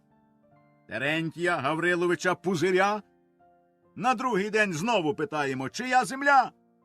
Терентія Гавриловича. І тільки на третій день, надвечір, почалася земля Гаврила Афанасьовича Чобота. Княжество! Ціле княжество! Німець, що зо мною їхав, дивувався, хитав головою, цмокав губами, а на третій день, сміючись, сказав, у цього хазяїна більше землі, ніж у нашім герцогстві. А їй-богу так і сказав. Хе-хе. Та щоб на таких степах не можна було випасти ще 12 тисяч овець. Пузир. Та воно можна. А тільки я вам скажу, що крім всього прочого, діло ваше опасне. Я, знаєте, опасаюся, щоб не було якої біди. Маюфис, помилуйте, чого боятись? Нічого боятись, не такі голови це діло обмірковували, щоб можна було боятись. Пузир, та-то так. А тільки, знаєте, несостоятельність на 3 мільйона, та ще обміркована несостоятельність рідко кінчається благополучно. Щоб, бува, Петро не вскочив у злосні. А тут і я помагаю, переховую. Маюфис, що ви, сохрани Бог! Не такі люди ведуть і вестимуть діло. Петру Тимофеючу помагають значні адвокати і самі найбагатші купці та хазяїни. Я вже був у 4. Всі згодились. Хто мануфактуру прийме, хто гурти, хто кінський завод, а з парового млина і винокурні горілку і борошно розвезем скрізь. Постройки ж, діло рук чоловічих, хе-хе-хе, ще й страхову премію візьмем. Не бійтесь, ми хапатись не будемо, а помалу все імінє стаїть тихо, як віск на вогні. Пузир. Опасне діло. А по чому Петро Тимофійович думає заплатить кредиторам, не чули? Маюфис, копійок по 10, на худий кінець по 20 копійок. Пузир, так. І Петру Тимофійовичу зо всіма розходами достанеться 2 мільйони 400 тисяч. Маюфис, ні, так не вийде. Рівно 1 мільйон назначено тільки на розплату і на всі розходи. Агентів багато. Пузир. Виходить 2 мільйона чистеньких. І це кругла сума. З нічого 2 мільйона. Капітал. Такого капіталу кредитори не подарують. Найдуться завзяті, будуть судитися, а як діло дійде до суда, тоді погана справа. Маюфис, нікогда! Візьміть в розсуждення. Вся ця сума розкинеться не на бідолах яких, а на московських, на лодзінських фабрикантів та на всякі банки. Фабриканти та банки розкинуть папері на других, підведуть свої баланси і квіта. Що їм така сума? Виграшка. Пузир, еге.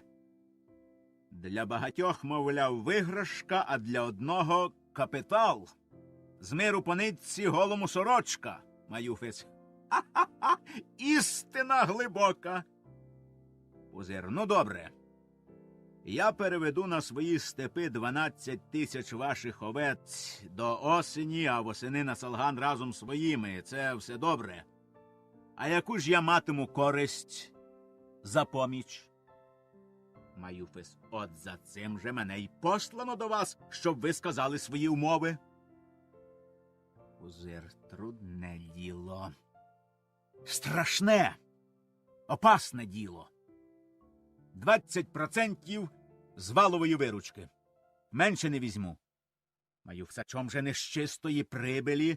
Пузир, може, хто другий візьме з чистої. Маюфис, про других нічого балакать. Все діло треба вести без документів. На честь. А кому ж повірить? Тільки таким хазяїнам, як ви. Ви не захочете взяти чужого?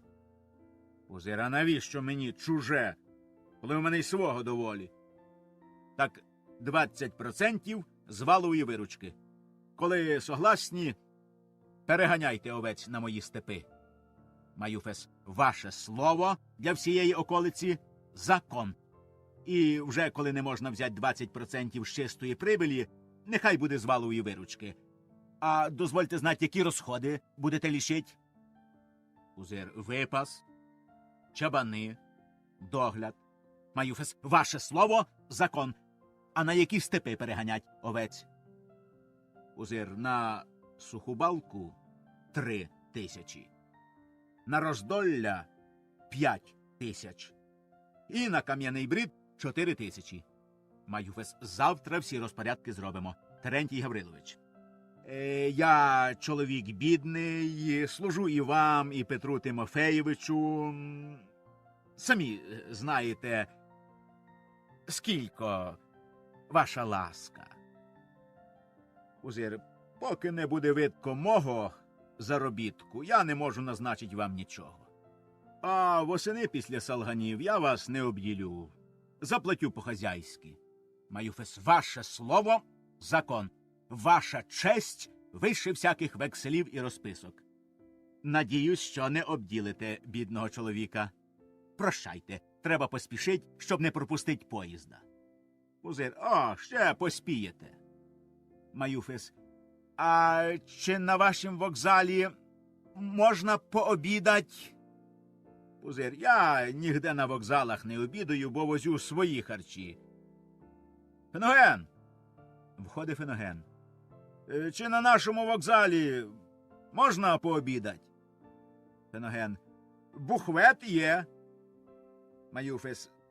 Треба поспішать, бо їсти хочу, аж шкура болить. Пузир. Тут недалеко. Маюфес. Та мені небагато й треба. Хоч би чарку горілки та шматок хліба. Та кажете, бухвет є.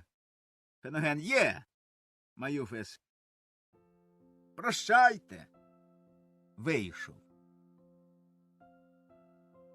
Пузир. Всякий чорт сюди прийде голодний, а ти його годуй. Нема, щоб собою привіз солонини там чи що? Нехай не звикають. Феноген. Це не ресторація, а хазяйський дім. Пузир. А він думав, постоялий двір. Клич економів. Феноген, ідучи.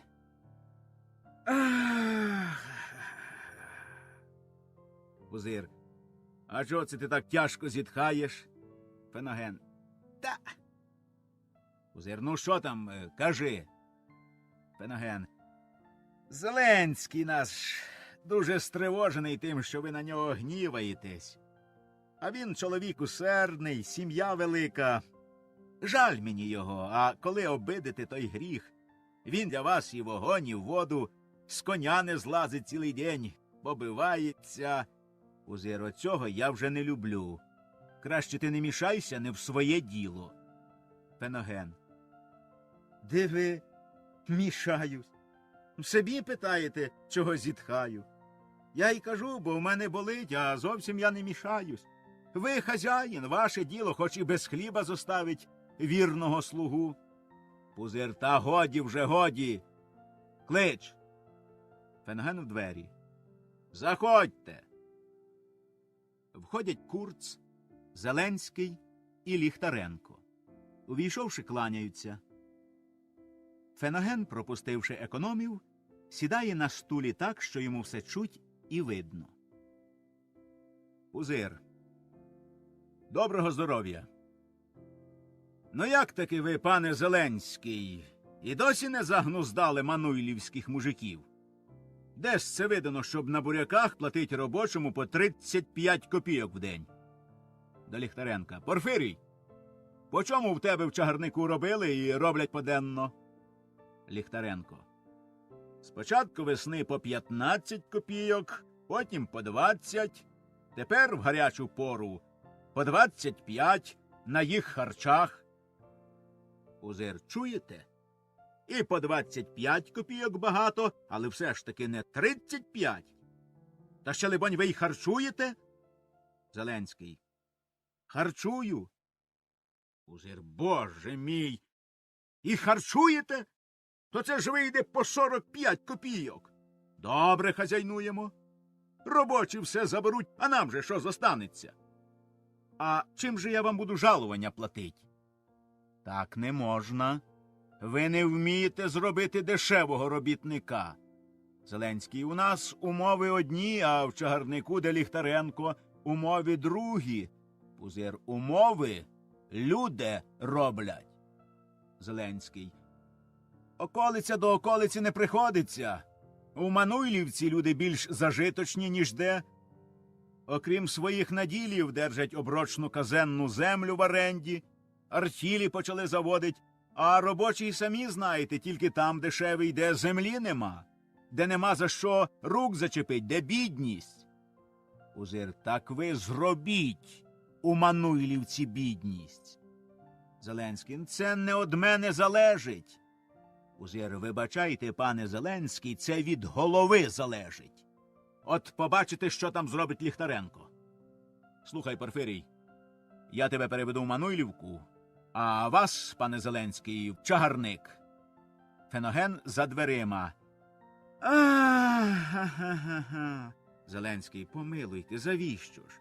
Я торік чистої прибилі дав 5 тисяч, а цей рік, надіюсь, Пузир, Порфирій дасть 10 тисяч.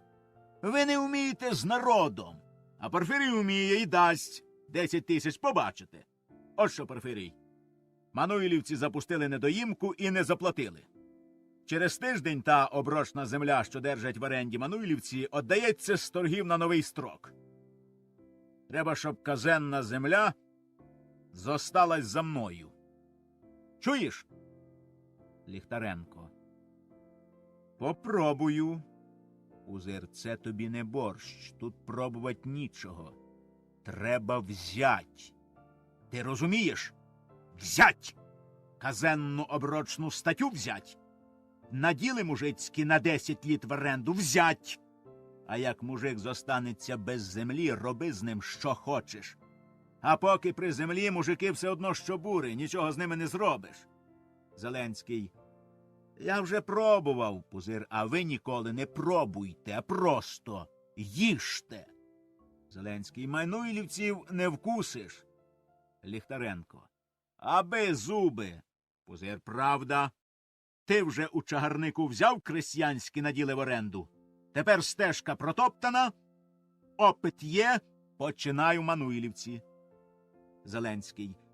Дозволяю собі звернути вашу увагу на те, що у Мануйлівці є такий вчитель-артільщик, і біля нього чоловіка 3 з молодих, що через них і Ліхтаренко зуби поламає.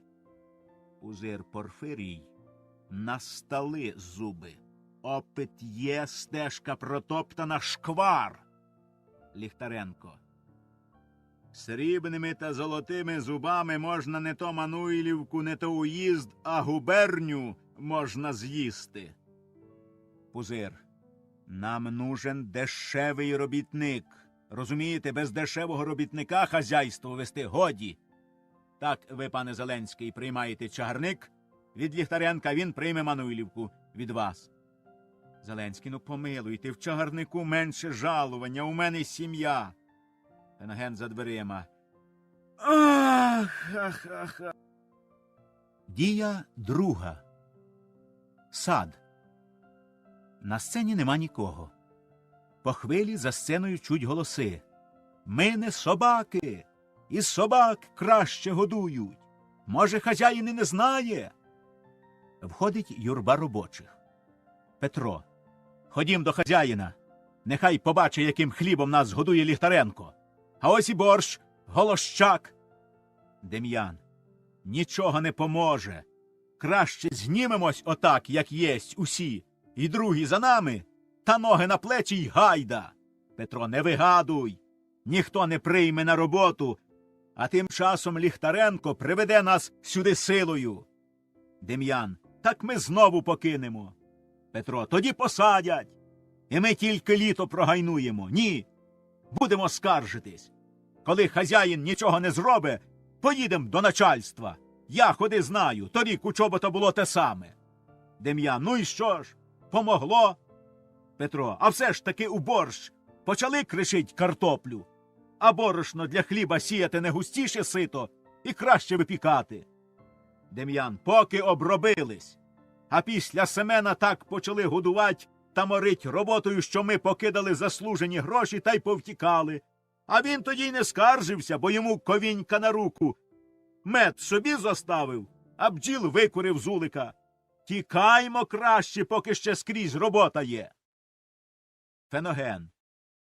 Що за гвалт? Чого вам, ідоли, треба? Дем'ян з гурту. Сам ти, ідол. Феноген. Ану, вийди сюди, хто то сміливий обзивається. Дем'ян з гурту. Вчені, зачинщика хочеш? А дулю?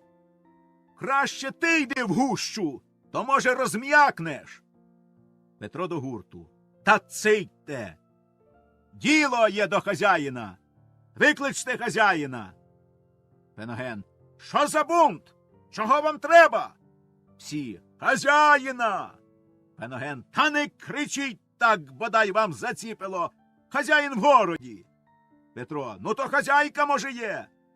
Феноген. Хазяйка у вас на кухні є. Петро. Ні, нам пані хазяйку викличте. Феноген. А бодай ви не діждали, щоб я для вас, пані хазяйку, тривожив. Вони у нас хворі. Дем'ян з гурту. Бреше, старий пес. Феноген. Щастя твоє, що я не чую добре, що ти там варнякаєш. Дем'ян з гурту. А бодай тобі так заклало, щоб ти й зозулі не почув. Феноген. Виходь сюди. Виходь. Я тобі покажу, як такі слова говорить. Петро. Які слова та вам почулось? Ви ж глухий, дядюшка. Дем'ян з гурту. Глухий, як дай. А на, він добре чує. Феноген. Гайда на роботу. Всі. Хазяйку давай. Марія Івановна. Що тут таке? Феноген. Бунт. Гей, Харитон, махай за Ліхтаренком. Петро. Цийте всі. Виходив вперед. Ніякого бунту, пані хазяйко, ми не робимо, а тільки просьба до хазяїна, а як хазяїна нема, то до вас. Гляньте, яким хлібом нас годують. Гляньте, який борщ нам дають.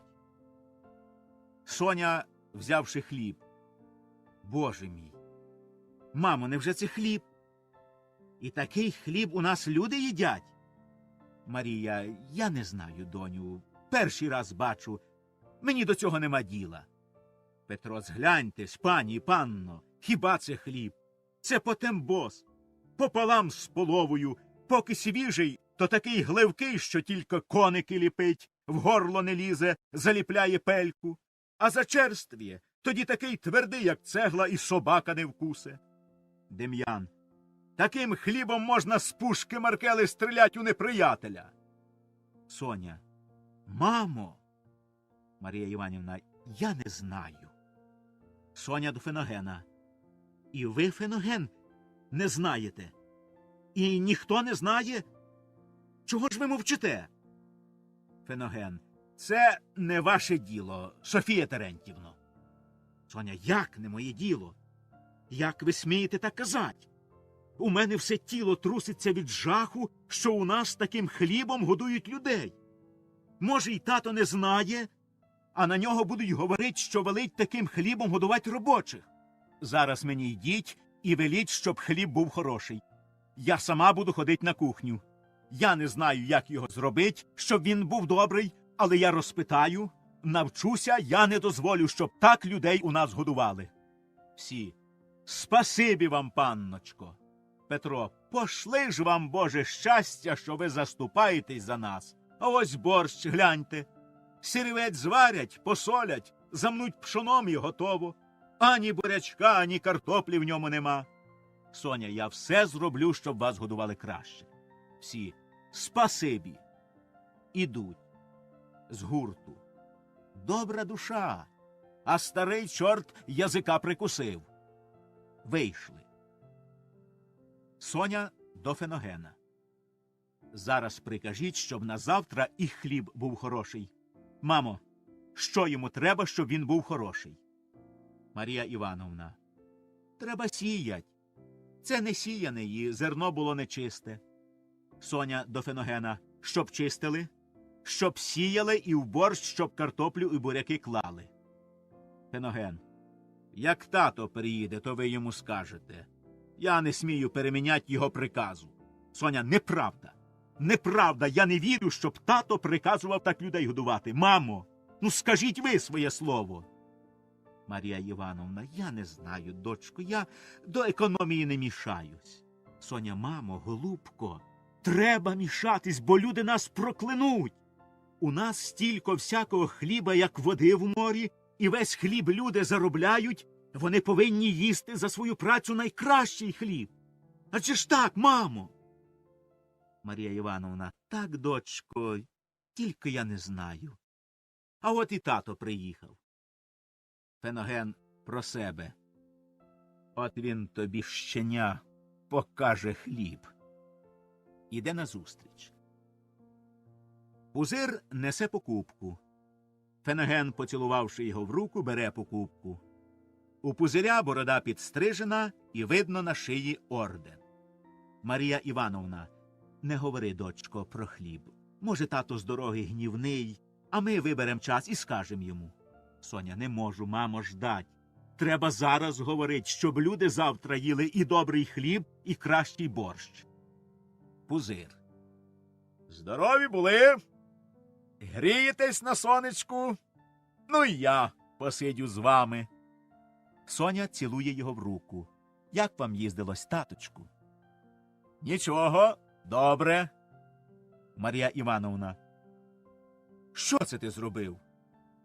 Пузир: а що? Марія Івановна: бороду підрізав чи що?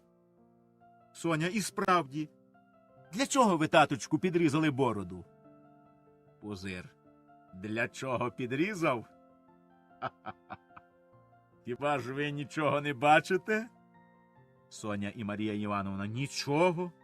Пузир: от то сліпі. Так гляньте сюди. Показує на шию. Що це? Марія Івановна: хрест.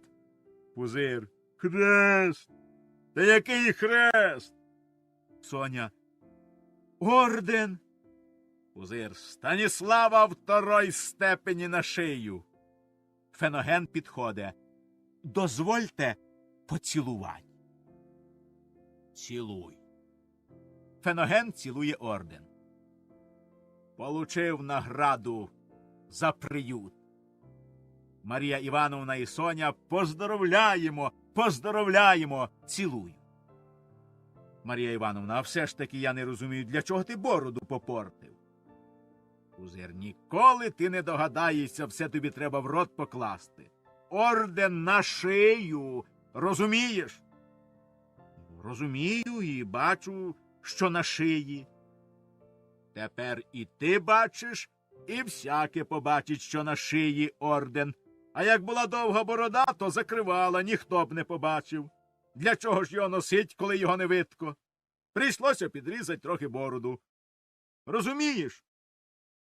Тепер розумію, щоб видко було орден. Так? Ну, а як вам здається? Личить мені орден? Марія Івановна: боже, як гарно! Зовсім другий чоловік. Феноген: так, наче і справник. Пузир: ха-ха! О, я забув. Це тобі, доню, на плаття купив. Будучи оце в городі, зайшов по ділу в магазин до Петра Тимофійовича. О, де торговля, так торговля! Людей протиснутись не можна. 5 магазинів, гуртовий склад і скрізь повно купця. Марія Івановна: щасливий Петька. Пузир: ге-ге. І в магазині зустрівся я, знаєте, ненароком з начальницею гімназії, купувала своїй дочці на плаття і причепилася, щоб я тобі купив такого самого. Якесь дуже новомодне, каже, розхватають, а я, каже, хочу, щоб у Сонечки було таке саме плаття. Вона тебе дуже любить. Найкраща і найрозумніша, каже, моя воспитаниця. Марія Івановна: ну а як же не найкраща, коли по скінченню дали золоту медаль? Пузир. Петрушка. Входить хлопець. Візьми, віднеси в кімнату, ми потім роздивимось. Хлопець бере у Феногена покупку і пальто і несе в хату. Соня. Спасибі, тату. Цілує його. Пузир гладить її по голові. Розумна головка. Ну, що ж тут нового? Феноген. Все благополучно. Пузир. Слава Богу. Соня. Ні, тату. Не все благополучно. Пузир. А що тут сталося? Соня подає йому хліб. Гляньте. Пузир розглядає. Хліб? Соня. І таким хлібом, тату, у нас робочих годують. Пузир. Скрізь у хазяїнів по всіх економіях, дочко, однаковий. Отакий, як бачиш. Соня, нехай другі годують чим хотять, це не може бути для нас зразком.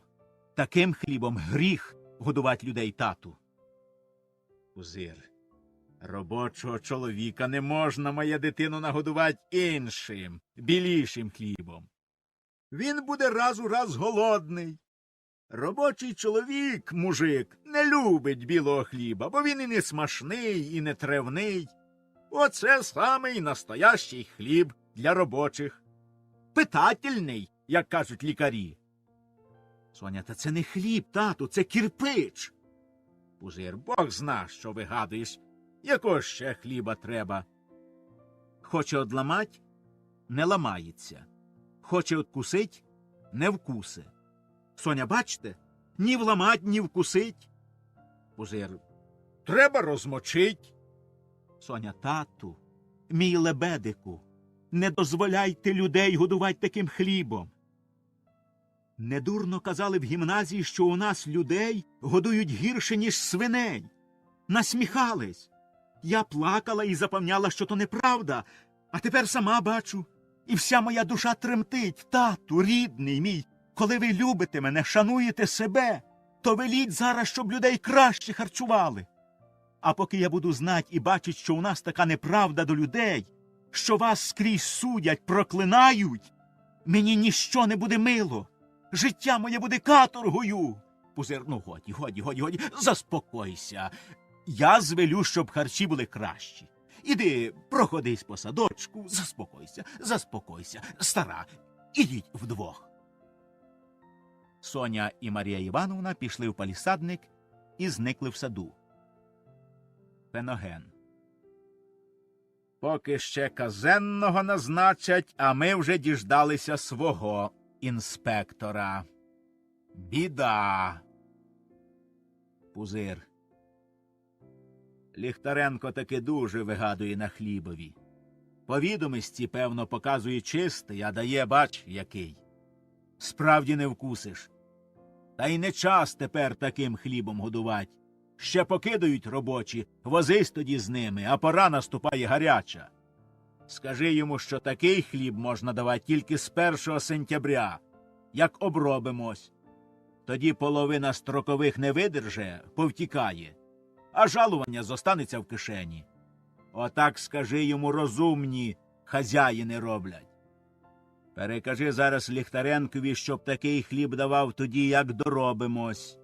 А тепер нехай годує краще, і в борщ картоплю нехай дає. Розтривожили мені дитину. Феноген. Ага. А я казав, Соня, це вам не Катя. Та мовчала до смерті, а цю не переможеш. Що захочете, зробе. Пузир. В мене вдалась. Феноген. Ні, не те. Гімназія, золота медаль. А ти вийшов, інспектор. Пузир. Ну, нічого бурчать. Роби, що велю. Феноген. З такою нічого не зробиш. Не піде вона за човота, а піде за кого хоче. Пузир. Не твоє діло. Феноген. Гімназія, золота медаль. От і діждались. Нажили інспектора. Пузир сам. Нема вже у мене того духу, що колись. постарів, полохливий став. От прийняв от Петьки Михайлова 12 тисяч овець, восени чистої прибилі 20 тисяч, а тривожусь.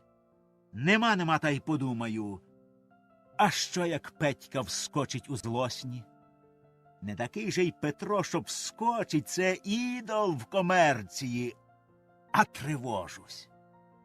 Постарів, полохливий став. Перший йшов за баришами на осліп, штурмом кришив направо і наліво, плював на все і знать не хотів людського поговору, а тепер такий пустяк тривожить. Знову дочка тільки сказала, що над нею сміялися в гімназії, і в мене аж у серце кольнуло. Люди знають про мене більш, ніж я думав. Натурально, то степу не вилазив, а тепер почав між люди виходить, і треба оглядатись, що люди скажуть. І без людей погано, і з людьми погано. Не можна інакше.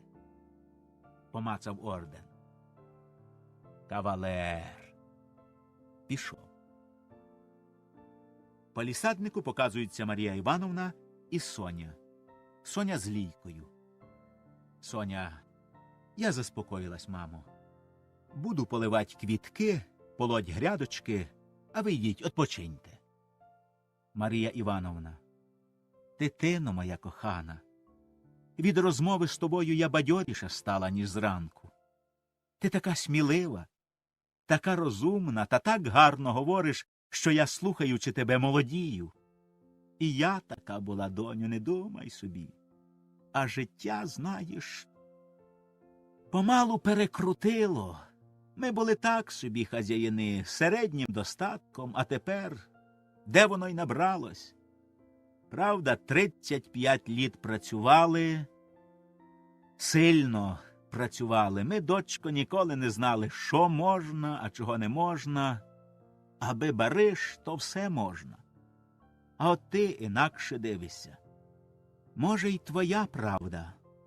Піду ж я справді поки до обіда, дещо перегляну, поштопаю, полатаю. Соня сама. Боже, як важко було на душі. А от тільки перший ступінь зробила, і легко стало, мов крила виросли. Тепер буду слідкувати, буду на кухню ходить, буду з татком скрізь їздити, щоб усе бачить, щоб все знать, як воно робиться. Таке велике хазяйство, і все мені достанеться одній. А я не знаю нічого, не знаю, де тут зло, і не можу нічого зробити доброго. Ой, Боже мій! Це ж Іван Миколайович. Соня: Іван Миколайович! От спасибі, яким вітром? Калинович: південним, теплим. Доброго здоров'я та Боже поможи. Соня: спасибі, сьогодні табель, здається. Калинович: і праздник для мого серця. Як же поживаєте, сільська обивателько? Сідають на ослін. Соня: ох, не питайте. Тяжко було через те, що не знала, що робить і як робить. І тільки сьогодні випадково наскочила на стежку, і стало радісно. Тепер радість моя ще виросла 100 крат, бо бачу вас, мій дорогий учителю, і можу з вами поділитись своєю радістю. Калинович: і я радію, що бачу вас в таким яснім настрою. Ну, а після цієї передмови розкажіть, яке ви знайшли тут діло. Соня: знаєте, Іван Миколайович, я задихалась перед цим великим хазяйським колесом. Воно так страшно гуде і так прудко крутиться, що мимо мене пролітали, мов у сні, самі тяжкі вражіння. І я навіть не могла розібратися ні в чим, а тільки серцем чула, що тут навкруги мене робиться неправда, зло. А поправить, зупинить зло не сила, бо нічого добре не розумію. Тепер попала на стежку. І перше всього взяла собі задачу – слідкувати, щоб добре робочих харчували. А там далі я ввійду і в саму суть. Калинович. І суть задавить вас. Вона далеко страшніша, ніж те невидиме колесо, що так лякало вас. Скажу вам, що тепер єсть інтелігентні, чесні хазяїни, сильні духом, котрі борються старою закваскою в хазяйстві, бажаючи постановити правдиві відносини між хазяїном і робітником, але не знаючи, їм це вдасться. Таких борців ще мало. Правда, тільки не вам ряди їх поповнять. Бог з ним, з хазяйством. Трудно там правду насадить, де споконвіку у корені лежить неправда. Краще ходім поруч зо мною на корисну працю в школі. Правда, що й там трудно теж, а все ж таки ми труднощі переборем. На те є биті шляхи, і ми будемо між молоддю насаждать ідеали кращого життя. Будущина в руках нового покоління. І чим більше вийде школи людей з чесним і правдивим поглядом на свої обов'язки перед спільною громадою, тим скоріше виросте серед людей найбільша сума справедливості. Простіть мене, Софія Терентівно, я забув, що ви вже не воспитаниця і читаю вам лекції. Соня: о, ви воскрешаєте в моїй пам'яті дні першого знакомства. Я прийняла всі ваші ідеали і жажду, і шукаю, де їх до життя прикласти. А от і шлях ви показали, і поведете сліпу. Калинович: а поки ми підемо своїм шляхом, добре і те, що ви задумали робити. Тільки я не думаю, щоб вам це удалось. Тато не привик до тих ідеалів, які ви будете йому в вічі тикать. У вас щохвилини буде непорозуміння, сварка. Ну, що робить? Це переходний ступінь. Ви ж, певно, казали татові й мамі про наше власне діло. Що вони? Соня: мама зна і рада, а татові ще не казали. На татові іменини ви приїдете і самі побалакаєте. Та ще захопіть Золотницького, тато буде рад. Петро Петрович має на тата вплив. А тільки ви не бійтесь нічого. Я вас не зрадю. От моя рука. Калинович цілує руку. Рука сильна, і опертись на неї можна. А як тато не згодиться? Соня: тоді я приїду в город, і ми повінчаємось, та й годі. Калинович: браво! Рішення радикальне.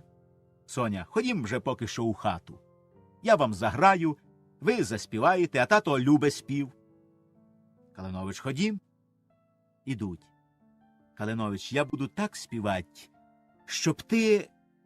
щоб ви... Соня: ну вже не поправляйся, говори ти. Для мене це приятно.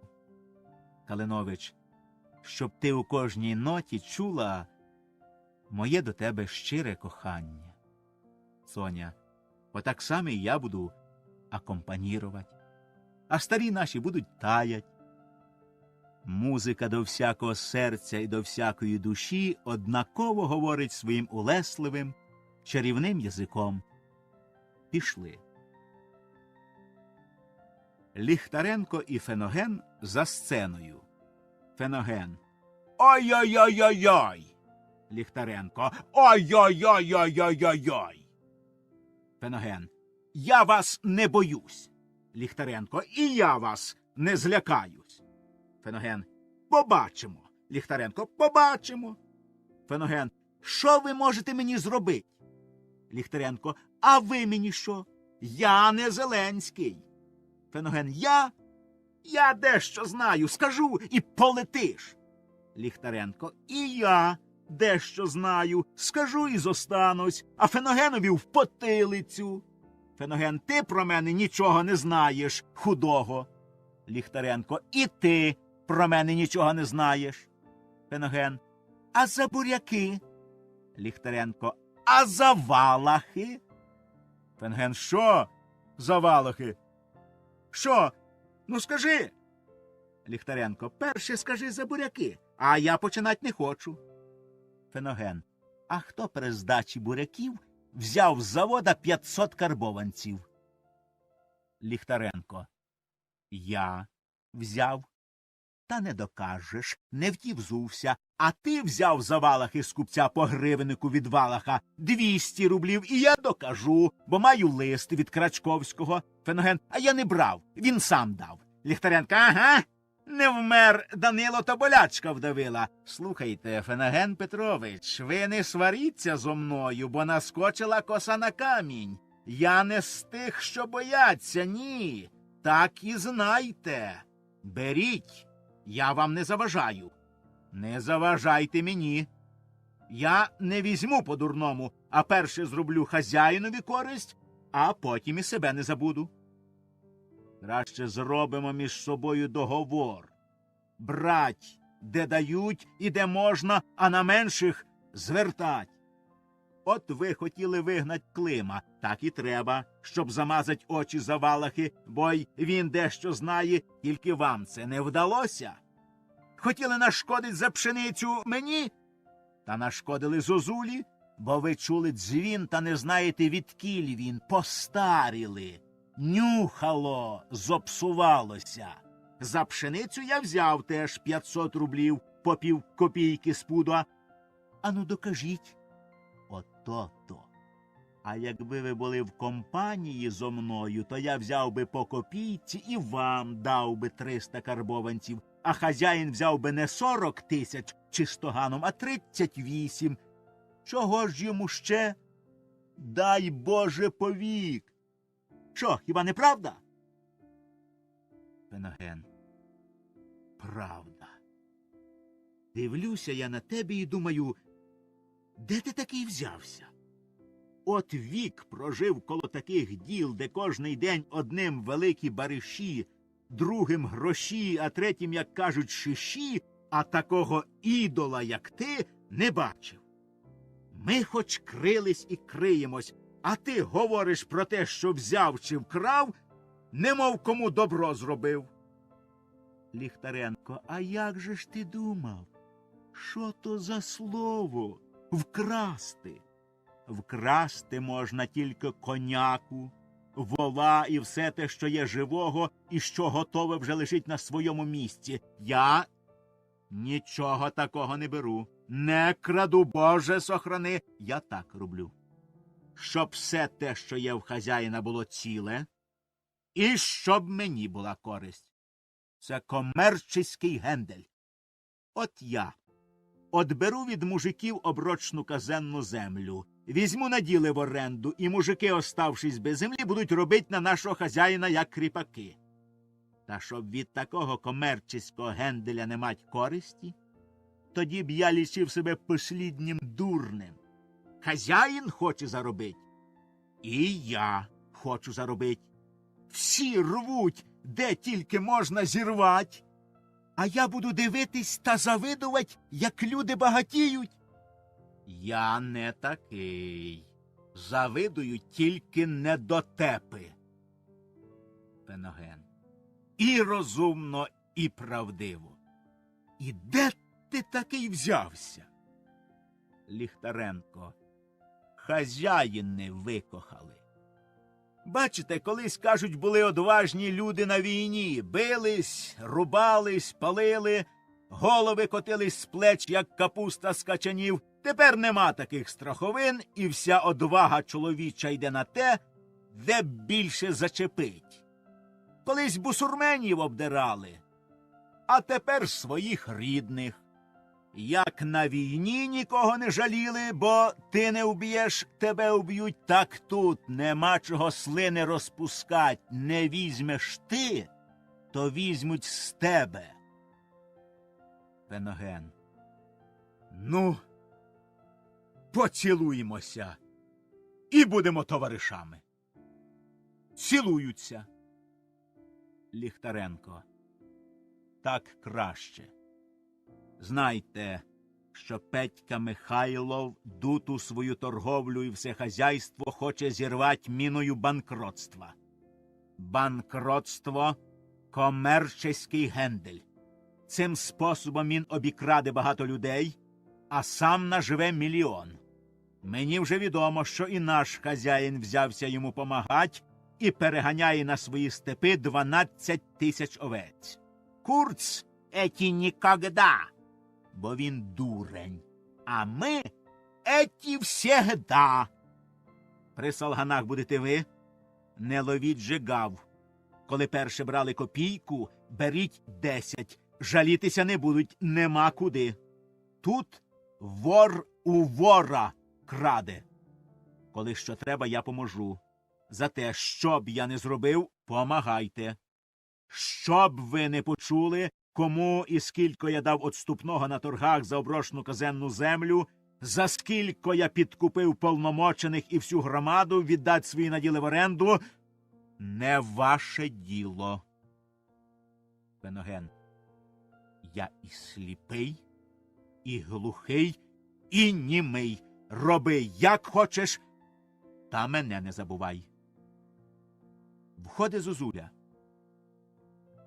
Зозуля. До речі, я вас тут обох застав.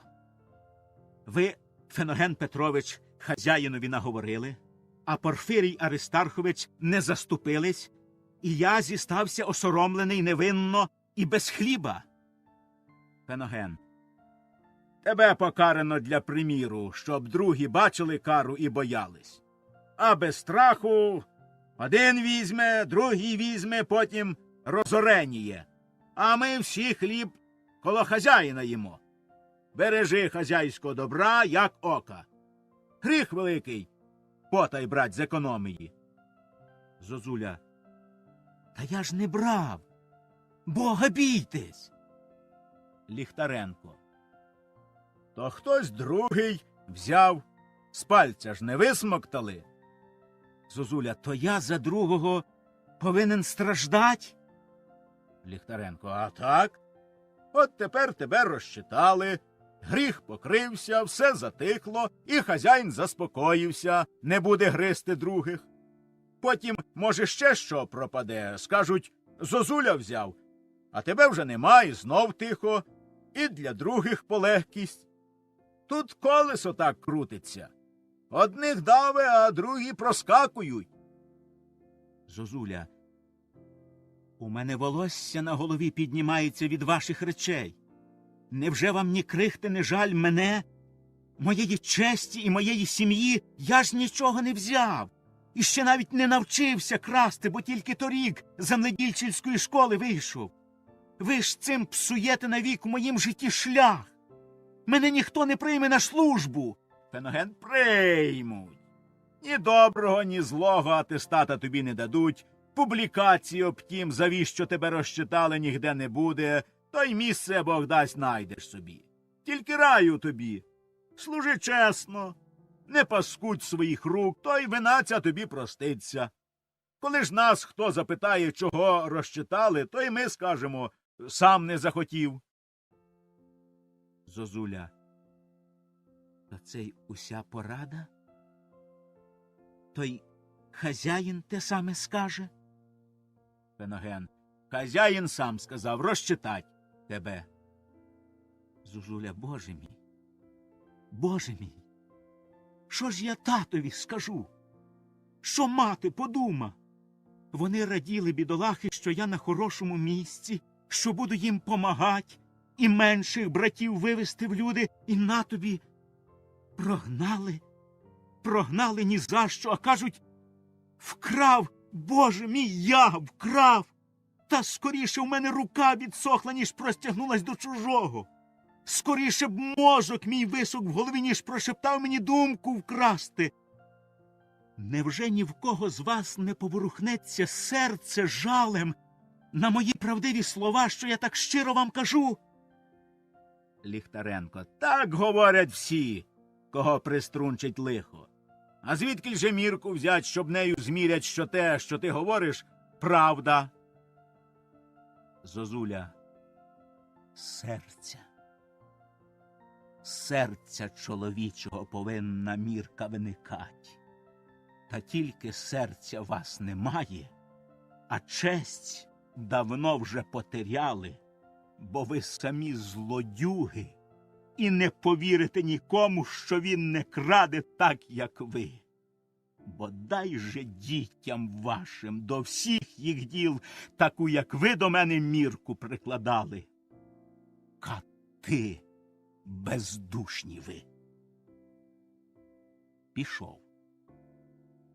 Ліхтаренко. Оце той дурень, що і в церкві б'ють. Феноген. Смирився, поплакав, походив, попросив, навколішках попросив, знов прийняли. А він, бач, як носа підніма. І так нас опаскудив, що коли хто почув, то ще подумав би справді, що ми злодії. Ліхтаренко. Таким дурнем колись і я був. А хто б тепер повірив? Хе-хе. Життя навчить. Молоде, дурне. Так я підожду в конторі, а ви про все доложите хазяїнові так, як слід.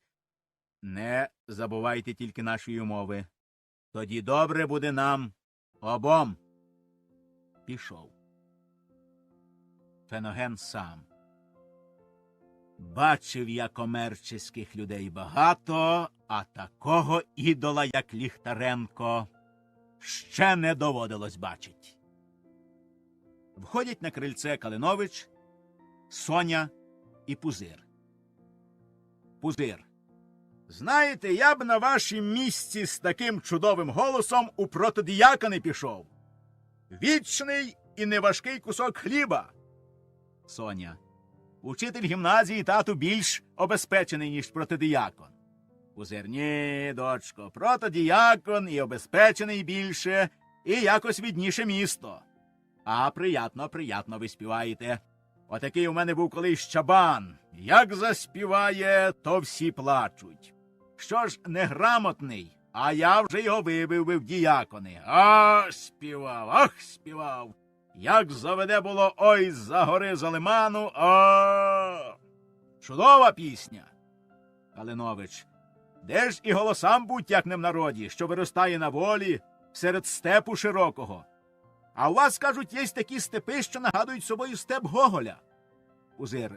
Не знаю. Я на степах в Гоголя не бував. Соня. Гоголь, тату, писатель. Він в книжці степ описав дуже гарно. Пузир. Ха-ха-ха. Який там в книжці степ. От якби він побачив справжній степ без краю, на котрім де-не-де мріють отари овець, а тирса вище пояса, мов шовком землю вкриває і шумить. Я всю молодість провів у степу. Калинович. А ви поетично малюєте степ? До Соні. Талант. Прощайте. Соня. Краще б ви поїхали нашими кіньми, правда, тату? Пузир. А чом би такого співаку та не одвести? Калинович. Спасибі, у мене є звозчик. Пузир. І весь час тут стоїть? Охота гроші тратить. Певно, багато маєте? Ха-ха-ха. Калинович. Ну, буде з мене. Пузир. Прощайте. Кланяйтесь начальниці гімназії. Дуже приятна женщина. Калинович. Добре. Вбігає Харитон. Харитон. Феноген Петрович! Нещастя! Зозуля повісився. Феноген. Де? Харитон. Вранці получив в конторі розчот, а оце свіжо повісився. Соня. Ай! Калинович. Хазяйське колесо роздавило. Завіса.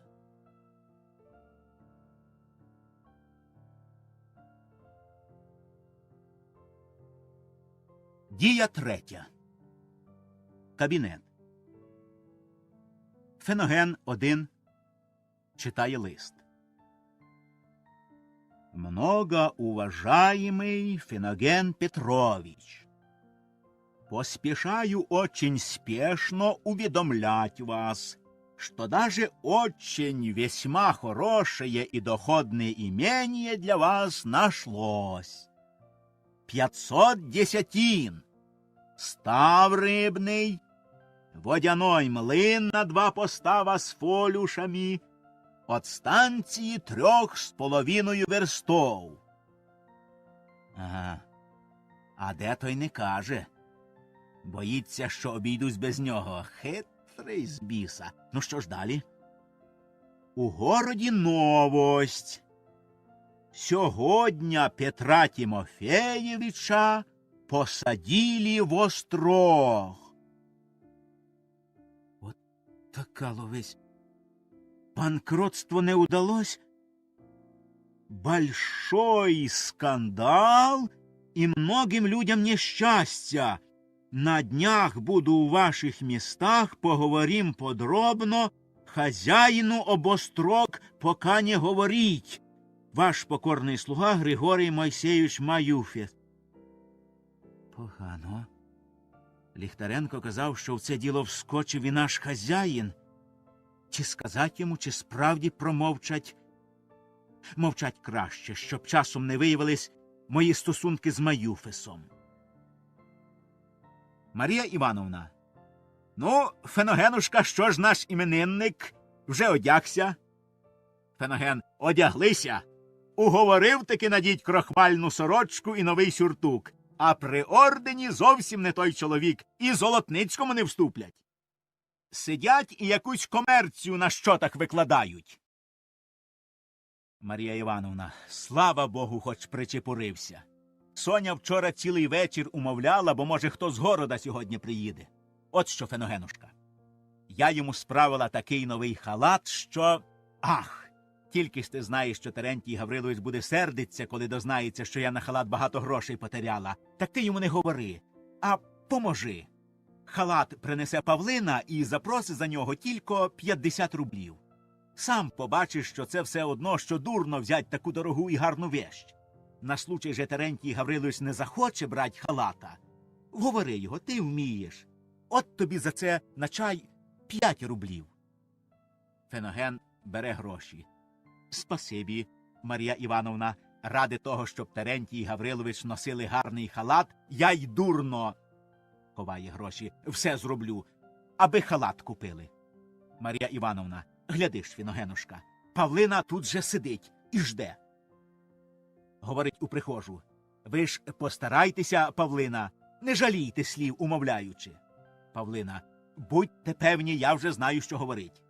Феноген, та ви не тривожтесь, купимо. Марія Івановна, ради Бога, Феногенушка. Пішла. Феноген 1. Гарно почався день. 5 рубликів вже маю. Входить Пузир. Нікого ще не було? Феноген. Економи ждуть в конторі. А тут у нас сидить Павлина з города, знаєте?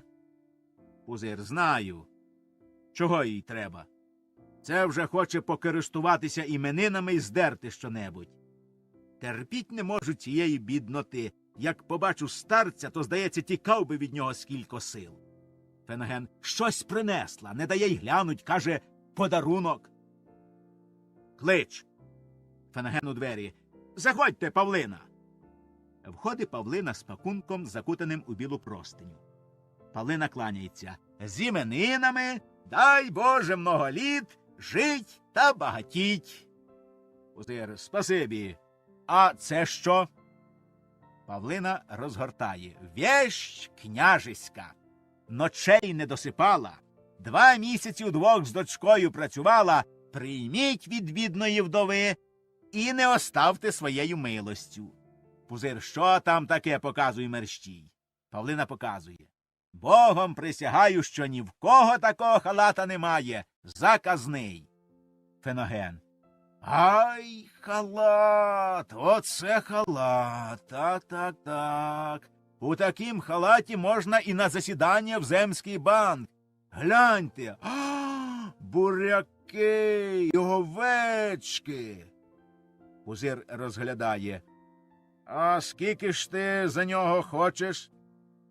Павлина. Бархат ліонський, шовк, як луп, а робота. 2 місяці трудилися удвох. Пузир. Ну, годі вже хвалить товар видко, кажи, скілько? Павлина. Скілько ваша ласка? Пузир, що там ласка? Чого доброго я помилюся і дам за нього більше, ніж ти сама хочеш. Кажи свою ціну за товар. Павлина, ну оцінюйте самі. Феногенушка, ну як по-вашому, ви світ бачили, людей знаєте. Оцінюйте по совісті. Феноген розгляда і ніби міркує. Ну що ж, 100 карбованців. Пузир. Тю! Феноген. Чого ж тю? Пузир. Купуй собі. Феноген. Та побий мене Бог, при всій своїй бідності дав би 50 рублів. Пузир. Ну то давай. Феноген. Одно, що мені не до лиця, а друге я буду в княжеськім халаті, а ви в такім, що сором і в руки взять, не приходиться. Пузир, то нічого. Нарядишся, як пава, і будеш мене смішить. Ха-ха. А люди пізнають, де Феноген, а де хазяїн, хоч би я й рогожу надів. Феноген, та хто його знає. А скільки ж справді ви, Павлино, хочете? Кажіть свою ціну. Павлина, тільки для нашого благодітеля можу віддати за 50. Феноген, все одно, що дурно. Пузир, а скільки ти йому дала факторського? Феноген, заслужив. Спасибі. Іде до дверей. Пузир, ну вернись, що ти жартів не вмієш розуміть. Феноген, я по совісті кажу, а ви фактор. Пузир, ну. Беру вже халат. Зроблю тобі приятність. На. Дає Павлині гроші. Переплатив карбованців на 10. Ну, що ж, переплатив. Це вже тобі на бідність. Павлина. Та цей халат коштує більше 200 карбованців. Мені його Петро Тимофійович заказали, та тепер їм не до халата. Вчора їх посадили в острог. Пузир. Що? Петра в острог? Павлина, посадили, голубчика. Та я як почула, що їм тепер не до халата. Пузир, відколи ти це знаєш? Павлина, вчора про це город весь говорив. Пузир, та може це ще брехня? Павлина, всі лавки і склади, кажуть, опечатали. Пузир, завіщо? Не чула? Павлина, Бог його знає, мошенство якесь. Пузир. Погано. Павлина, прощайте. Вийшла. Пузир.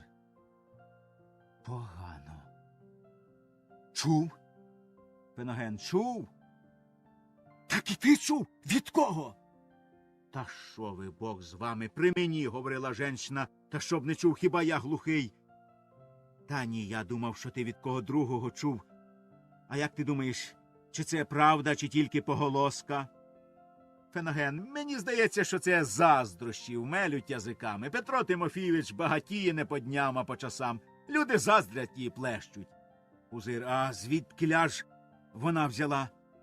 Феноген, з базарю. Чого тільки на базарі не плещуть.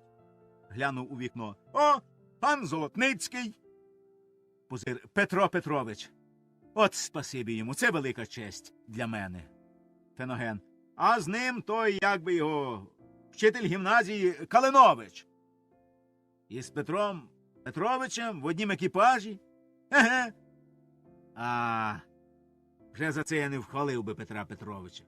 Колись там ще студентом, каже, Калинович дітей в нього вчив, а тепер возиться з ним як приятель. І чого тому Калиновичу від мене треба внадився до нас, як свиня в моркву? Феноген, глядіть, чи не до Соні? Пузир, о такої. Де ж таки ревнялася свиня до коня, та шерсть не така. Вони пройдуть в гостину, і там їх Соня прийме. Ти клич економів. Нехай йдуть сюди. Феноген вийшов. Пузир. Чи не чули вони? Калинович сьогодні з города, він повинен знать правду про Петра. О ти, Господи! Як мене перетривожила ця звістка, аж в грудях здавило. Погано. Погано, ще чого доброго я вскочу. Згарячу не придумаю, що його робити. Перше всього треба заспокоїтися. О ти, Господи! Входять економи. Зеленський, Ліхтаренко, Курц і ще чоловіка 3. Ліхтаренко з підносом, на котрім хліб, і вінки з колоссям. Поздоровляємо з іменинами, з наградою і з обжинками разом. Пузир приймає піднос. Спасибі, спасибі, сідайте. Сіли. Мовчать. Пузир. Ніхто з вас вчора не був в городі? Економи переглянулись. Мовчать. Ліхтаренко. Ні. Пузир. Я думав, може, хто чув, які цікаві новинки городські. Мовчать. Пузир. А скільки у нас поставили кіп всього хліба? Ліхтаренко. У близьких 3 економіях 22 тисячі кіп однієї пшениці, а другий хліб ще не злічили. Зеленський. Завтра скажемо. Пузир. Поїду, зараз подивлюся копи. Слава Богу, урожай хороший, аж дух радується. Ліхтаренко. А вчора посадили... Посадили? Хто тобі казав? Ліхтаренко. Ніхто? Нічого не казав? Посадили, кажу, у мене 25 кабанів у саж для відкорму. Зеленський. І я 20 посадив. Пузир. Добре, бо вже скоро і буряки треба копати. Починайте цей рік раніше, а то не вправимось. Сила буряка. Ліхтаренко. Я за свої не боюся. Тепер мануйлівці в наших руках. Пузир. Хіба вже на ділі взяв оренду? Ліхтаренко. А як же? Взяв. Пузир. Митець. Чом же ж ти не говориш? Навмисне приберіг приятну звістку на сьогодні і на ділі взяв на 10 літ. І казенна оброчна стаття за нами. Оце ти мене повеселив. А що, пане Зеленський? Зеленський. Та чи буде з того користь? Ліхтаренко. Буде. Зеленський. Побачимо. Пузир. А по чому взяв? Ліхтаренко. Казенна по 8 карбованців, а на ділі 25 карбованців, 10 в год. Пузир. Ова. Це вже на Ліхтаренка не похоже. Ліхтаренко. Не полохайтесь, бо і я, вибачайте, скажу, це вже на Терентія Гавриловича не похоже. Ми маємо під боком безземельних робочих. Яку ціну дамо, за таку й підуть. Нікуди ж дітись, бо тут і дома, і замужем. От вам в 10 літ певного бариша 15 тисяч тільки на одних робочих, а земля сама себе окупе. Пузир. Ні, що не кажи, а таки прорвався. Я думав, що ти візьмеш дешевше. Ліхтаренко. Не можна було ніяким способом. Разів 10 мусив напиватися з мужиками. Музику наймав. Сам танцював, на силу витанцював. Одних розходів на підкуп несогласних та на угощення 548 рублів, 39 копійок. Пузир. Ой-ой-ой-ой! Такі розходи! Та от ступного за казенну землю з другими розходами 452 рублі я щот покажу. А розкиньте на 10 літ, то й вийде по 1 копійці на десятину. Коли ж невигодно, можна від наділів отказатись. Єсть такий пункт. А як я винен, що не спитав, то розходи верну назад, що робить? Пузир. О, це вигадав. Посватав у мужиків землю, танцював на заручинах і не повінчатись? Вінчаю. Тепер мужики нехай танцюють у нас на роботі по злоту в день. А ти маєш з чистої прибилі 5% від надільної оренди. Ліхтаренко. Спасибі. Шкури вилізу, то й мені перепаде чимало. Пузир. Заробиш? Матимеш. Оце, бувши на земському собранні, я дізнався, що туди під Херсон кругом голод. Кормів нема. Мужики продають по 1,5 карбованця коняку, по 75 копійок вівцю. В нас же кормів сила, одного сіна 300 скирт. Так завтра ви, Карло Карлович і Феноген, візьміть з собою 6 чабанів і поїдете на ярмарки і по селах, скуповуйте всіх овець. Вигодно. На руб 2 буде баришу. Курц. Овса? 75 копійок? Еті да, бідний мушичок. Пузир, я не куплю, другі куплять. Курц, еті да. Пузир, а що то у вас, Карло Карлович, в руках? Курц знімає платок з вещи. Баранчик? Курц. Чушило. У меня хлеб нет, у меня овса.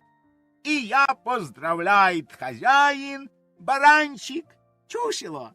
Эти да, сосун баранчик, чушило, моя работа.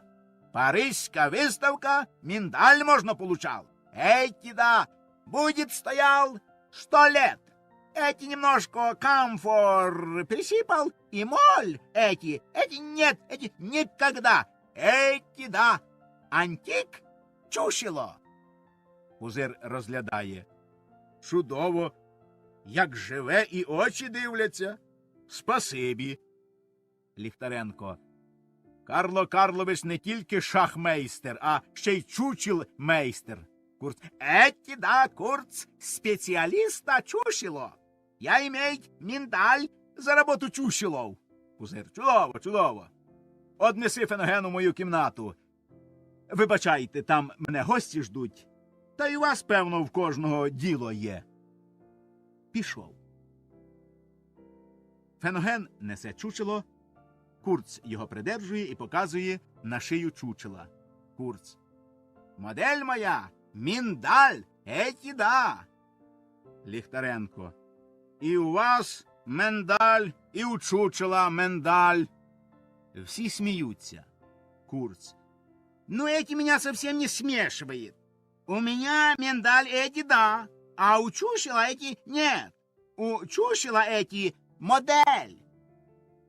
Ліхтаренко до Феногена. Краще здійміть, бо хазяїн, як побачить, то подумає, що Карло Карлович в насмішку над ним причепив баранчикові на шию орден.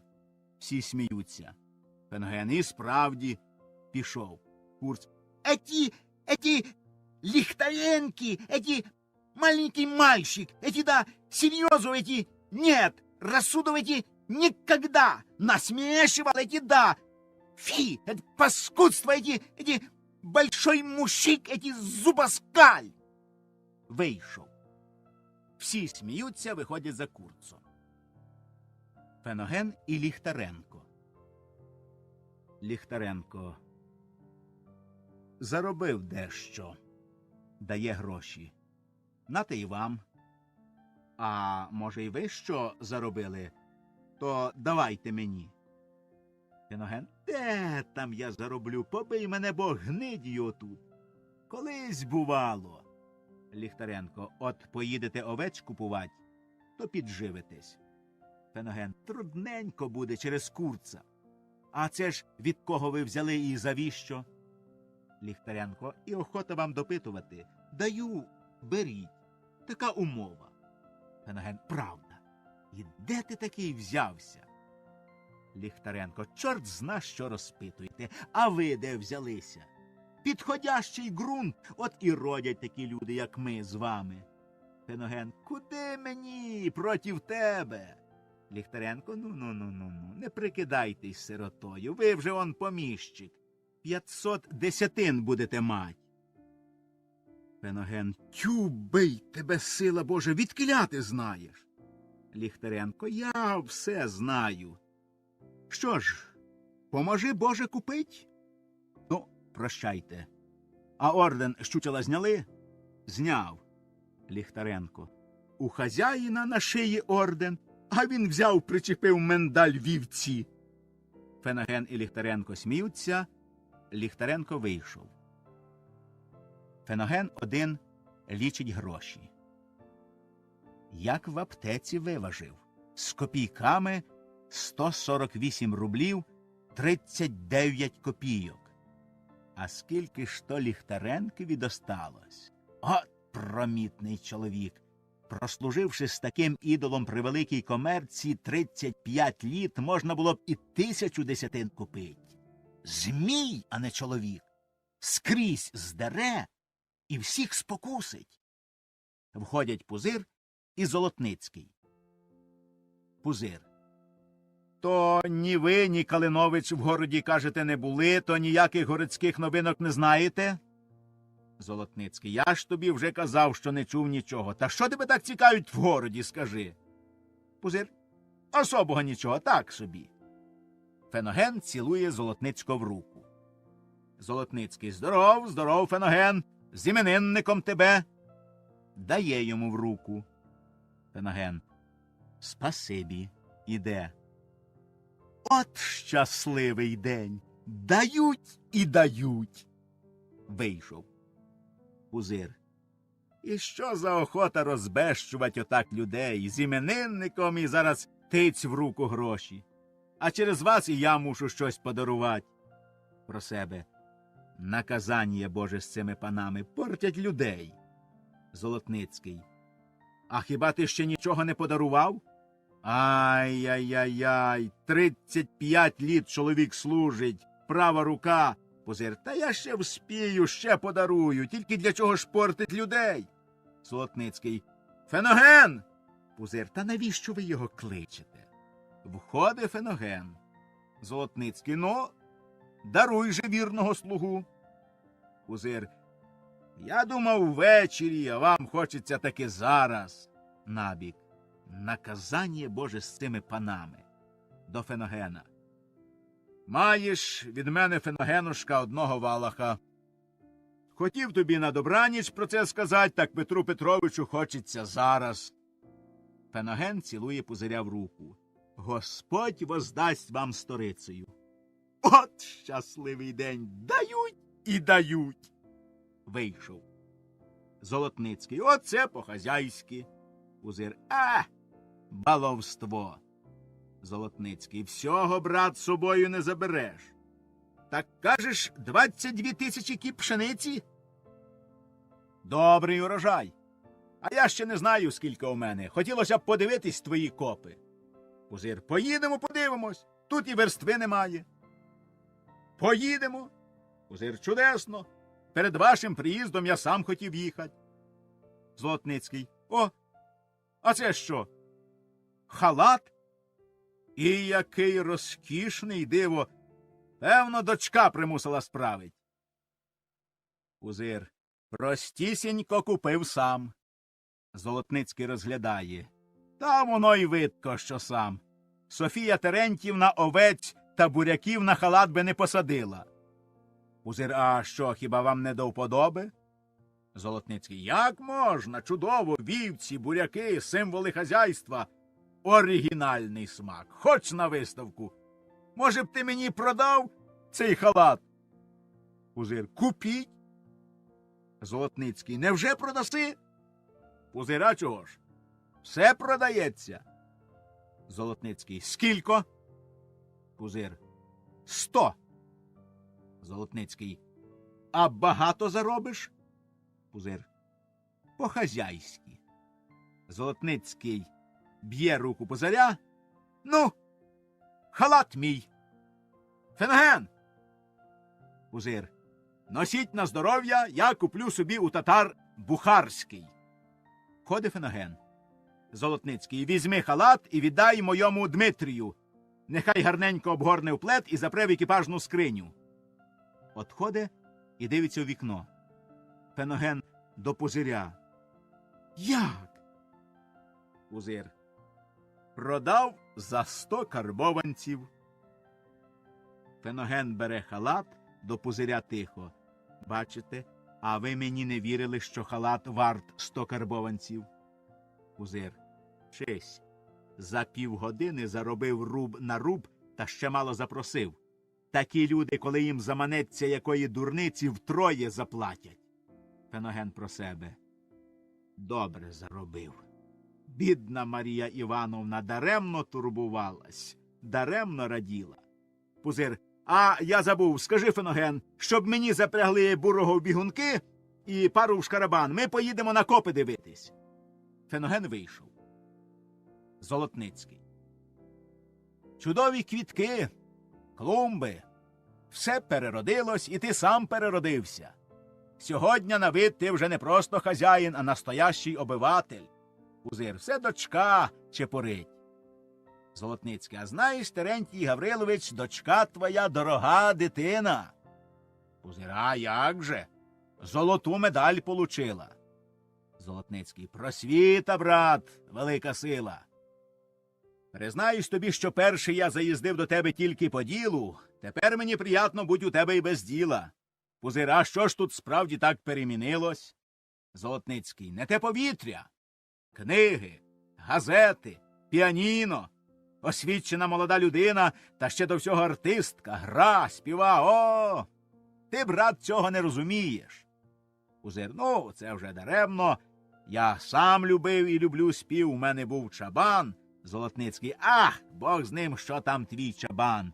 Пузир. Бог з ним. Тільки те гарно, що вам до вподоби. А якби ви почули, як той чабан, бувало, заведе ой з-за гори, за лиману. Золотницький. Ну, а Калинович як співа? Пузир. Чув, і цей співає гарно. З другої кімнати чутно, як співають. Золотницький. Оперний голос. Талановитий, розумний, енергічний молодий чоловік Калинович. Таких молодих людей мало. Слухай, Терентій Гаврилович, от жених для твоєї Соні. Пара, якої пошукать по білому світу. Пузир. От такої. Голодрабець? В Соні є жених. Чоботенко, мільйонер. Золотницький. Високий до неба, а дурний як треба, найшов жениха. Та він же безграмотний баран. Хіба ж Чоботенко до пари Соні? Бог зна, що вигадуєш. Чоботенко у твоєї дочки гайдуком повинен служити, а не чоловіком їй бути.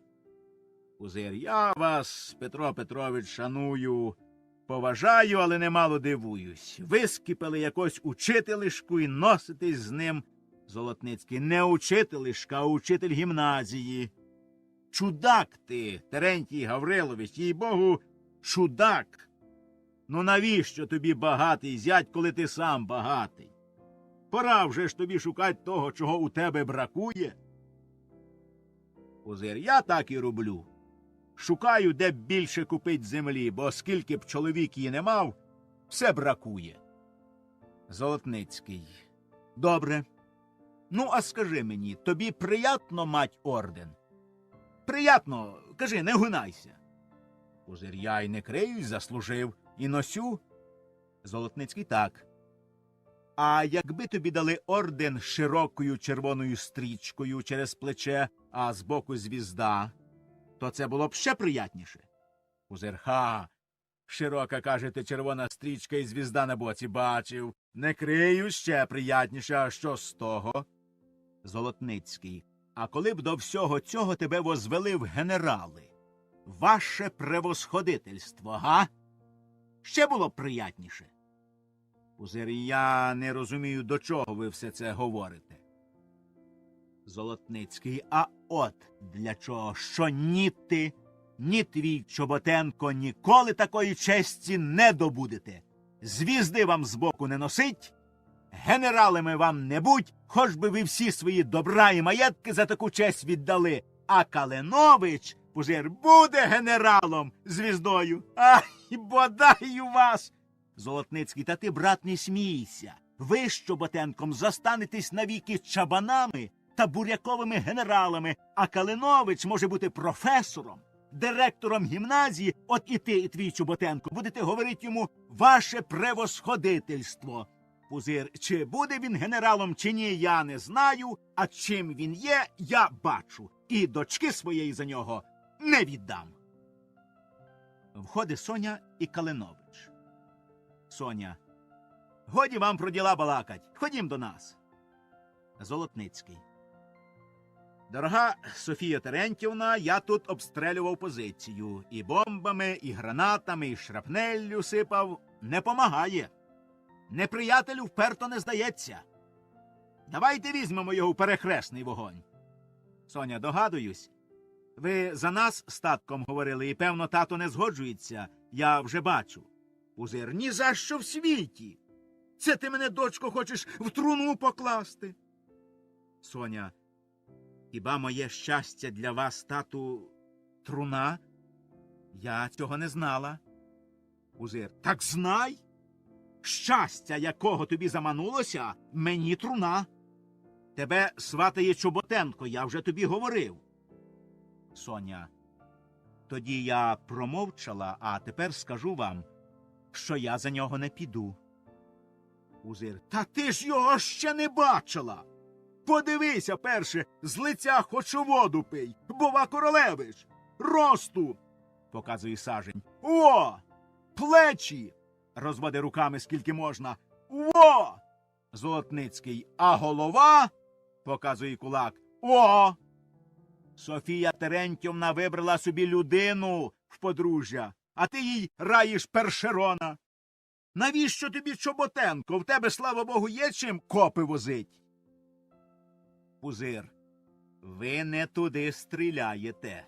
Чоботенко хорошого роду, хазяїн, з діда мільйонер, я не хочу зятя з вітру, бідного приймака. Калинович, ви мене ображаєте. Пузир, і ви мене ображаєте. Калинович, чим? Тим, що осмілились сватать мою дочку. Калинович, не всі люди дивляться вашими очима, а через те ви помиляєтесь, Терентій Гаврилович. Я люблю Софію Терентівну, а не ваше багатство. До цього треба вам знати, що я лічу вас далеко біднішим від себе, і будьте певні, що у приймаки до вас я ніколи не піду. Віддайте все ваше добро, всі ваші мільйони старцям, а я візьму Софію Терентівну без приданого. Пузир, що ви говорите? Я 40 літ не доїдав, не допивав, не досипав, кров'ю моєю окипіла кожна копійка, а тепер взять одать все добро старцям? Та опам'ятайтесь, для чого ж я працював? Хіба отаке розумний скаже? Перехрестіться, віддайте старцям. Чув я про таких багачів, котрим нема чого роздавати, так вони хочуть, щоб всі з ними порівнялись. Ні, так не буде. Ви не з того тіста, до якого ми привикли. Соня, тату, багатство душі немає і не буде себе почувати нещасним, кого в руках не опинилось, а я маю живу душу, котрій натурально бажати бути щасливою з тим, кого любиш. А коли вам жаль вашого добра, нехай воно буде при вас, мене ж віддайте отак, як я стою за Івана Миколайовича, і ми будемо щасливі. Чого ще треба? Пузир. Щаслива? Щаслива. Ти, щоб тільки була щаслива. Ти, а я, щоб здох від муки, яку ти мені робиш. Собі, йому, всім ти добра і щастя зичиш, а батькові зла, муки, смерті. Ні, так не буде. Скоріше вогонь розілється водою, ніж я дам таке благословення на такий шлюб.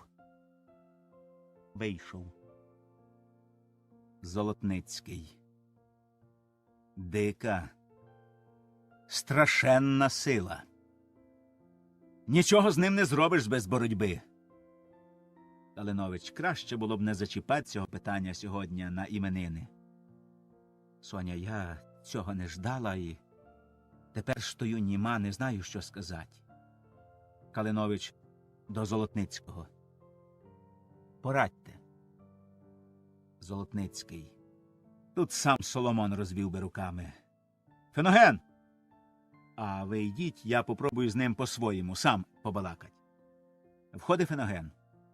Калинович до Соні. Ходім. Пішли. Золотницький. Іди, Феноген, попроси сюди Терентія Гавриловича. Скажи, що я зараз їду, хочу з ним попрощатись. Феноген, як же то можна? Без обіда поїдете? Так вийшло. Феноген, ідучи про себе. Погане щось вийшло. Золотницький. Коли Терешко забере собі що в голову, він не може переносить суперечки. Третірувати його треба. Тоді він пом'якшує. Входить Феноген. Ну? Феноген. Зараз вийдуть. Золотницький. Що він там робить? Якусь комерцію викладають на щотах. Вони ніколи даремне не сидять. Скажи, Феноген, щоб мій екіпаж зараз запрягли. Феноген. Терентій Гаврилович вас не пустять. Вийшов. Золотницький. Побачимо. Входить Пузир. Пузир. Чого ви мене кликали? Знову хочете мучить вашим Калиновичем? Золотницький. Мужик ти був, мужиком ти і будеш. Яким родився, таким і помру. Єсть чим хвалитись. Для чого ж ти орден почепив? Заслужив і почепив. Шмаровоз! Хоч би уважив на те, що я сватом. Сказав би, подумаю, дам відповідь. А то як чабан обійшовся з освіченою людиною. Нога моя не буде в тебе. Я зараз їду. Як завгодно. Віддайте мені гроші за халат. Я їх вишлю на пам'ятник Котляревському, бо ти з губи зробив халяву, обіщав і не вислав. То всі 100 карбованців? Що ви? Та нехай Бог боронить. Я за 10 карбованців такий хрест йому поставлю свого дуба, що за верству буде видко. Став собі, а я 100 карбованців вишлю в Полтаву. Пропало 100 карбованців ні за цапову душу. Ходить Феноген. Коні запряжені в бігунки і шарабан давно. Пузир до Золотницького. Ну, поїдемо, хоч подивимось копи. Їдь сам. О, як сам, то й сам. Феноген, винеси шапку. Феноген. Шапка у прихожій. Пузир. Так не поїдете. Ідите к чорту, мужик. Пузир. І чого б я сердився, наче Калинович, ваш рідний син? Щоб ти знав. Я незаконний? Дурак. Оце ви гірше мужика. В моїй хаті лаєтесь. Я не хочу з тобою балакать. Скажи, Феноген, щоб скоріше коней подавали. Пузир. Так нехай шарабан розпряжуть. Я поїду сам в бігунках. Феноген вийшов. Прощайте, подає руку. Золотницький одвернувся. Пузир здвигнув плечима. Як завгодно. Вийшов. Золотницький. Вперта шельма, а до того ще роздратований. Входять Соня і Калинович. Ні приступу. Треба нам їхати зараз. Калинович. І я тієї думки. Мій од'їзд найскоріше заспокоїть тата. Соня. Без обіда? Як таки можна? Золотницький. Що ж робить? Оставатись не можна, послідня проба не удалась, а ви себе, Софія Терентівно, не видавайте. Соня, я дуже стривожена, у мене так нерви витягнуті, що я ледве сльози здержую. Калинович, чого ж плакать, Софія Терентівно? Я думаю, що ваше давнє рішення від такого повороту не перемінилось. Соня, не тільки не перемінилось, а виросло, окріпло. Калинович, і мені більше нічого не треба. Правду кажучи, ми таки самі винні. Дуже раптом насіли на тата. І тепер мені жаль його, він правий по-своєму. Соня. А ми по-своєму. Клинович. Так, бачте, шанси нерівні. Поле битви зостанеться за нами, а тато ображений вкрай, потеряє всі свої мрії. Його становище далеко гірше. Золотницький. Само собою, краще було б і йому, і вам, коли б все сталося по згоді. Ну, а коли згоди нема, Соня, і коли її через 2 тижні я не добуду, то приїду в город, і ми повінчаємось. Калинович цілує її руку. Гніздечко у мене готове, тихе, приютне, світле. І жде, голубку. Будьте ж спокійні. Ходить Феноген. Коні готові. Золотницький. Ходім попрощаємось з мамою. Соня. Не будемо їй нічого говорити. Золотницький. А причину од'їзду придумаємо. Вийшли. Феноген. А я таки вгадав. Цей голодрабець свата нашу Соню. Ні, брат, не втівзувся.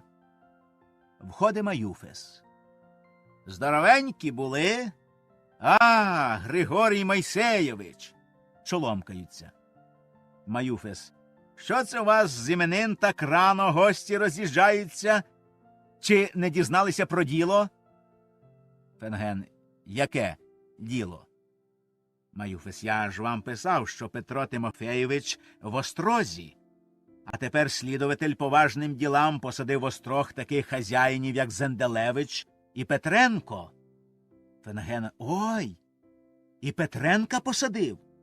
Маюфес. Положим, Петренко дав 200 тисяч залогу, а Зенделевич сидить. Я думаю, що доберуться і до Терентія Гавриловича. Феноген. А хазяїн же при чим? Маюфес. 12 тисяч овець взявся сховать від кредиторів? Феноген. А хто ж це докаже? Купив? Маюфес. Ну, коли мені заплатять, я можу мовчать. Але гроші за продані вівці по книгам Михайлова не показані. Треба заплатити 60-70 тисяч. Феноген. Заплатить і край. Маюфес. А поки там що? Погано. Якби другий слідователь, а то страшний чоловік. Він хоче всіх залякать. Поки заплатить, поки все виявиться, пожалуйте в острог. Феноген. От тобі й маєш. Невже ж Терентія Гавриловича можуть в острог? Маюфес. Можуть? Погане діло. Я приїхав навмисне побалакать, а де ж Терентій Гаврилович? Феноген. Поїхав копи оглядать, а наше діло як? Маюфес. Давайте розписку, що в случаї покупки імення ви мені заплатите 500 рублів, і я вас повезу в імення. А, імення, это що-нибудь особенного. Вбігає парубок. Парубок. Феноген Петрович, нещастя. Феноген. Що там таке? Хто-небудь повісився знову? Парубок. Хазяїн пробі кричать. Упали і не можуть піднятись. Побіжу рятувати. Феноген. На, килим. Беріть ті носилки, що гній виносять з конюшні, і бігом туди, я зараз. Марія Івановна! Софія Терентівна! До Маюфеса. Зайдіть, будь ласка, в контору, я вас покличу. Маюфес. Можна. Пішов. Феноген. О, Господи, що за феральний день. Входять Марія Івановна і Софія Терентівна. Марія Івановна. Що тут сталося? Соня. Де тато? Феноген. Поїхали копи оглядать. Та на царині, кажуть, впали, не можуть встать. Люди побігли вже туди, а я зараз послав носилки і сам піду. Марія Івановна. Господи, що це таке? Соня до Феногена. Мерщій ідіть і ви до татка. Феноген пішов, і Марія Івановна за ним. Соня. Треба зараз в город послать за лікарем. Може, ногу зламав. Напишу Івану Миколаївичу записку, щоб зараз лікар приїхав. Мишка! Скажи, щоб запрягали шарабан! Марія Івановна входить. Невидко. О, Господи! Що з ним трапилось, хоч би довідатись? Що ти там, доню, пишеш? Соня. Послать треба за лікарем, а поки виявиться, що там, Та поки коні запряжуть, записка буде готова. Тут кожна хвилина дорога, може перелом, нехай Бог боронить. Входить Феноген. Ну що? Феноген. Несуть. Стогнуть. Тяжко. Марія Івановна. Що з ним? Що? Не чув? Феноген. Вони поїхали полюбуватись на копи. І отут зараз за ровом побачили біля кіп чиїхось гусей, що смикали копу. Прутко під'їхали до гусей, схопилися з бігунків і погналися за гусьми. Та спіткнулись через ритвину і сильно впали. Чути стогін. Ой! Ой! Соня до Феногена. Нати записку, зараз за лікарем. Феноген вийшов. Входить Пузир, опираючись на двох робітників. Пузир. Ой, ой, тихо. Ой, мабуть, щось всередині порвалось. Ой, як дихну, неначе ножем ріже по живому. Соня, я посилаю зараз за лікарем, тату. Пузир, не треба. Фельдшера краще. Фельдшера, лікаря не треба. Садять на диван. Входить Феноген. До Соні тихо послав. Робітники вийшли. Пузир. Феноген. Ой. Я бачив, що у двір їхав Маюфис. Де він? Феноген. Тут. Пузир. Посадили. Феноген. Не питав. Поклич. Поклич. Феноген. Хоч odpoczynьте. Соня, таточку, нехай потім вам важко говорить. Пузир. Поклич. Феноген іде. Що його робить? Григорій Мойсеєвич ще гірше розтривоже. Треба самому сказати. Вертається. Пузир. Чого ж не йдеш? Не муч, клич. Феноген. Про себе. Що буде, то буде. Однаково скажу. Та я сам все знаю. Говори. Посадили. Феноген. Посадили. Марія Івановна. Боже мій, що з тобою? Погано. Завіса.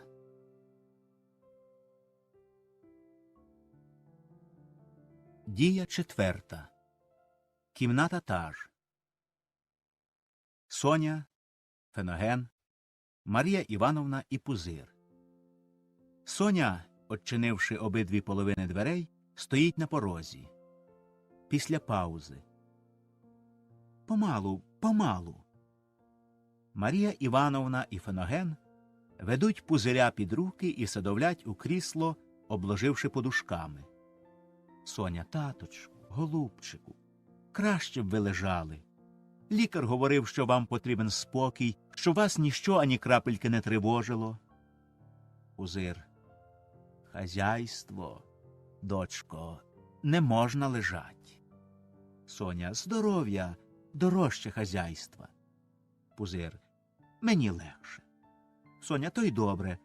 А як розтривожите себе ділами, то знов буде гірше. Пузир. Поки не зроблю всіх розпорядків по хазяйству, то ще гірше тривожусь. Я недовго.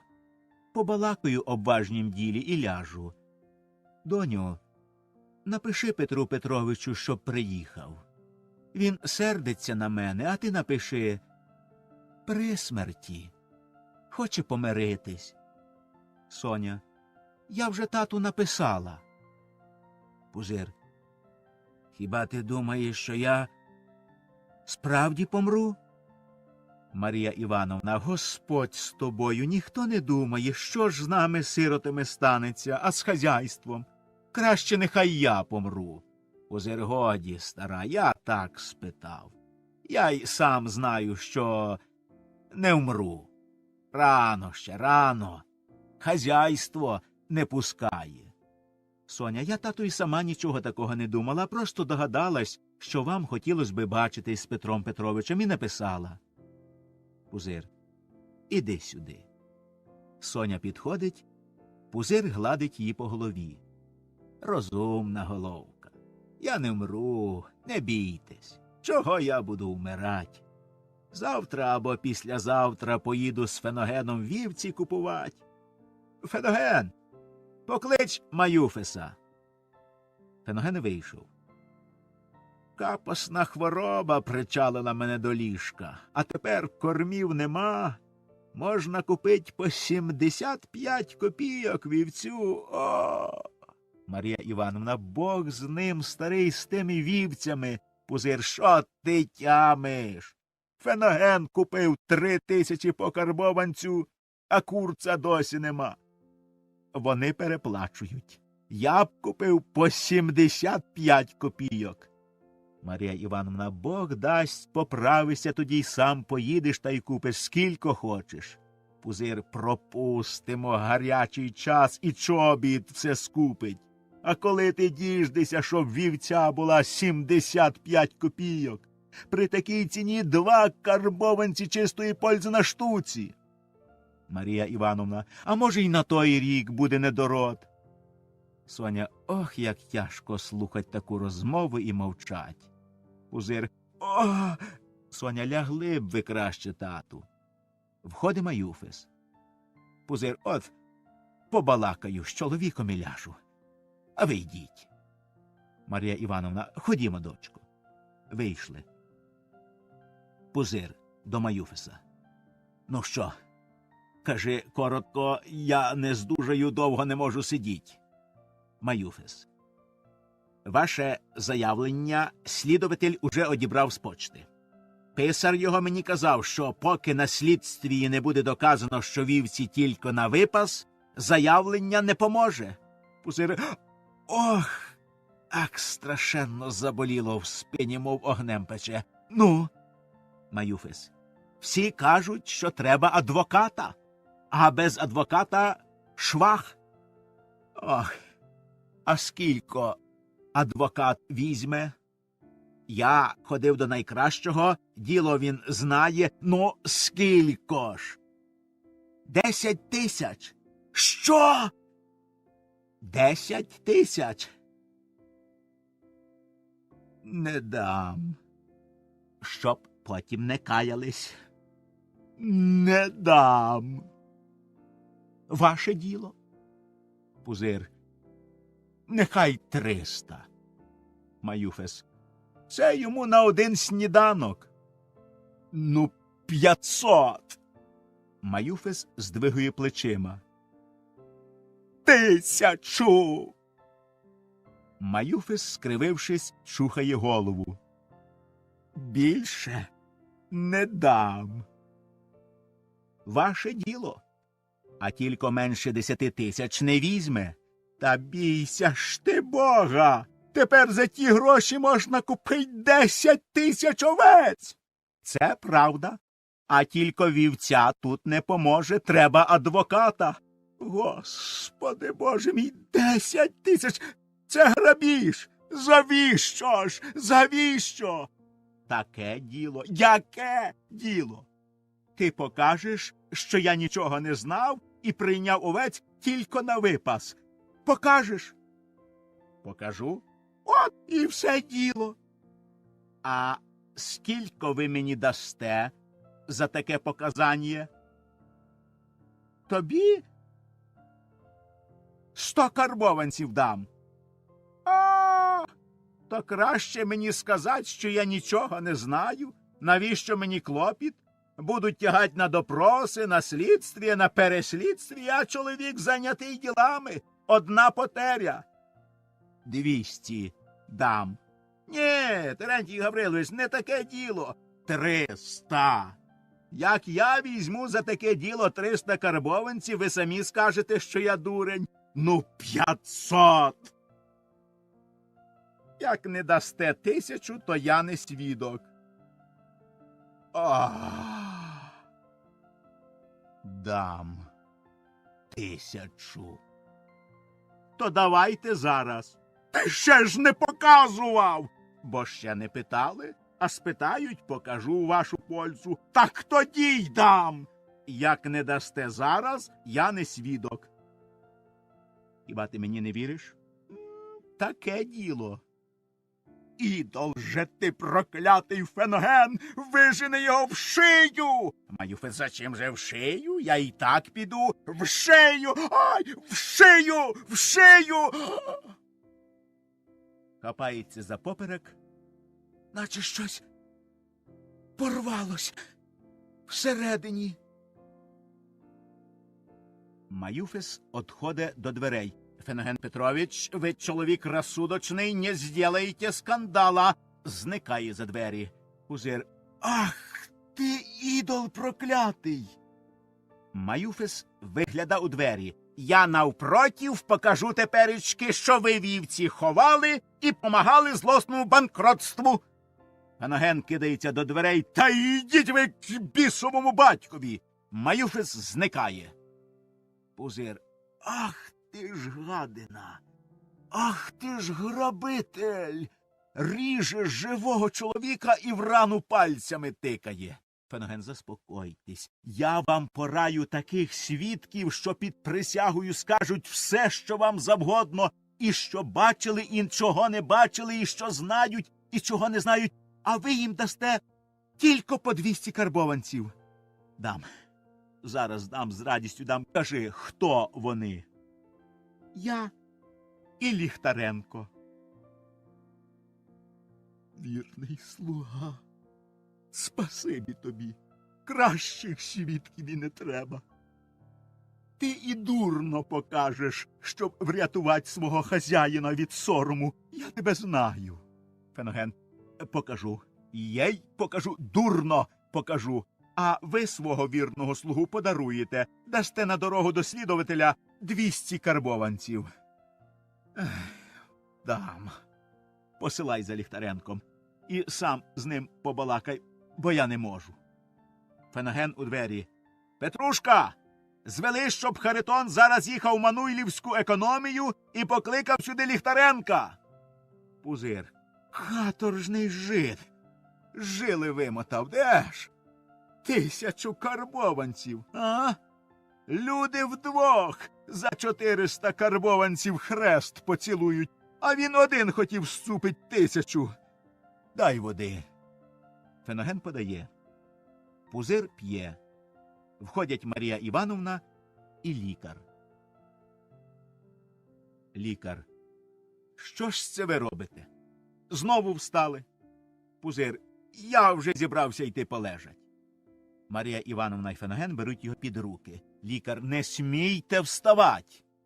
Пузир. Не можна. Хазяйство. Марія Івановна. Ай, Боже мій, Боже, здоров'я миліше всього на світі. Виходять. З дверей виглядає Маюфес. Тихо. Феноген Петрович. Феноген махає йому рукою.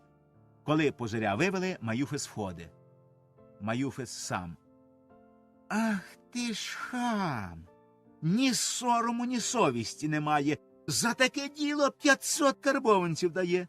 Ні, почтенніший, дасте ви мені тепер 2000, бо ніхто такого показання не зробить, як Григорій Майсеєвич. Входить Феноген. Феноген, що ви хотіли ще сказати? Говоріть мерщій, поки біля слабого лікар. Маюфес, коли ж поїдемо оглядати землю? Мені надоїло возитись. Феноген, от то-то й біда, що сам не знаю коли. Маюфес, як вам завгодно, я більше не буду турбуватись. Тільки не забувайте, що ви і не оглянетесь, як землю цю вхоплять мужики. Вони теперечки показились. Одні біжать на переселення, другі тікають з переселення, а треті бігають, висунувши язика, шукають, де б тут з поміщу банка землю купить. 5 літ назад я сам приторговував людям землю по 125-130. А мужики на свою голову вже нагнали ціну на 225 за десятину. Феноген чув, всякому земля потрібна. Чого доброго переб'ють. Знаєте, може я от просюсь у хазяїна, то завтра раненько приїду в город, та й махнем на оглядини. У мене недовго, сторгуємо, купча і грошики на стіл. Маюфес, пора вже вам на своє хазяйство. Феноген, ох, не кажіть, запізнився. Здорово запізнився, давно пора. Маюфес, зате ж який опит і яку практику маєте. Ви своє надолужите. Коли ви могли обманювати Терентія Гавриловича, то кого ж після цього ви не обманете? Феноген, ха-ха. Маюфес, а через 10 літ Феноген Петрович буде такий великий пуріц, що бідного Григорія Мойсеєвича гнатиме в шию. Феноген, бо такий справді ви багато заправили. Де ж таки, за показання 1000 карбованців? Маюфес, та яке ж показання, подумайте? Феноген, Бог зна, що говорити, та я і Ліхтаренко візьмемо по 200 карбованців. Маюфес, як? Ви? Ну, глупості, ви ж нічого не знаєте. Феноген, що нам скажуть, то ми те й покажемо вслідувателя. Маюфес, і будете присягать? Будемо. І хрест цілувати? Поцілуємо? Ай-яй-яй-яй-яй. Хороший християнин. І вам не гріх? А вам? А я хоч що-небудь знаю, ви ж нічого не знаєте. Ну так і ж ви за гроші мусите показувати те, що вам звелять. Ну і ми так само. Ай, що ви говорите? Хіба можна рівнять бідного житка, фактора Гершка до Феногена Петровича? Ви, поміщик, і за 200 рублів будете показувати неправду і хрест цілувати? Цілувати хрест? Ай! Мені аж страшно стало. Такий чоловік. Ні, я не вірю, ви жартуєте. Феноген. Хе-хе-хе. Ви хочете мене засоромить, щоб я не перебивав вам заробітку? Даремна праця. Ви тільки гарненько самі подумайте, чого ж то вам такі привілеї в житті, що ви можете все робити, аби гроші.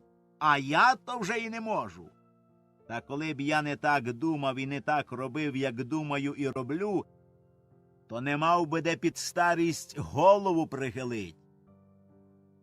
І ви самі сміялись би з мене, взиваючи посліднім дурнем. От що.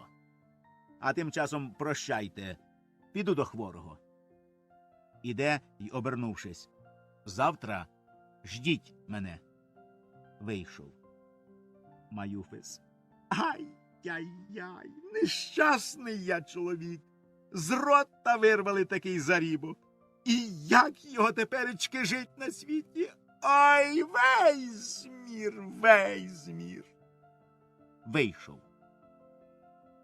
З других дверей входять Соня і Калинович. Соня, спасибі, що приїхали. 8-й день вас жду, на силу діждала. Калинович, признаюсь вам, що і тепер приїхав після довгої боротьби. Соня, і як вам не сором? Невже ви після ваших поглядів на тата гніваєтесь? Калинович, ні краплі. І гніватись не маю ніякого права. Соня, так чого ж тоді боротьба? Диво. Калинович, а ви розміркуйте. Тато образився моїм сватовством, і я мусив оставити ваш дім, щоб ніколи сюди не появлятись без його згоди на те. Тепер, коли тато тяжко слабує, він має право думати, що я приїхав, ждучи його смерті, щоб... Соня, смерті? Вам лікар говорив, що тато умре? Кажіть, не бійтесь, я здержу себе, я можу володіть собою. Калинович, заспокойтесь, я нічого не знаю, я говорю так, наприклад. Я боявся, щоб мій приїзд не потривожив хворого. Соня, татові про ваш приїзд ніхто не скаже. А ви простіть мій егоїзм. Я не думала, що ставлю вас в неприятні умовини. Я зовсім ошаліла, не знаю, що робить. Татові то гірше, то легше. Лікар каже, операцію треба. Тато не хоче. Я вже одважилась і послала Петру Петровичу лист, бо думала, що ви так-таки оставите мене безпомічну. Калинович, тепер я бачу, що справді вже дуже егоїстично оберігав свою персону, забуваючи про ваше горе, про вашу безпомічність. Простіть. Соня, прощаю. Прощаю. Порадьте ж мені, що його робить. Калинович, може б виписать професора? Соня, от бачите. А мені і в голову це не прийшло. Входить Золотницький. Соня, Петро Петрович. Золотницький, дуже рад вас бачить. Чоломкаються. Соня, спасибі, що уважили мою просьбу, я не маю слів, як дякувати вас. Золотницький, нема за що, дорога Соф'я Терентівна. Хоча тато тоді й образив мене, як старосту, дикими словами, а коли чоловік при смерті, то все забувається. Соня, йому то легше, то гірше. Входить лікар. Лікар чоломкається Золотницьким і Калиновичем. Золотницький. Як же здоров'я слабого? Лікар. Здоров'я його тепер цілком залежить від операції. Я вже 2 рази йому говорив, а він і слухать не хоче про операцію. Зараз страшенно тривожиться тим, що шахмейстера нема з вівцями, а післязавтра збирається їхать купувати вівці. Мені нема чого тут робить. Прощайте. Соня, я вас не відпустю. Прошу оставатись. Ми тата умовимо, і він згодиться на операцію. Лікар, навряд. Страшенно впертий чоловік. Соня до Золотницького. Може, хоч вас послухає, бо ми й справді не можемо нічого подіять. Золотницький. Попробуємо разом. Всі умовлять. Соня, так ви зостанетесь. Прошу. Лікар. Ради операції зостанусь. Операція – єдиний порятунок. Соня, спасибі. Поки лікар біля слабого, всі надіються, всім легше. Простягає руку лікареві. Спасибі. Велике спасибі. Лікар. Дозвольте ж, поки мені щоденебудь отпочить, бо я сьогодні мало спав. Соня, я зараз вам приготую кімнату. Вийшла. Золотницький. Скажіть, будь ласка, єсть надія? Лікар. У нього нарив біля почок. І вже назрів. Треба сьогодні ж зробити операцію. Бо коли прорве нарив всередину, зараження крові і мортус. Я йому казав про це, а він ні за що не хоче операції. Не вірить. Золотницький. Що ж за хвороба, від чого? Калинович. Пам'ятаєте, поїхав на іменини копи оглядать. Ну, лікар. Гуси скубли копу пшениці. Він страшенно озлився на гусей, що таку потерю роблять, схопився з бігунків і побіг за ними по уклону, хотів убить гуску. Біг, себе не тямлячи, та через ритвину схибнувся, впав з розмаху навзнак і отбив почки. От що гуси наробили. Золотницький. Класична птиця. Рим спасла, а хазяїна погубила. Калинович, знаєте, таке нещастя якось не приходиться висміювати. Золотницький. Повірте, Іван Миколайович, що мені страшенно жаль Терешка. А разом з тим я ледве здержую гомеричний сміх, коли намалюю перед собою картину погоні за гусьми. Калинович. Та Бог з ним. Такий тяжкий акт твориться в сім'ї, що трагічністю своєю переважує сміх. Золотницький. Воля ваша, а я не можу не підкреслити. У чоловіка 22 тисячі кіп однієї пшениці, ну і треба ж йому гнатись за гусьми, що скубли одну копу? Лікар. Типічно. Калинович. Лишім цю розмову, прошу вас. Входить Соня і дівчина. Соня. Кімната ваша готова. От дівчина покаже. Лікар. Спасибі. Пішов за дівчиною. Соня. Говоріть, що розказував без мене лікар. Калинович. Одно. Треба зараз операцію. А тато не хоче. Соня до Золотницького. Ходім до тата. Будемо умовлять. Золотницький. А може заснув? Входить Феноген. Здоров, Феноген. Феноген цілує в руку. Приїхали. Благодітель. Золотницький. Ну що, Терентій Гаврилович, спить? Феноген. Де там? Такий хазяїн засне. Тривожиться то тим, то сим. От Ліхтаренко їм потрібен. Я послав уже давненько, а його нема. Знову Курца ждуть. А оце зараз на лихо почули, що вівці замекали, і хотять сюди вийти подивитися з вікна на овець, бо в ту кімнату, де вони лежать, не видко. А перед цими вікнами раз у раз проганяють шматки овець. Підходить до вікна. Коли починаються салгани. Он, гляньте, справді Курц пригнав на показ овець. Золотницький. О! Хазяйське ухо і за стінами почуло любо серцеві овечу розмову. Феноген. Ходім, Софія Терентьєвна, виведемо їх сюди. Соня, Боже, сохрани. Татові спокій нужен. Лікар забороняє йому вставати. Зараз треба операцію робити. Феноген. Не знаєте ви тата, ніхто його не вдержить в ліжку, поки ноги дибають. 10 літ тому назад Терентій Гаврилович весь октябрь місяць був біля отар, жив в курені, на дощі і сильно простудився. Кашляв, голова боліла, пропасниця била, гірше, ніж тепер. Так била, що від землі підскакувало все тіло.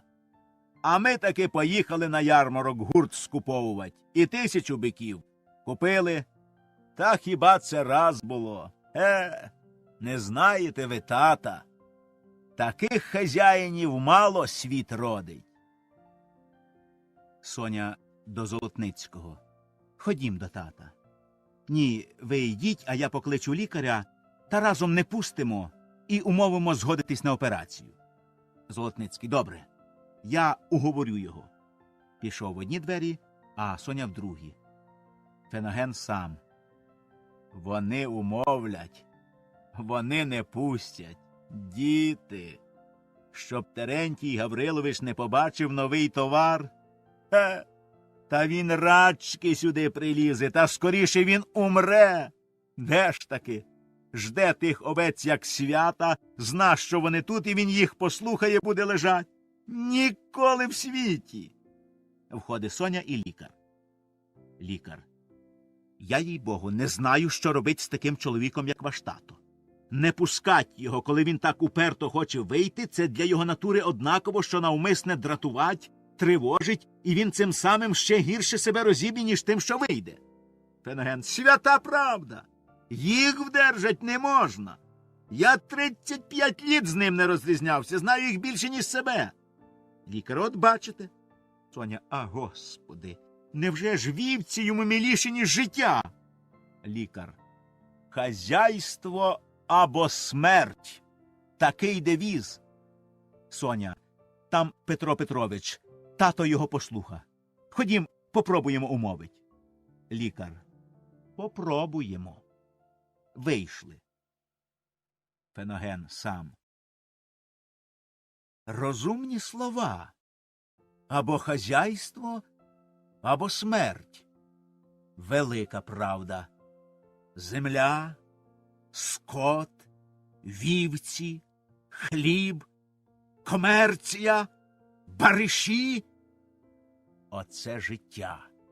А для чого ж тоді справді і жить на світі, коли нема цього нічого? Та краще гробаком нечувственним родиться, аніж такою людиною, що про хазяйство не дбає. Нехай Бог боронить, коли б у мене пропали ті гроші, що я маю, зараз би повісився. Входить Курц. Курц. Еті, день добрий. Феноген, здоровенькі були. Курт, еті, овса готова. Зічас будуть шпацірувал перед окна. Феноген, а по чому купили? Курц, еті, ні по чом. Руб 10, руб 20.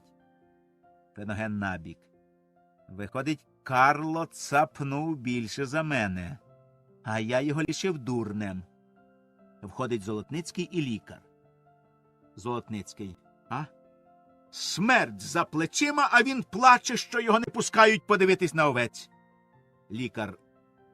Воюючий мечем од меча гибнеть. Хазяйство його меч, від нього й смерть. Так мусить бути, і не варт сперечатись. Соня, Марія Івановна ведуть Пузиря. Пузир. Та Бог з вами, що ви собі вигадали? Лежи, коли вівці пригнали. Я не смертельний. Золотницький до лікаря. Ходім до Калиновича, він там скучає. Хочуть іти. Пузир. Петро Петрович, хіба вас не кортить подивитися на овець? Золотницький. Я зараз прийду.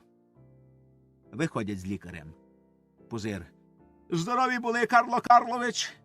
Курт. Эти я здоров, очень здоров, спасибі, а ви эти нет, эти плохо. Пузир, пройде. Ідіть до гостей. Соню, попроси Петра Петровича.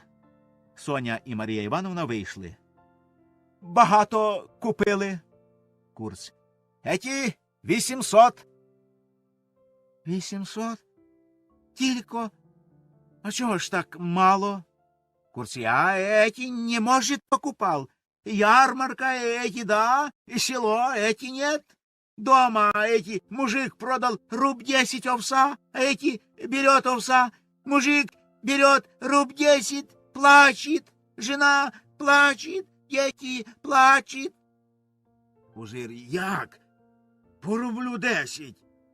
Феноген купив руб, а чобот он купив 75 копійок. Феноген, при мені багато купця наїхало і ціна піднялась. Тепер, певно, понищила, бо вже накупились. Піду подивлюсь овечок. Вийшов. Курц, правда? Купца эти нет? А только я не может торговался. Мужик сказал руб 10, я эти платил. Сказал мужик эти руб 20, я эти платил. Зачем торговался, когда руб 20, эти совсем нипочем, эти... Ну, а якби сказав 5 рублів? Да, эти, да, 5 не сказали. Эти нет, сказал руб 10, руб 20, больше не сказали. Эти нипочем. Мужик эти плачет. Я не торговал, эти нет, никогда. Ей, вже як такий покупець, то краще не купуй овець. Эти, да, я не купил. Після завтрого сам поїду з Феногеном. Курт, сам эти, да. Нехай проганяють овець, мені важко сидіть. Курт, эти, да, больной совсем не надо смотрел. Пішов. Феноген. Там приїхав урядник. Хоче вас бачити. Пузир, підожде. Оберни крісло до вікна. Так. Овечки. Хороші. Єсть з кордюками. Худі бідолаги. А нічого. Отгодуємо. Восени чистої прибилі 2 карбованці на штуці. Так, Феноген. Феноген. Шерсть, сало, солонина і шкури, я так думаю, що більше 2. Пузир, бирі мої бички, ляй! Ох, ви славні биречки мої. Ідуть, мов військо перед генералом. Недурно Петро Петрович звав мене овечим генералом. Поклич Петра Петровича. Феноген вийшов. Ух, слава Богу, хоч в спині. Не болить так, як боліло. Певно, нарив прорвало всередину і легше стало. Бері, мало купив, дурний цей Карло. Входить Харитон. Харитон з дверей. Феноген Петрович! Пузир, чого тобі? Лізеш, не спитавши, чи можна. Харитон, у передній нікого нема, я думав, я поспішав. Підожди, нехай вівці пройдуть, не перебивай. Мені любуватися. Входить Петро Петрович і Феноген. Феноген тихо розмовляє з Харитоном. Пузир, чого ж ви там сидите, Петро Петрович, подивіться, які овечки, і по рублю 10. Ну, мерщійше послідні проходять. Берюшечки, берічки. Золотницький, худі дуже. Нічого, зате молоді. Отгодуємо. 2 рублі на руб пользи. От так. Треба хазяйнувати. Золотницький, правда. Входить лікар. Пузир. Феноген, поверни мене на хату. Феноген, повертаючи крісло. Феноген, в Мануйлівці нещастя. Пузир. Що, тік? Згорів? Ні. Ну, слава Богу. Що там сталося? Феноген, бунт. Робочі Ліхтаренкові голову розбили. Як? Феноген до Харитона. Розкажи, що знаєш. Харитон. Почалось, кажуть, зранку. Мануйлівці, бачите, хотіли, щоб брали їх всіх щодня на роботу по такій ціні, як договорилися тоді, коли взяли в оренду їх на діли. А Ліхтаренко ніби ціну зменшив і тільки половину людей взяв на роботу. Ну, почався гвалт. А тут строкові робочі за харчі почали ремствувати. Слово по слову, хтось налаяв поганим словом Ліхтаренка. Ліхтаренко вистрілив з револьверта. Чи ранив, чи вбив, не знаю. Тоді кинулись до Ліхтаренка, він не вспів втікти в контору, і хтось каменем розбив Ліхтаренкові голову. Тепер Ліхтаренко заперся в конторі і щохвилини палить в вікно з револьверта. Люди отступили, але похваляються, підпалить двір і тік. Пузир. Ідоли. Пси. Феноген. Нехай зараз пошлють від мене телеграму губернаторові і справникові так. Бунт робочих, вбили управляючого, підпалили двір. Налякать їх скоріше виїдуть. До речі, тут урядник, клич його сюди. Ти, Харитон, бери другого коня, скачи в Мануйлівку і вкруть назад, щоб я знав, що там робиться. Феноген і Харитон вийшли. Бачите, ви кажете лежать, де ж мені влежать? От, все. Сам зробив, і тепер аж легше. От урядник поїде в Мануйлівку, тоді я ляжу, спочину і завтра видужаю. Побачите, Золотницький до лікаря. От натура. Лікар нерви страшенно напружені. Я певен, що в нього нарив лопнув і почалося зараження крові. Замітьте, пропасниця б'є. Позир, до урядника. Чули? Певний про бунт у Мануйлівці? Урядник. Чув. Зараз. Позир, прошу вас. Беріть людей звідсіля і їдьте, будь ласка, в Мануйлівку зараз. Губернаторові і справникові посилаю телеграму. Урядник. Мануйлівка не мого участка. Крім того, я маю друге важне поручення. По ділу злосного банкрота Михайлова слідуватель постановив сьогодні привезти вас для допроса як обвиняємого в сокритті 12 тисяч овець. Получіть повістку. Подає. Пузир. Сокриттє? Яке сокриттє? Урядник. Не знаю. Пузир. Я прийняв вівці від Петьки Михайлова на випас. Урядник. Не знаю. Пузир. Я вам кажу. У мене є свідки. Урядник. Предписано вручить повістку і сьогодні привезти для допроса як обвиняємого. Як привезти? Під караулом.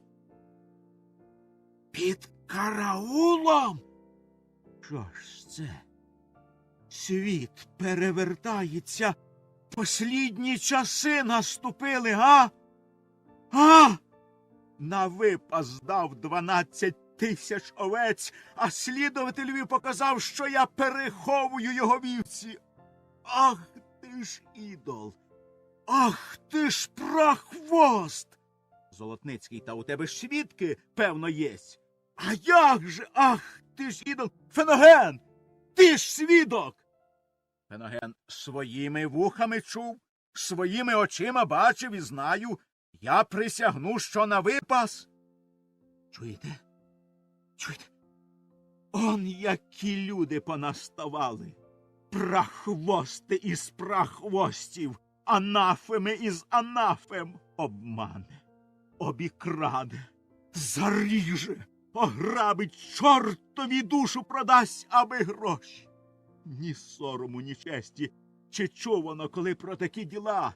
Голяк масті Петька Михайлов, не маючи ні шеляга в кишені, умудряється брать гроші в банках, без грошей бере товари на фабриках, скрізь позичає і всі дають. Багатіє не по дням, а по часам. Тисячі бідолах несуть йому гроші, як у банк, на проценти, а потім раптом шарах, банкрот. І такий злодій, мошенник, грабитель тягне за собою в тюрму чесного, ні в чим не винуватого хазяїна.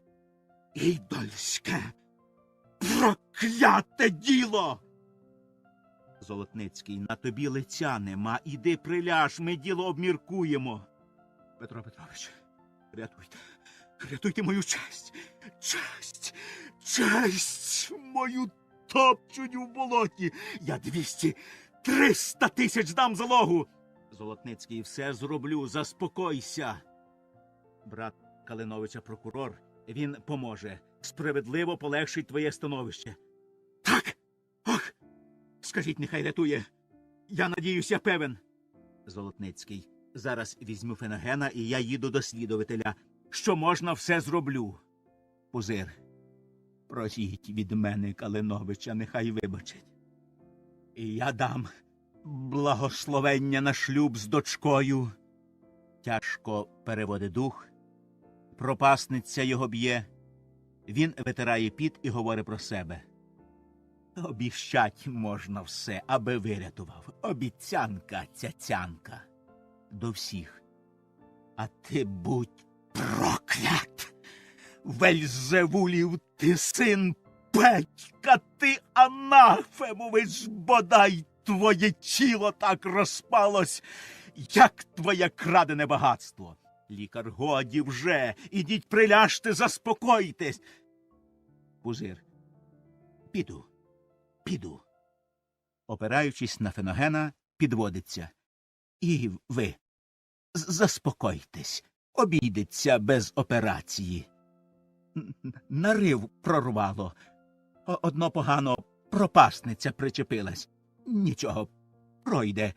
І завтра я таки поїду з тобою, Феногенушка, вівці купувать. Феноген, поїдемо. Пузир встає, йде. Ага, скажи, Феноген, Карлу, що одна овечка з послідніх, біленька, з курдючком, має поранений хвостик. Друга — чорненький лоб, шкандимає на праву задню ніжку. Нехай Карло обдивиться, щоб часом не згинули. Шкода худоби і потеря. Пішли. Лікар до Золотницького. 2-3 дні і смерть. Урядник.